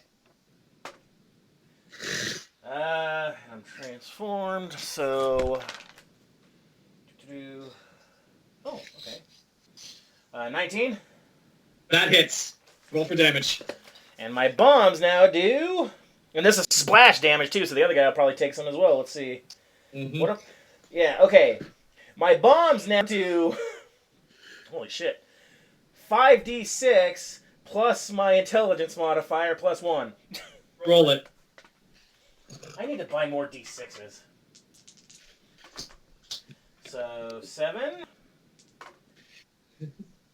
7, 10, 13. 18 plus 4 is 22. So, 23 cold damage. And for splash damage, the other, because I didn't get targeted, the guy next will also take. Hold on. Yeah, you heard the amount, right? Yeah, 23. Yeah, okay. Splash. Find. How does? No, fine next. How does damage work? Using splash. Okay. Yeah, how does splash damage work?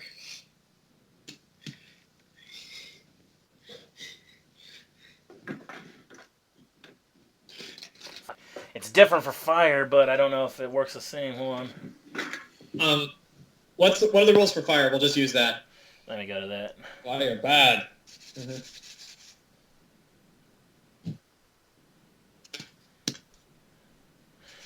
Alright, so I think it's like 1 plus my my modifier, my intelligence. So that's 5. Okay, so P3, as you hit this glass shatters over the back of his head, and then he freezes completely solid in place. P3 is dead. And the other P10 gets some 5 cold damage as well. I'm not done yet, though. Okay, alright. So, okay. But before that, I need to roll something for P10 because he is blinded and because... Grant, you watch P10 just suddenly blinded and just with the sudden impact of cold to his right, he runs to his left and falls off the ship. He's still alive, but he just ran off the ship. Okay, so I'm not going to throw at him. I can't throw it towards you guys because then I don't have... Well, I can throw at P8, I guess. Yeah. I'm gonna. Please don't blind me. I'm gonna throw at P9. I'm gonna throw some sneezing powder. Okay. That will affect. Wait, was P8 or P9? Was P8 or P9 blinded? P8 was blinded. Okay, I'm gonna throw the sneezing powder at him. Both of them were blinded, actually. Oh, okay. So I'll throw it in the middle of them so it spreads. Okay, that will get P4 and Horus as well, but Horus has a bonus to resist these types of things. Oh yeah, he's a good boy. Okay.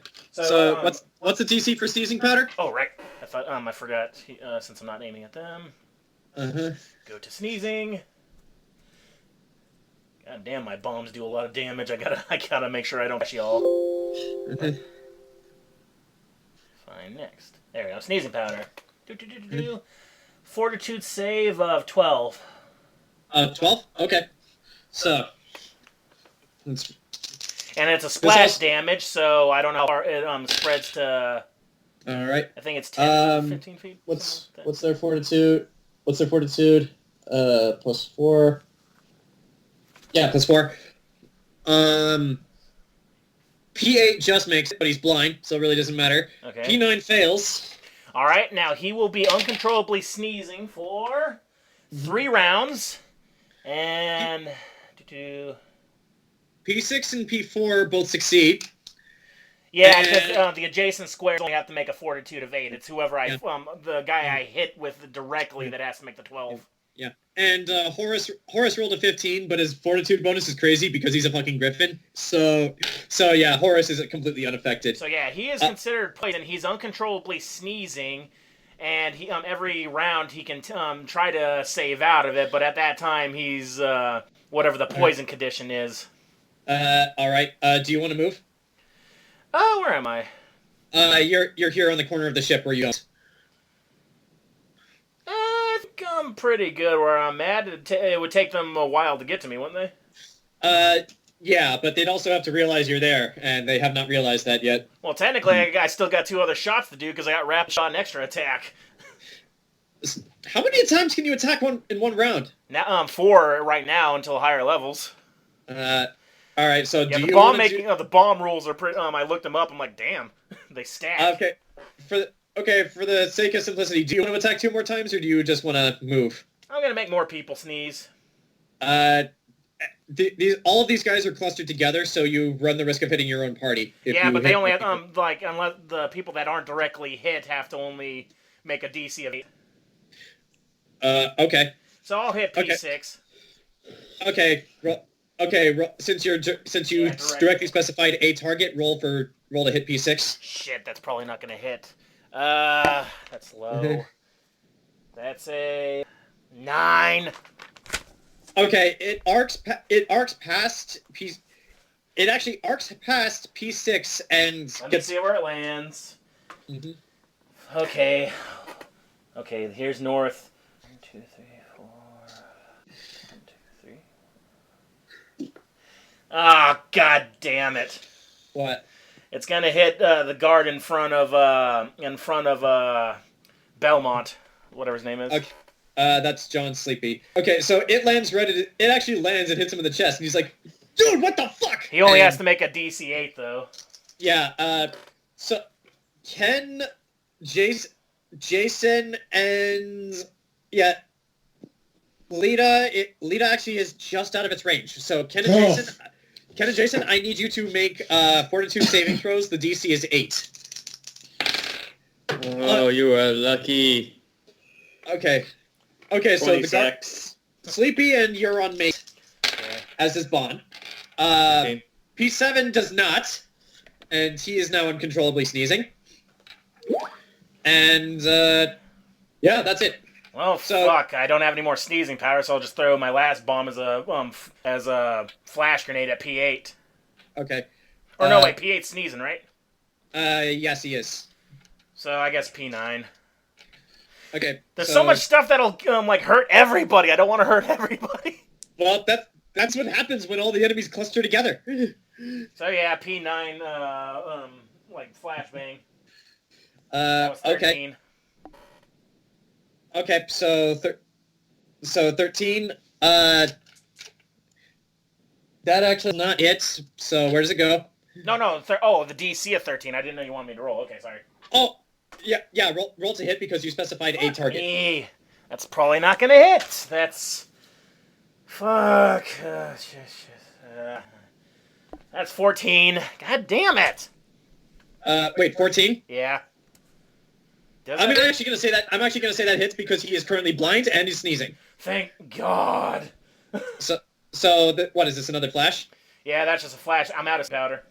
Okay, so this is going to affect Horus as well. What's the DC to 13. resist? Horus rolled a natural 20. He's a good boy. Good boy. Okay, so a natural 20 for P9 as well to resist. Damn it. P4 is blind, and P2 is blind. What about P8? I know he's still sneezing, but P was already blind. he's blind and sneezing. Actually, no. This would have worn off by this turn. So no, his blindness wore off, and he looked over to see you, and then there was another white flash of light. He's blinded and he's again. Still sneezing. Okay. Yeah, and he's still sneezing. All right, take him out, guys. Okay, so it is now the guard's turn. You know what? Yeah, he can do this. He can totally do this. Sleepy is going to see if he can push P7 this way, away from Burchill. That was G1. Well, G1 is John Sleepy. Oh, I thought he had his own token. I didn't make one for him. I only make ones for the NPCs that appear frequently, and unfortunately, Rowan's guard troop does not appear enough for me to warrant all of them. Okay, the enemy does not resist. Let me just go for him just to be confirmed. That's a natural 20. So Sleepy has pushed P7 against the wall and is currently pinning him there. That is unfortunately his action. Euron is going to run up here in between P6 and P7, and because P6 is still engaged with Burchill, he is going to attempt to trip him. And he just by the skin of his teeth succeeds. You see him swing his halberd over, and P6 is tripped, and he is currently prone. Bond is going to take one more. Bond is actually going to take one more shot. He misses. Vess, who showed up, is going to take a shot with her longbow. And Everyone duck! And she actually hits P6. She hits P6 just as he is falling over. And actually, does this kill him? No, but the shark does. Where's my D8? Here we go. With 2 damage, unfortunately, it does not kill him, but there is still an arrow embedded in P6's arm. So, okay, that is the guard's turn. Rowan, it is now your turn. You are still engaged with B2. I'm going to keep engaging with B2. All right. Roll to attack. That's a 28. That stupidly hits. That hits so much right now. Damage time, that's a 15 damage. Yeah, you take the head off. You take Cooper's head off. He's dead. Maybe they'll give up now. Damn. Does anyone want to try a diplomacy check to try to convince them to surrender? I can. Or Ken can. He's got diplomacy on you the go butt. for it. All right. Do you want to move it since your target is currently dead? Who else is causing problems here? Everyone. They're all pirates. I'll take on P9. Okay, yeah. P5 is currently engaged with Lita. And speaking of Lita, it is now your turn. All right. Does everybody want me to try and do a mass diplomacy thing to see if I can get everybody to stop fighting now that Cooper's dead? Yes, think of the children. Ken? If you want, it's your character. Well, I'm just asking, because I can try. It's your initiative order, and no one in combat has yelled at you to do so on their turns, so it's up to you. Well, nobody's asked Lita to try and use her words. Yeah, no one's asked you to do anything yet, so it would be all Well, on to be you. fair, this fight started because Burchill's words didn't work. Mm-hmm. Yeah, we don't know. We just think negotiations are broken down. Yeah, as far as all of you are concerned, negotiations have broken down. All right, well, I'm gonna moved aggressive. I'm gonna flip a coin. Heads, Lita's going to use her words. Tails, Lita's going to let her Steel do the talking. Steal. God damn it. Steel? No. Oh, words? Words. All right. What do you say? Also, invoking your title would mean nothing to these people. They're filthy criminals and pirates. And foreigners. You're all under arrest. Those are the same category: criminals, pirates, and foreigners. Wait, the band? Well, According to most people in this city, yes. Well, according to the department... Never mind. Never mind. I'm not going to go there. All right. Lita will try her words. And if words fail, well, the only good pirates are dead pirates. So let's make these pirates good. All right. What are you going to say? I guess Lita's going to basically see that one guy is now headless, and we know that he was the guy that Burchill was mostly talking to, right? Yes. I guess Lita's going to basically just kind of go, all right, everybody, calm the fuck down! Roll a diplomacy check. This will affect everyone, and you can hear the voice, which is That everyone. includes you, Horace. Actually, John. Do you have an ability for this?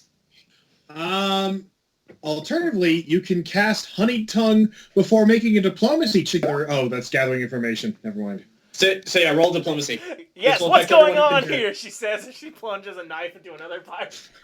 What's going on? Stab. Actually, do I have an ability for this?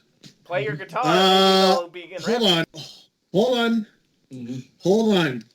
I might actually be able to finally use Bard is trained in a perform skill. I would also like to point out that Enzo and Lashanon are still in the room up at the top of the Red Velvet room. They never left.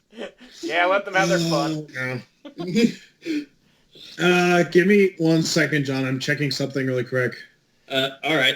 In the midst of this battle, Burchill just wonders, I wonder where that priest and the cat lady are.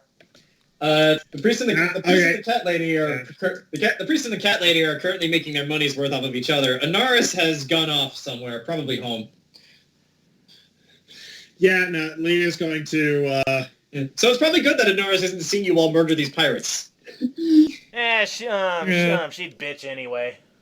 Yeah, no, Lita would have to basically whip out her guitar and then start playing, and that would just seem weird. And Lita is anything if not. Lita is not Bob Dylan or Willie Nelson, so no.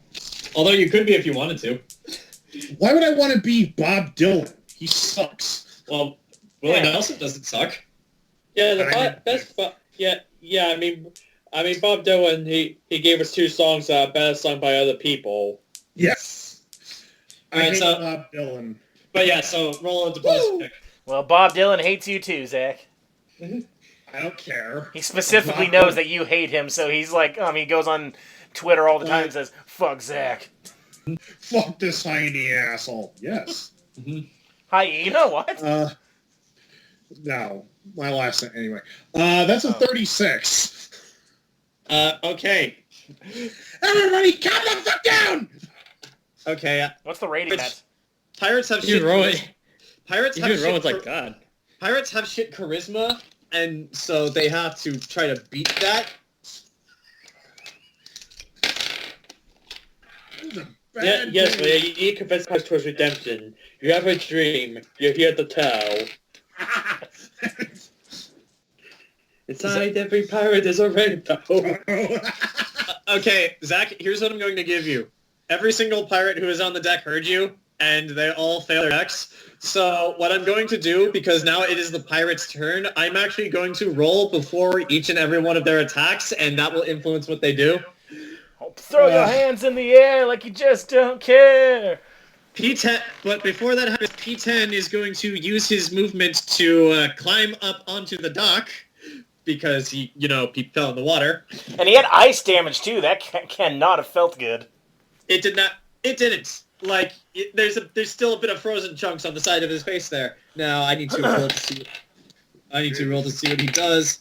Oh my god. Looking at the current situation, he is going to just go, well, fuck this, and going to run away. I'll hunt him down and kill him for trying to run. Okay. Number 70's making a break for it. Why are you running? Why are you running? Okay. P5. Actually, no. P1. Arav. Okay. Now P5. P5 looks at you and just like calm the fuck down. Who the fuck do you? And then suddenly before he can finish that thought, Arav runs up, draws his sword, and strikes at P5. Yay! With a 2, he does not hit. Oh. You tried. Now, for the others who did not get to go, because for the pirates only got 4 turns to keep this fair, you know what? A horse is an animal. He's not going to care. Actually, no. Burchill, you go before Horace. Lita has just yelled everyone to calm the fuck down. P5 does not seem convinced. However, your old crew member Arav has seemingly joined your side. The rest all look apprehensive, and they don't know what to do. It also probably doesn't help the fact that some are blind and some are sneezing uncontrollably. One of them's a popsicle, with horror on it, So, yeah, Ken, for the sake of this, I'm going to say that you can use your turn to either attack or you can try diplomacy one more time, and no additional bonus because of Lita's help. Lita's help was she gave you this chance. You can try diplomacy one more time. Do it. I will attempt diplomacy one more time. Mm-hmm. This will be your attack as well. So you can you can either try diplomacy or attack. Your choice. Yeah, I'm just trying to think of what to say. All right.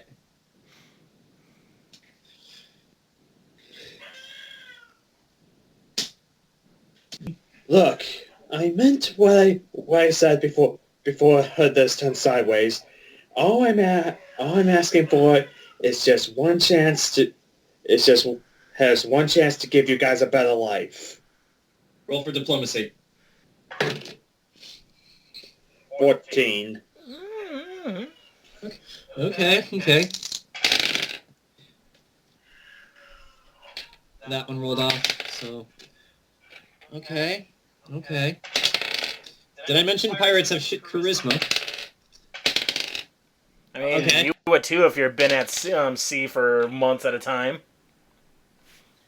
Okay, the majority of the crew who were initially hostile at this point seem to physically relax, and they lower their weapons. P9, however, does not. Between the uncontrollable sneezing and being blinded. Actually, no, he resisted the sneezing. Yeah. Yeah, but yeah, between being blinded, he was just like, yeah, it's like better lies. How the fuck could you? Before he could finish that sentence, Horace is going to use his action to grapple him with his beak, and with a natural 18, he does so. And Horace is going to spread his wings. I hope it'll be easier to just move Horace, and he's going to fly this way, and he's going to fly this way, and fly up, out, to the point where he's just a little dot. Godspeed, you magnificent son of a bitch! So yeah, P9 is for all intents and purposes considered dead because he is no longer a part of combat, and he is miles out that way. What about P10? Did he stop, or is he still booking it? He is still booking it. However, I will go place him under arrest. Okay. It is now back to your turn, and you're going to chase after P10. Yeah, I see this situation. I look at him getting up out of the water, running like, oh, "Fuck you, going." Gonna chase after him. You do still have to try to leap to get across. If you because he lost half of his movement getting up onto the dock, so he's actually not that far away. If you use your full movement and can fly, you can get to him and not have to roll a acrobatics check to jump. Can I get to like the point of the ship back where I'm out of sight from everyone else and then do the fly? Like running back there and then jumping off the edge. Like right here? Yeah, and then jump off and intercept. You could totally do that. There's a staircase here. I mean, the layout of the ship is kind of similar to the Black Pearl. And I'm going off that, and like hopefully I'm out of view of like some of the guards who are preoccupied. All right, so you make your way towards him. What are you doing? Well, I'm gonna. Let's see. I don't think he'll see this coming, so I'm flying into him. So I'll drop kick him first. That is a melee attack. So roll to drop kick him. I will also consider this a grapple if you want me to. How does grapple work? I don't think I've done that. Grapple. You're grappling someone instead of an attack, and it doesn't do any damage, but it restrains them. Yeah, sure. I guess I'll try. I mean, I'm pouncing on him like a damn eagle. Okay. That's what do I add? That is a strength check. It's a strength check, and then he has to roll to resist. Roll 20. I rolled a 19 on the dice, so that's good. Let's see. For his strength, that is a 14. He does not make it. So you land on him, and you have him restrained. He is pinned beneath you. And I'm going to use these manacles, which I've never used before, and like get his. And he goes, "Stop resisting!" Like with my distorted voice, like, "Stop resisting." Okay. All right, Batman. All right. So between P7, who is currently being pinned by Sleepy, P6, who has been tripped, and P8 is still blind. Though and sneezing. Yep, is still blind and sneezing, though the blindness is wearing off at the moment, and seeing the current situation. The only one who's engaged is P5 because he does not care. But, so for the sake of this, Rowan and Lita and Arav, if you guys all want to roll to attack P5 to finish him off, I will allow you to, because he's hostile.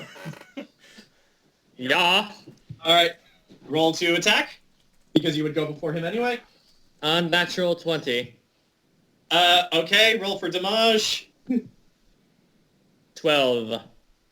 Okay, all right, you managed to actually knock his sword out of his hand with that attack. Lita, you're up. If you want to finish him, go right ahead. Yeah, I'll attack. All right. God willing, I don't roll shit. Mm-hmm. If that's the case, you gotta grow a mustache, Rowan. 13. 13, unfortunately, does not hit. God damn it. Arav, on the other hand, hits. Rowan knocks the sword out of his hand. He staggers back. You go to swing, but that does nothing. Then suddenly from behind him, you just like the front of the sword comes out of his mouth, and behind him you see a black man just holding a sword through his head. and as P5's lifeless body crumples to the ground, and Arav just yells out to whoever's left, "Everyone, just calm the fuck down! Do you all want to die here? What point is there in dying?" And with that, combat has ceased. Yay! We only killed 3 of them. Yeah. Combat has ceased. Well, some of them are still hostile, but one is being pinned by Sleepy, and the other is being pinned by Euron. Vess and Bon are currently still in the dock, but they have a crossbow and a bow drawn. So. And I've got a guy handcuffed. Yeah, your guy's handcuffed. He's not going anywhere. Speaking of which, before we go on, who does your Arav? What is? Arav, yeah. Yeah, what does he look like? He's black. He's bald. He's pretty well built. Does he look he's like a pirate. What's his name? The guy that was in Gladiator, and also the guy that was in Guardians of the Galaxy. Kind of, yeah. I can't say his name. It's got a D and a J in it. Yeah, he's African. He's actually Jimon Hansu? Yeah, that guy. Yeah, Jimon Hansu. Yeah, let's go with that. He's Jimon Hansu. That guy's cool. But yes, Jimon Hansu is currently yelling at everyone, "What's the point in dying for this?" And yeah, Rowan, you and all the guards are currently holding the other hostile ones at bay. Burchill whole like, okay, if everyone's now calm, any of you who don't want to listen to my proposal, you could who can nicely go with the guards to go hold off the guards and march yourselves off the jail, that'd be great. Anyone here want to listen to reason? Well, reason you could stay here. Arav actually walks up to you and just like this regular pay thing that you said. Is that true? You can keep paying us? Yes. Yes. It's not good. You guys won't be doing things much different from before, minus the range ships. This time you'll have the supplies and the destination of people buying them. All the others just look around, and Arav, still not entirely believing of this, actually looks to you, Lita, because you are currently the only one here at the moment who does not look like a city guard. Mm-hmm. You have a nice top hat. Well, you do, but you and Lita are the only 2 people here who do not look like city guardsmen. So the other guy flew away. Yeah, and the other guy left the ship. He ran. I'm taking that guy so he hears Burchill's offer too. Like, I'm pushing him towards the boat again. Like, hey, listen up. All right. So we'll just say for the sake of simplicity that you did do that and you heard. But yeah, Zach, the black guy's looking toward you just for more clarification. It's true. What he says is true.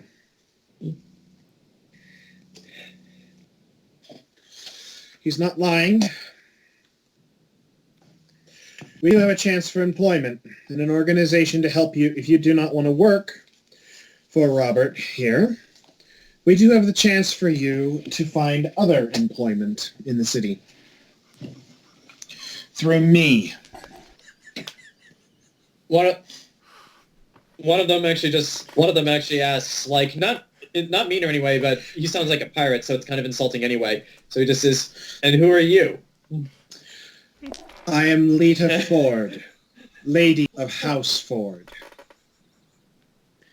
Suddenly all the pirates just freeze up in place, like they did not expect a noblewoman to be here fighting. Here's a maid outfit and a clown suit.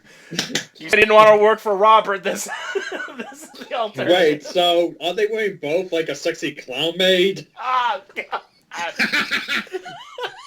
No.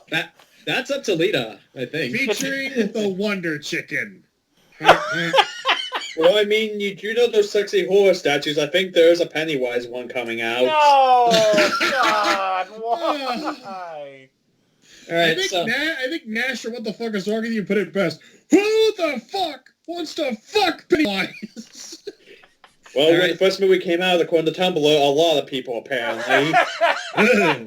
Anyway, But yeah, Zach, with what you said, like, and all the other pirates surprised that a noblewoman was on here, like, Arav actually turns back to you, Burchill, and just says, like, if what you say is true, we don't have to go on around risking our lives anymore. Only if you get attacked by a pirate, but, well, I was a navigator, and I was on the ship for years. I know routes. I could try to make sure you guys avoid those. He actually just looks straight at you and says, I actually remember the routes as well. Oh, that's good. But he quickly says before you can finish, like, as the only way I can think of saying I'm sorry for what I did.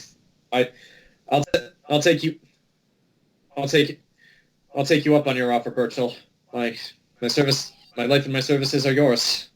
We're just going to put my answer. Look at me. You're the captain now. Perfect. One of the other guys who was P7 tries to shout something else, but, like, Sleepy just keeps pushing him into the wall. I thought you were about to say you pushing him into the water. Mm-hmm. It's like, so, for the sake of simplicity, we shall say P6 and P7 refused your offer. They were promptly taken to prison. What about P10? And because, like, as far as Rowan's concerned, a bunch of raiders tried to attack this very legitimate ship, and we had to take them in. Yeah, they infiltrated the ranks of their crew. Like, how devious. That's terrible. Absolutely horrible. And if Lita goes along with this, you'll have the word of a noblewoman of the city of Sanctuary, which means it will carry more weight. And we got Euron. He can, like, bullshit anything. Yeah. Well, of course, Lita backs this up. I mean, after all, she trusts the city guard inherently, especially this one ragtag group of guardsmen. Yeah. And you flatter us, man. C10 is being resistant as well, but Vess and Bond taken from you, Nox. I want my manacles back. So that leaves, like, what, along with, one or two other crew members? There's actually 4 left, including Arav. You don't know their name. Actually, no, Cairo died. No, Cairo was the one who got tripped by Euron. So he is actually, yeah, he's staying. He's staying for the ship. And along with Steve, Milton, and Bradley. So you got Arav Johnson, you got Cairo Simpson, and 2 others whose names you do not know. Milton and Bradley. Mm-hmm. Okay, so we're going to need to make some to fill up the now empty spots of the ship. I should point out that the Maid Inspector is slightly smaller than the other ships that you got for the Burchill Foundation, but it is much faster. Yeah. It is a speed ship. Well, yeah, but still, a crew of 5 people isn't good enough. No, it is not. And you did kill about half of them. Wait a minute. That and. Sorry, I just had an idea that your contacts with those merchants, like maybe they'll have, hey, who you want to be on the seas instead of donkey trails? Well, we shall see. But they're the ones giving me the silverware. Oh, that's right. Yeah, they have their own job. So if you mean those guys, they can't help. But yeah, for the sake of simplicity, you got 4 people on your side. I'll get you their names later if you ever decide to do a solo session. But for the purposes of you, Rowan, I'm going to assume you go with the rest of the city guard, escorting the would-be criminals to jail. Unless my associates have anything else for me. Well, there are only 4 of them. There are enough guards there to take them all back. So with this in mind, Euron just goes like, "Well, I think we pretty much got this covered, man. Like, if you want to come with us and tell them what happens, it would help. But I guess we got this taken care of at this point." Well, by associates, I meant criminals. Oh yeah. You can stay if you want. Well, the criminal. Well, that's what Euron is saying. They can handle this, so you can stay if you want. If you stay, Sure. you get the Yeah, I'll stay. Yeah, if you stay, you get the chance to raid the ship. Before they leave, though, I look at Euron and I went, "Hey, you and the boy, free shot of the shine next time you're in." You see Euron just smile at that. I'm gonna hold you to that. And he walks off. So, for the four of you remaining on the pirate ship, with your four newfound allies who are very much defeated at this point, what are you all doing? Well, there's one item the Burchill's going to be looking for. Yeah. Okay. And a mysterious key. You do that. Nox, Lita, and Rowan. What are you guys doing? Should we see what their cargo was? I still don't know what they were hauling. Do I have made to up very, to try to find the map, or... We'll get to you, Burchill. I want to know what everyone else is doing first. The berry fruit's gonna be real. Uh-huh. Okay. Okay. Unless Burchill Yeah. wants help looking for the stuff, if he wants us to help. I'm going to go raid the captain's quarters and basically see if he has any books. Well, I was going to the captain's quarters because that's where I assumed the map would be.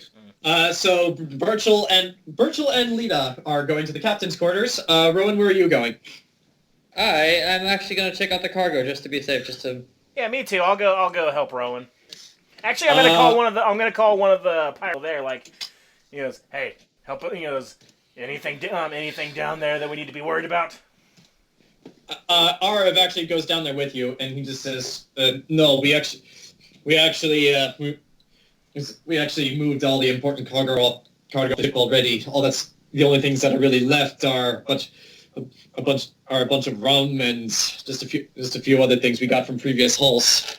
And going down into the cargo holds, you don't find as many boxes as you do hoped, but you find an entire section of the wall where it's just barrels upon barrels of rum." The rum is not always gone. Yeah. Mostly, I just wanted to check the cargo containers, make sure there was no other elf girls in crates, because I still have forgotten that last time. Roll for perception and roll for smell in particular. See if there's any sense. I'm gonna roll elves. profession. Yeah. Oh, this time it was an elf boy in a barrel. That's different. Yeah. Because we still haven't figured out how she got in there, did we? No, he's never bothered to figure that out, and the time to figure that out has long since passed. Did she ever? She's your daughter now. Has she ever said, "Oh yeah, these people put me in a crate"? She doesn't know. So she didn't know. She doesn't know what happens. Like the whole thing with like the what was it? The sleep potion where they forget. That's what happened to her. Fuck. Oh yeah, I got a 30 on smelling. Well, profession. There's 23. Between the two of you, there are no humans in any of the remaining crates. You do, however, find a bunch of weapons from various places. Like, Oh my. quality's not that great, but it's just a bunch of swords, crossbows. There's one longbow, just like things that you could take in a bind, just like regular weapons. But there are a bunch of them. Oh, if they don't mind, I want to take a bow. Have some range capability aside from the sling. Yeah. Okay, it is a longbow. I don't know if you're proficient with that. Elf. But It's in my jeans. I'll tell you what. I'll let you keep it for now, and we'll talk about whether or not you can use it later. Nox aside from rum, there's actually quite a bit of gold and silver down here. In total, I believe there's about 500 in total. You also find, in particular, a sack of precious gems. I don't know what I could use that for, but Well, you discern their value. Like they just look like gems. Some are cut, some are uncut, but you have to discern each of their values. They're all different. I'll wait till because this probably belongs to Burchill now anyway. So Yeah. I'll leave it be. So Yeah, that's all I wanted to check is for more stowaways, but that is. yeah, but yeah, like aside. But yeah, your haul was a bunch of money, a bunch of weapons, and lots of rum. Lita and Burchill, I would like both of you to roll perception checks to search the captain's quarters. All right.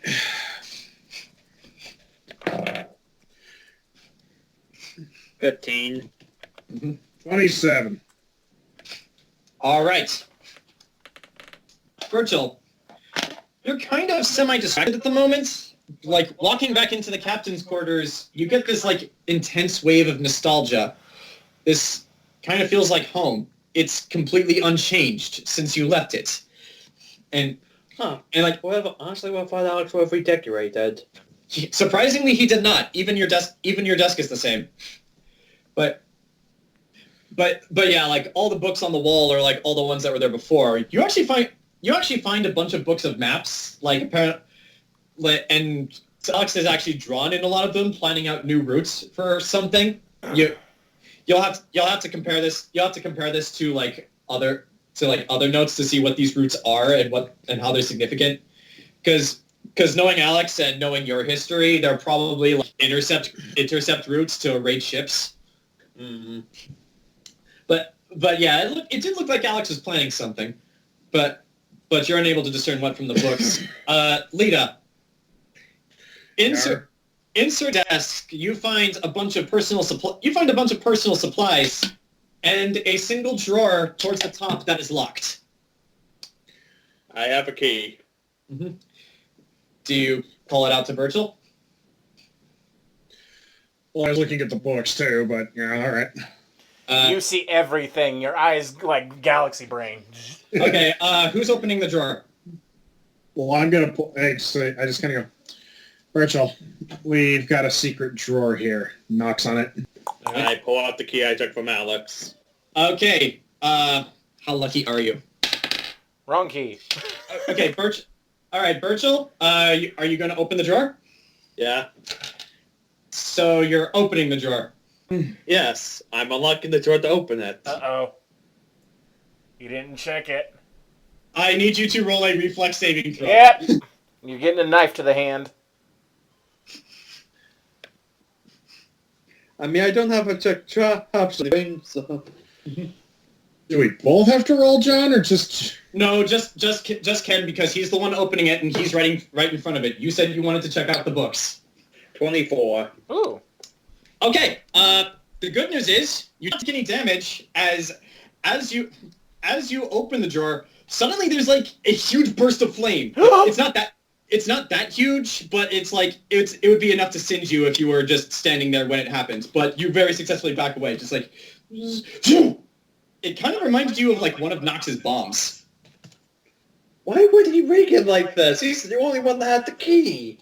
There's probably a tripwire underneath it while he takes off. Have you guys ever seen Death Note? Oh. It's kind of like that for how he rigged it. But yeah, Put out the fire on the map! Quickly, pat it out! Burchill, opening the drawer, roll perception for what you find in it. Oh. 24.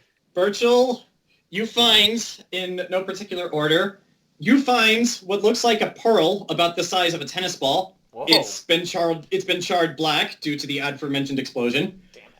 You find a book that had been burned to cinders. Shit. And that would have been important and you find a single piece of paper in the corner. Looking it over, it's burned to cinders, and the only thing remaining is the corner. But it looks familiar. You recognize it. This was the map. Damn it! Whoa. Oh. God damn you, Alex! Let's resurrect him and kill him again! Wait, I might have something to fix this. Which was like this close to breaking down and crying. Mm-hmm. You specifically said you wanted to open it. You did not at any point say you wanted to check for traps. Why would I? Because this is D&D! Because this is D&D. Sometimes there are traps. We should have... the minute he said you open, I'm like, oh, fuck. That's why I asked you twice, but you said you were opening it. Oh, God damn it. I'm sorry, Ken, but this is how it works, and this is something that Alex would have done. Alex, I'm sorry. dude, that bastard. We should have tortured him more before we killed him. Wait. He's started as a rogue, and he has points in saps, so... Fuck, if he was a rogue, no wonder. Yeah. There's gotta be something. There's like spells and stuff that if we have a piece of the paper, we can recreate it. But, We can go to the black market, we can recreate this. But yeah, Ken, for all intents and purposes, the map that you had of the teleporting treasure chest is now gone. Fuck. I'm sorry. No one has anything that can fix this. If you have a corner of it, go to the black market. There's something that can like a restoration thing. Only thing I have that might be close is I have something called Lore Master. What does that do? It's a feat. Bard can choose not to take 10 or several. In addition, once per day, the Bard can take 20 on any knowledge skill check as a standard action. If Burchill, I need you. And that 20. Oh. Should you choose in your own way, you may tell Lita what just happened. I'm just imagining Lita's just kind of doing this, like, read that, read that, read that. And you're actually going through all the map books that Burchill pulled out. But yeah, Burchill has been uncharacteristically silent. That was the map. That was the one way I could find them. Lita turns around. You see Burchill, like, he's freaking out, like, tears go Mending! If we have mending, we can do this! Wait! Used on the drain. Lita grabs Burchill. Burchill, calm down. Take a deep breath. Roll a charisma check. Burchill, I want you to roll a willpower saving throw. If it beats Lita's, you're not calm. This be diplomacy. No. You're trying to console someone who is panicking. 7. What'd you roll, Zach? That's a 9. Well, Burchill rolled a 7, though. So yeah, you kind of managed to calm him down. Also, I rolled my die, and I shit you not, that's where it landed. On F. Nice. It landed on my fucking keyboard. All right, guys. All we need to do is get a mending spell, and then we gotta get someone with the spell Make Whole. We can restore this. I might be able to use my runes. Yeah, we need mending and Make Whole. I've looked up this exact thing. We can fix this. But you're not there. So you don't know this is going on. Lita, This is great. Okay. What happened? I felt something, but I wasn't looking. He rigged the drawer and burned everything. Lita just kind of looks at the burnt... Huh. Well... Okay, wait. Would I know of a room that could act as the mending spell? Do you know the mending spell? I do not. Then you do not know of a mending spell that can act for that. You do not know of a rune that can act for that. You would have to learn it. Wait. If we keep the burnt ash, we can still fix it. The ashes will not work, but you do. Actually, yeah, you would have to collect the ashes, but you do have the corner that is left. I do have Identify. Huh. That's not really going to help here. Yeah. Identify is more to identify things you don't know. You do know what this is. It'll just tell you that that's the map, and that's all it'll say. Yeah, all it will do is just tell you that that's the map. It won't help. Hold on, let me check something. But yeah, Ken, again, I'm really sorry. I tried to think of what Alex would do when this came to mind, and you... He would do that. Yeah, he would do that. He would have done this. I'm so sorry. Lita looks at Burchill. Okay, I think I know how we can fix this. It's not going to be easy, and especially in this godforsaken city. All right, Burchill, what I need you to do is, 1, take a jar. Like, she basically find an empty jar and scoop as much of the ash from the drawer inside of it as possible, including the little corner that's still there. Is there a jar near anywhere? Roll perception. I got jars. 30. No jars in here that you can see, but with a 30, you do know that Nox has plenty of jars. Where's Nox? Find him. You actually do know where Nox is. He said he was going to check the cargo hold. Like Rowan, think of all this rum. Like this is like All right. straight from the islands. As you guys are discussing it, suddenly Burchill, how do you want to enter the room, Burchill? I thought Leah said she was game. Yeah, I'll run down and grab. Oh yeah. Okay, Lita, how do you want to enter the room? Lita climbs down into the cargo hold. Yes, I need a jar. I need I need a couple of jars. Oh, okay. What for? What happened? We're scooping stuff up. Is it alchemical ingredients? No, ashes. Ashes. Who'd you set on fire? Lita goes. Those dreams. Ooh. Lita, look. There was a map. It was enchanted. Apparently, Alex rigged his drawer to catch fire. Note to self. Look into that. Long story short, Knox. We need to figure out how we can take this to... We're going to basically do some research and figure out how to repair this jar of ashes and get it whole again. That's magic. I know a place that's got that, but... Yeah, I don't think I've taken you to the black market, have I? The black market won't help you with this. They will help you with acquiring magic texts, which Lita has abundance, and it has an abundance. I got a ton of books back. Look, I need you to help me scoop up these ashes in a jar. We're going to take them back home. I'm going to do a bunch of research, and then we're going to fix this. All right, I got jars. I got flingers. I got more if you need them. And I follow her upstairs. Okay, between the two of you... Wait, hold on. One other thing before we go up, John. Yeah. Do I see the barrels of rum in the ship? You do. I mean, they take up the whole wall of the cargo hold. It's kind of obvious. Lita looks past Rowan and Knox, sees one barrel. I call dibs. One barrel. Okay, I want one too.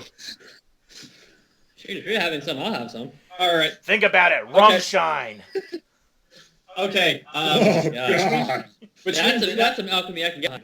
Okay, but between Lita and Nox, because the two of you said you were doing this, I want both of you to roll dexterity checks to see how finely you can get at the ashes.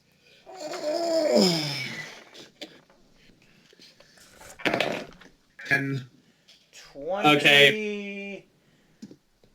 25. Lita, you try to help, but Nox is clearly better at this than you are. You're mostly just getting in his way. Yeah, she's like trying to use her hands. I'm like, no, and I get like an envelope. I'm like this. Scoop. But yeah, Nox, through mostly your efforts, you do manage to collect all of the ashes. No, Jayson, don't write that. Whoops! Actually, Lita, I'll give you this. In an effort to help Nox, you do grab like a rag from somewhere and wipe off the pearl because it's now charred. Actually, no, that's not ashes. It's just charred black now. Yeah, that'd be harder to burn. Yeah. we're also taking that book. Yeah, use the other jar for that book. Yeah. Can you distinguish the two ashes apart? Yeah, one was in one corner and the other was over here, wasn't it? You said? You guys have no idea. Wait, the map was enchanted, right?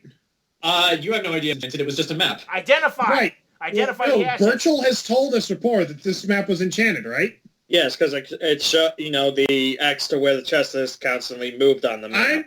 I'm going to use Identify to basically determine which ashes still have the enchantment of the map and which ashes don't, because the ashes that don't belong to the book. The ashes that do belong to the map. All right, cast Identify. Shit, that's spellcraft, right? Yeah. 18. You do not help at all with scooping up the ashes, but with that you are able to determine which ashes are which. And through Lita's direction, Nox, you do scoop them up into two separate jars. And I'm gonna label it with a piece of charcoal. Map, book. So, fuck you, Alex. She can bring back the dead and the books. Mm-hmm. All right. So you've collected the map. You've collected the book. What are you guys doing with the pearl? Because Lita, in holding that, there's something about this pearl. It's a black pearl. It wasn't black before. Can I cast Identify on this? You certainly can. Rolling spellcraft, I get a +10 to identifying magical items. That's a 19. All right. I do not know exactly what this does off the top of my head, but I have an idea. But yeah, so I'll just tell you that. Zach, this is a Pearl of Power. What this does is it requires attunement, but whoever is attuned to it, it gives you 1 extra spell slot per day. Ooh. Oh! Yeah. But yeah, it is called a Pearl of Power, and it's the size of a tennis ball. Well, we know exactly who to give that to, Rowan. Yeah. Well, Lita just got a boner. Uh-huh. Oh my god, she's a hyena! Mm-hmm. So, do we want to call the scene here, or was there? No, was let's there a bit more research this. emotional- We're gonna fix this now. We can't end it like this. Let's go hit Okay. the books. Okay, just for the sake of brevity, who's taking Burchill back to the Red Velvet Room? Because I don't know if Burchill even is aware of where he is right now. Oh, Burchill's not going to the Red Velvet Room. Oh, where's he going then? I'm, with your permission, guys, to lead into a solo session. Sure. Burchill's- Yeah, well, say what you want to say, and then for the rest of the session, we're going to have Burchill disappear.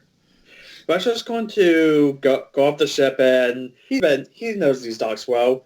He's going to go to the bounty board. He needs to take his frustration out on something or someone. Fair enough. All right, so we will get back to that. So, Lita, it's really late at this point. The Red Velvet Room is still open though. Do you go home because that's where your books are? Yeah. If we're gonna research the shit out of this, All right. I'm helping. Okay. Lita and Nox, both of you return home, and you see Pyrrha there, and it's like, "Oh, you're back? That was fast. How did it go? Did you get him?" good. Yes, I need you to do me a favor. Seeing how serious you are, she just straightens up. Say the word. What do you need? I need you to leave me alone for the next several hours, but in the meantime, I need you to draft an official letter of commendation from House Ford to the city guard, mentioning the following individuals. I list all. Yeah. Well. Yeah. Yeah. I have all their names. Like we can say that you do that. It's Lita like, lists all up, and then basically says, and then I'll sign it and make it official. We're delivering that to the captain of the guard. Also a contract right. for a bunch of new employees. that's. That'll come I'll, later. I'll get work. That's Sawyer's job. Yeah. I'll get to work on the letter of condemnation. And so she very quickly goes over to the desk, lights up a candle, and starts writing. And I should roll for her because, that's actually not that bad. Lita, because you are researching this with Nox's help, I would like you to roll an intelligence check, and you will get a bonus. Is Rowan helping us too? Rowan, where is Rowan? You didn't say what Rowan was doing after you all You left guys the ship. want my help? You want to read books all night? The rum is the rum. Do we have the rum with us? You guys have the whole ship, and the ship is technically yours. So yes, Can we tap the rum?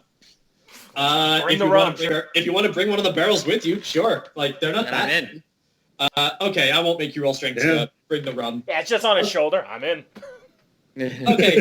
Okay. So after several hours and drinking rum, roll intelligence and you'll get a bonus for 2 people helping you. Is this just straight intelligence or knowledge all? This would just be straight intelligence because you're trying to learn a spell. 11. I can also. I was gonna give you a potion to increase your intelligence too. That is actually okay. Between the 2 of them helping you, you do learn the mending spell. Lita just kind of, after hours, says, Eureka! You found it. All right. Lita walks over, grabs a sheet of parchment, and then draws a circle, and then just starts etching out the runes. All right. You figure this out. Which of these are you going to mend first? Map. Matt first to make Burchill happy. Okay. Okay. Do you need to? This is technically an enchanted item, so. All right, everybody. I recommend standing back 2 feet because if this goes horribly wrong, well, worst case scenario, we're all covered in ash. Duration is Best case scenario- instantaneous. Spell repairs damage objects. If the object is a broken condition, then... Yeah, like we need mending and or make holes. Because make holes is like the better version of it. Magic items can be repaired by the spell, but you must have a caster level equal to or higher than that of the destroyed object. We're level 9, so I'm a level 9. Okay, you know what? One way or another, you're going to repair the map. I would like you to roll for this. This is magic, so whatever you use for that. Is there wait. Before you back, what do you use for your magic? Charisma. She's a bard. I gotta make those silver tongue Wait. potions. No, my spellcraft uses intelligence. Okay, here. Down this, a bottle of Fox's... My use magic device uses charisma. So You're not using a magic device. You are trying to restore something, and So that's spell. Yeah. You will definitely repair it. What this is for is to see if you can restore the enchantment. Okay, Zach, if you're using intelligence, drink this bottle of Fox's Cunning, you get a +4 to intelligence. I don't know if that works. It does. It's +4 to whatever you this. use intelligence with. Anything that uses intelligence. Yeah, it will work for this. Roll spellcraft. Drink this. It tastes like grapes. It's done.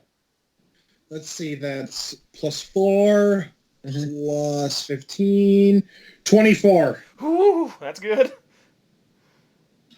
Hold on. I actually did not have this the DC for this in my notes. I didn't. And we're helping. No, you guys cannot help Lita perform magic because you do not know magic. I do know one magic spell, but that's it. That's it because that's my biology. Yeah. And I've never used Lita's it. just kind of both Zach? hands on either side of the circle. Zach, in order to restore the enchantment on this item, you needed to roll a 21 or higher. Yes! 24! So, oh my god, it's a good thing I gave you that +4! Yes! So pretty much Rowan and Nox, what you see is Lita holding her hands off of this and speaking some words that you don't understand. And the ashes of the map seemingly reform into themselves.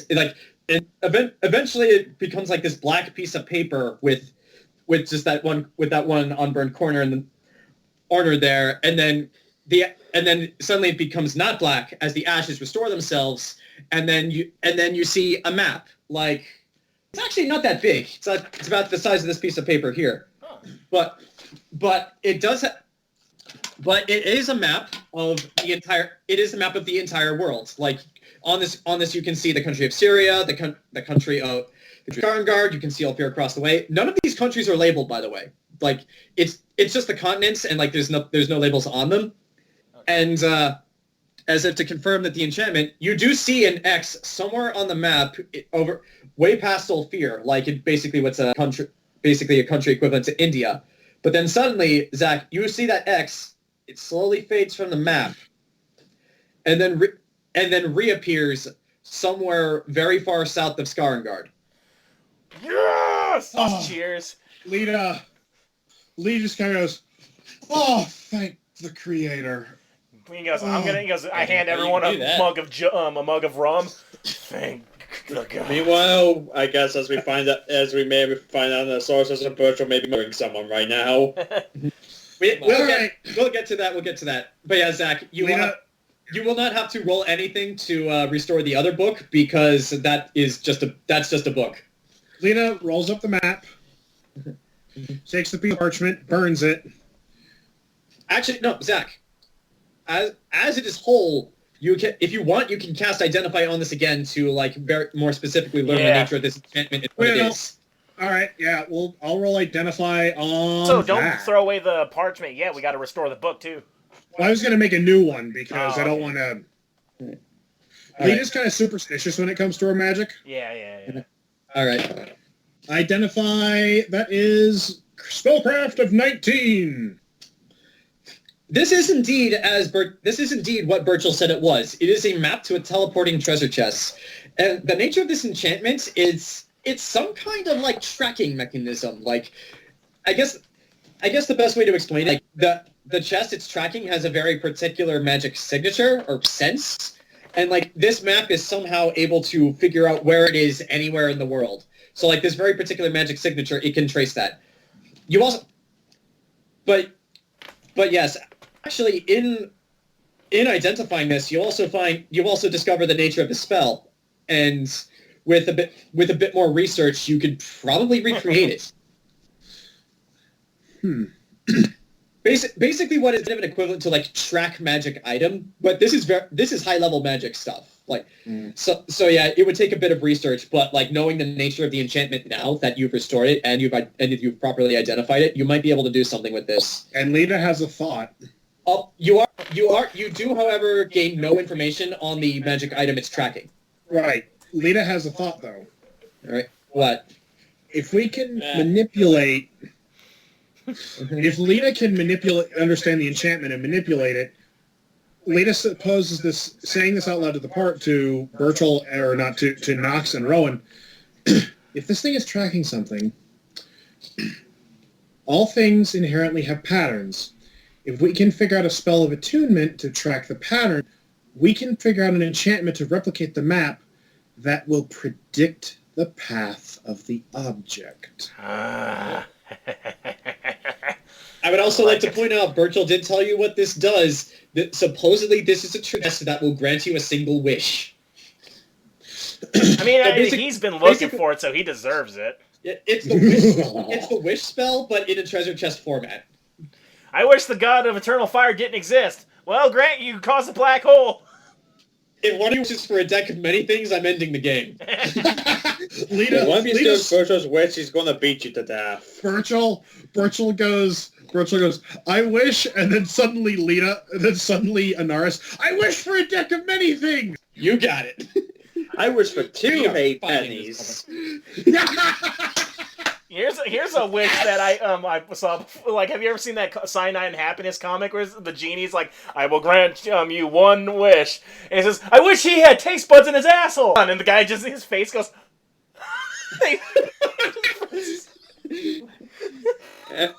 That's it. Yeah, we talked about this where you can't try to trick it like like that one type of post. You have 3 wishes. I wish you had math. You have 4 wishes. No. As Burchill understood the wish, and as he explained to you guys, it is a single wish. Once it's opened, there's only one. Once that wish is made, who knows what happens next? I wish he had taste buds in his asshole. That reminds me of the joke. You guys are trapped at sea, and they find a genie in a bottle, and then before the guy can make his wish, his friend goes, I wish the ocean was made of beer. Jesus, done. He just hears and he goes, dude, isn't this wonderful? Isn't this wonderful? The ocean's not made of beer. We can drink it. You idiot! Where are we going to pee? Okay, so since the ocean is now made of beer, just kidding. So with all of that said, and you have that idea, are you going to attempt to restore the other book? Yeah. Yeah. I wish to summon the smiling god. What? Okay. Wrong campaign. Okay. Screaming. What am I doing here? I hate my life. Yeah, I'm gonna use this. I'm gonna try to restore the book. You don't need to roll for this because this is not a magic item. Okay, good. Okay, so and redrawn. Second pile of ashes. And we don't have to roll because it's mundane. And you roll for this, and it restores an unmarked red leather-bound book. Lita kind of goes, okay, learning from Burchill's mistake, I'm going to cast Identify on this book. You cast Identify, it's a book.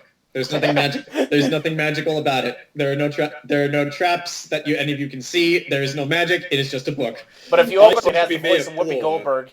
Mm-hmm. All right, I will open the book. I want to see what's in it. All right, opening the book.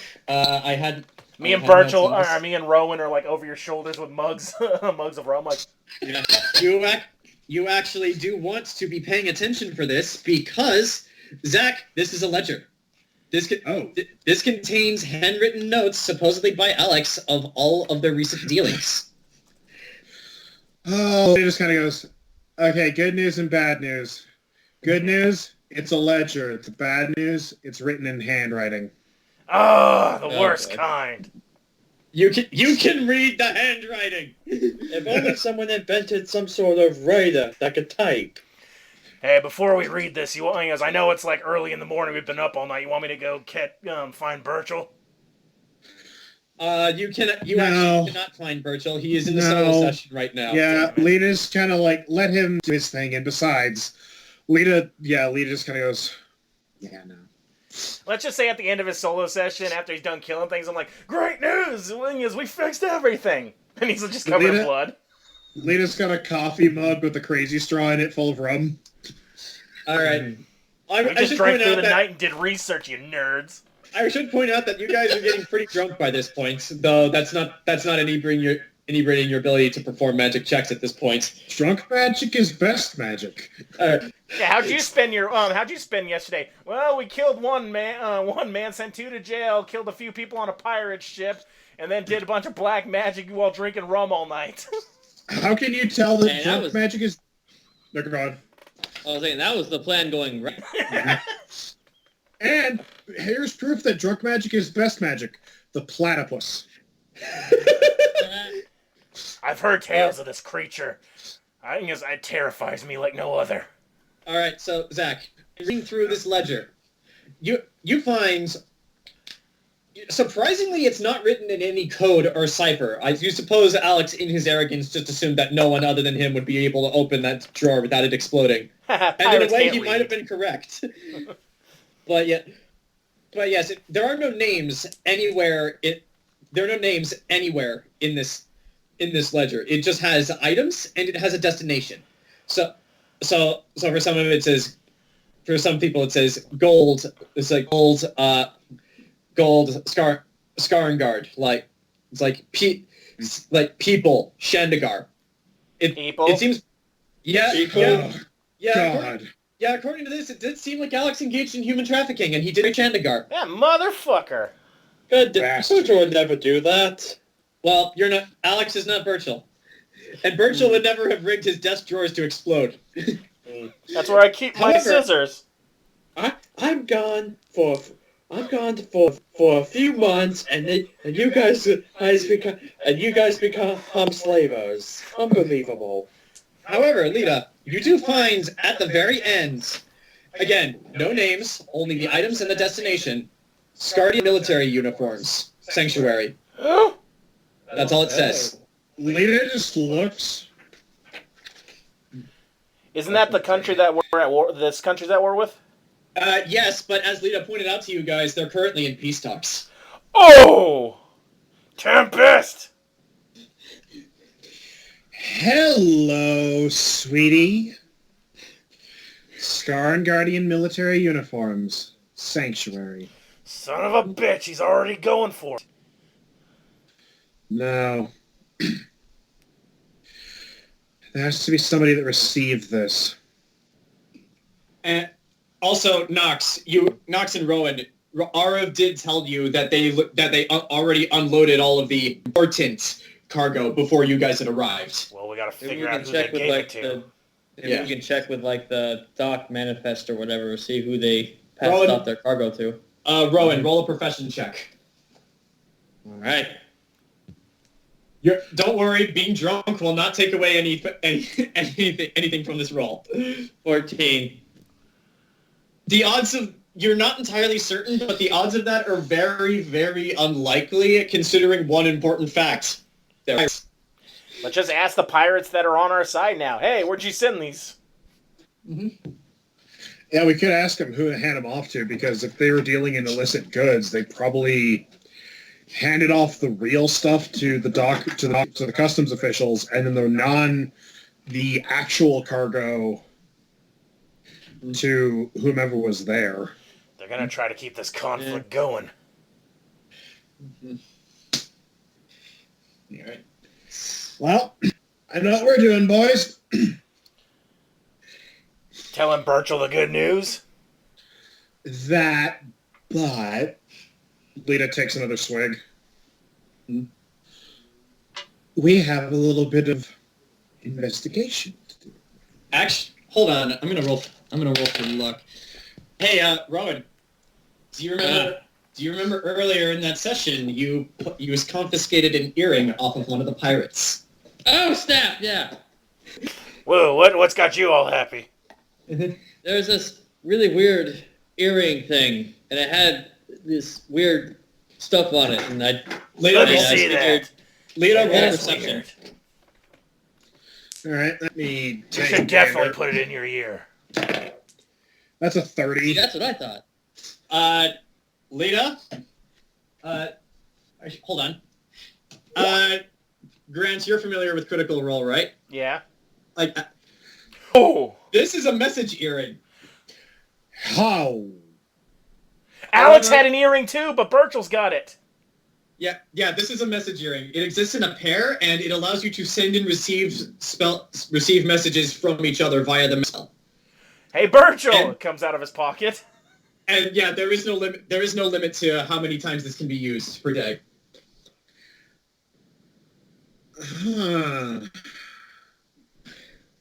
Supposedly the idea was with Alex, like someone he came into the bar with had that, so if there was an emergency, he would yell out to them through that. Wait a minute! If that's a rune on there, we can make our own earrings! My God. Lita, these are arcane symbols from the College of Magi from this country.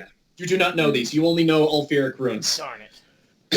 Why do you give us stuff and then take them away, DM? I have an earring, I know how to fly, and I'll be always at distances from you guys. Unfortunately, Burchill has the other earring, so this is useless right now. But yeah, assuming you can talk him into giving you the other earring, you guys now have a pair of message earrings. Cool. Mm-hmm.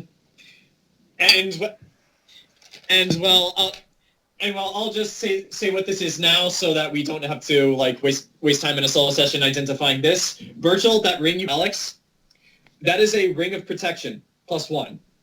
Oh. So whoever I think it requires attunement, but whoever is using the ring, add +1 to their AC. Nice. So yeah, your rewards for this mission are a Pearl of Power, some message earrings, and a Ring of Protection. And some story plot hooks. Yeah.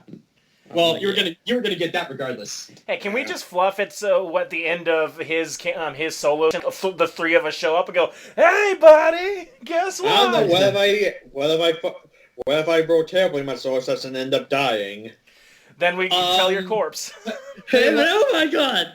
Tell you what, Burchill, if the rest of you guys are just going and possibly run a little bit later than I intended, we can do your solo session now and have these guys be involved.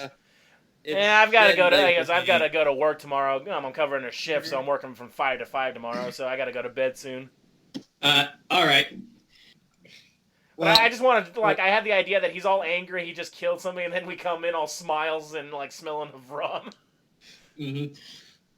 Actually, Lita, as you're finishing, Pyrrha opens the door. Sorry, I did not want to interrupt. It seemed like there was some pretty heavy stuff going on in here, but I finished the letter.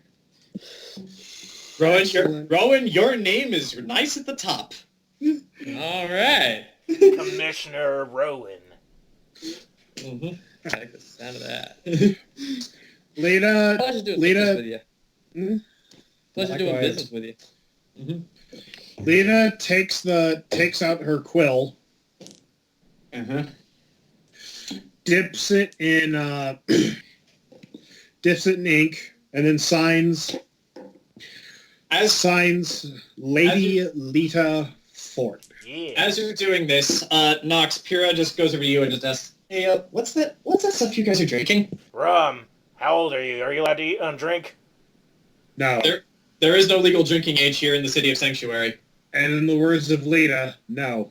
Oh, yeah, I thought last time I asked you said 18. This is based off of medieval land where there is no drinking age or legal age to vote. This is stuff you only drink at night, so it's morning now, so you shouldn't drink it.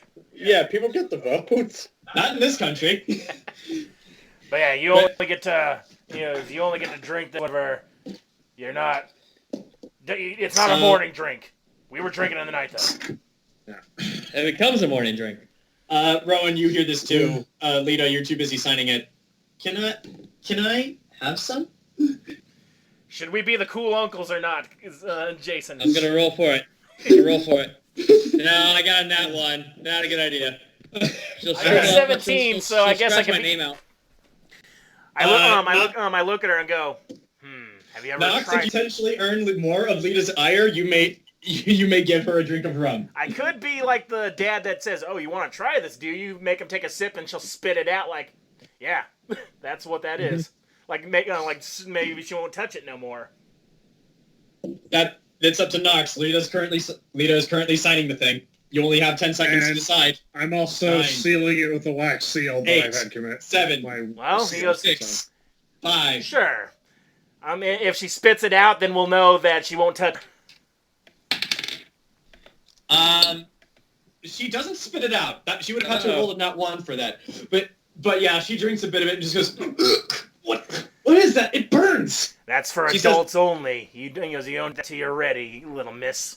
And I take a bigger swig just to show how much I can drink. She said that in Elvish, by the way, and Lita, you heard it. And yeah, I understand Elvish. I know. So everyone in the room understands it. Yeah. But and yeah, I say back in Elvish the same thing, like what I said. Yeah. But yeah, like Pyrrha just kind of just looks at you like. Go drink some milk, kid. She did not like that. Yeah, go drink some milk. It's better. Like, actually, she turns to Lita like, why would you humans drink that? It tastes like fire. It burns. Lita just gives a look at Pyrrha. Just remember that. Because historically, according to most fantasy lore, elves cannot handle alcohol that well. I look over at Rowan. Oh Lord. Well, you're a half elf, so you can get away with it. I got shit face off of one beer, but that's more than most elves can drink. This is why Havernar is one of my favorite characters in The Unexpectables. Yeah. But yeah, that's a lesson that we taught. All right, so with the surprisingly bittersweet but then restoratively happy ending to this. By the way, I was going to reveal that Lashinon knows the identify spell as well and could have these things for you, but you guys did it on your own, so I don't have to do that. She just now comes out of the bedroom with Enzo. Surprise twist! They're still in there. They're still going at it. That guy is gonna be drained. Like he's gonna need all pickle juice. Yeah, I know. I said Lashinon doesn't do relationships and Enzo doesn't do them either, but they're kind of like this right now because this isn't the only time they've been paired together. Yeah, let's pair the serial killer and the cat lady. It'll make up our lack of Catherine now. Yeah, I hope she charges per hour. No one told her that she had to charge for this. Lita, it's working for free. Yeah, Lita, none of you guys told you had to charge Enzo for this. Wait, Lita's losing money sense is tingling. and with that, I'm gonna call an end to the scene. Yeah, we saved it, Ken. We saved it.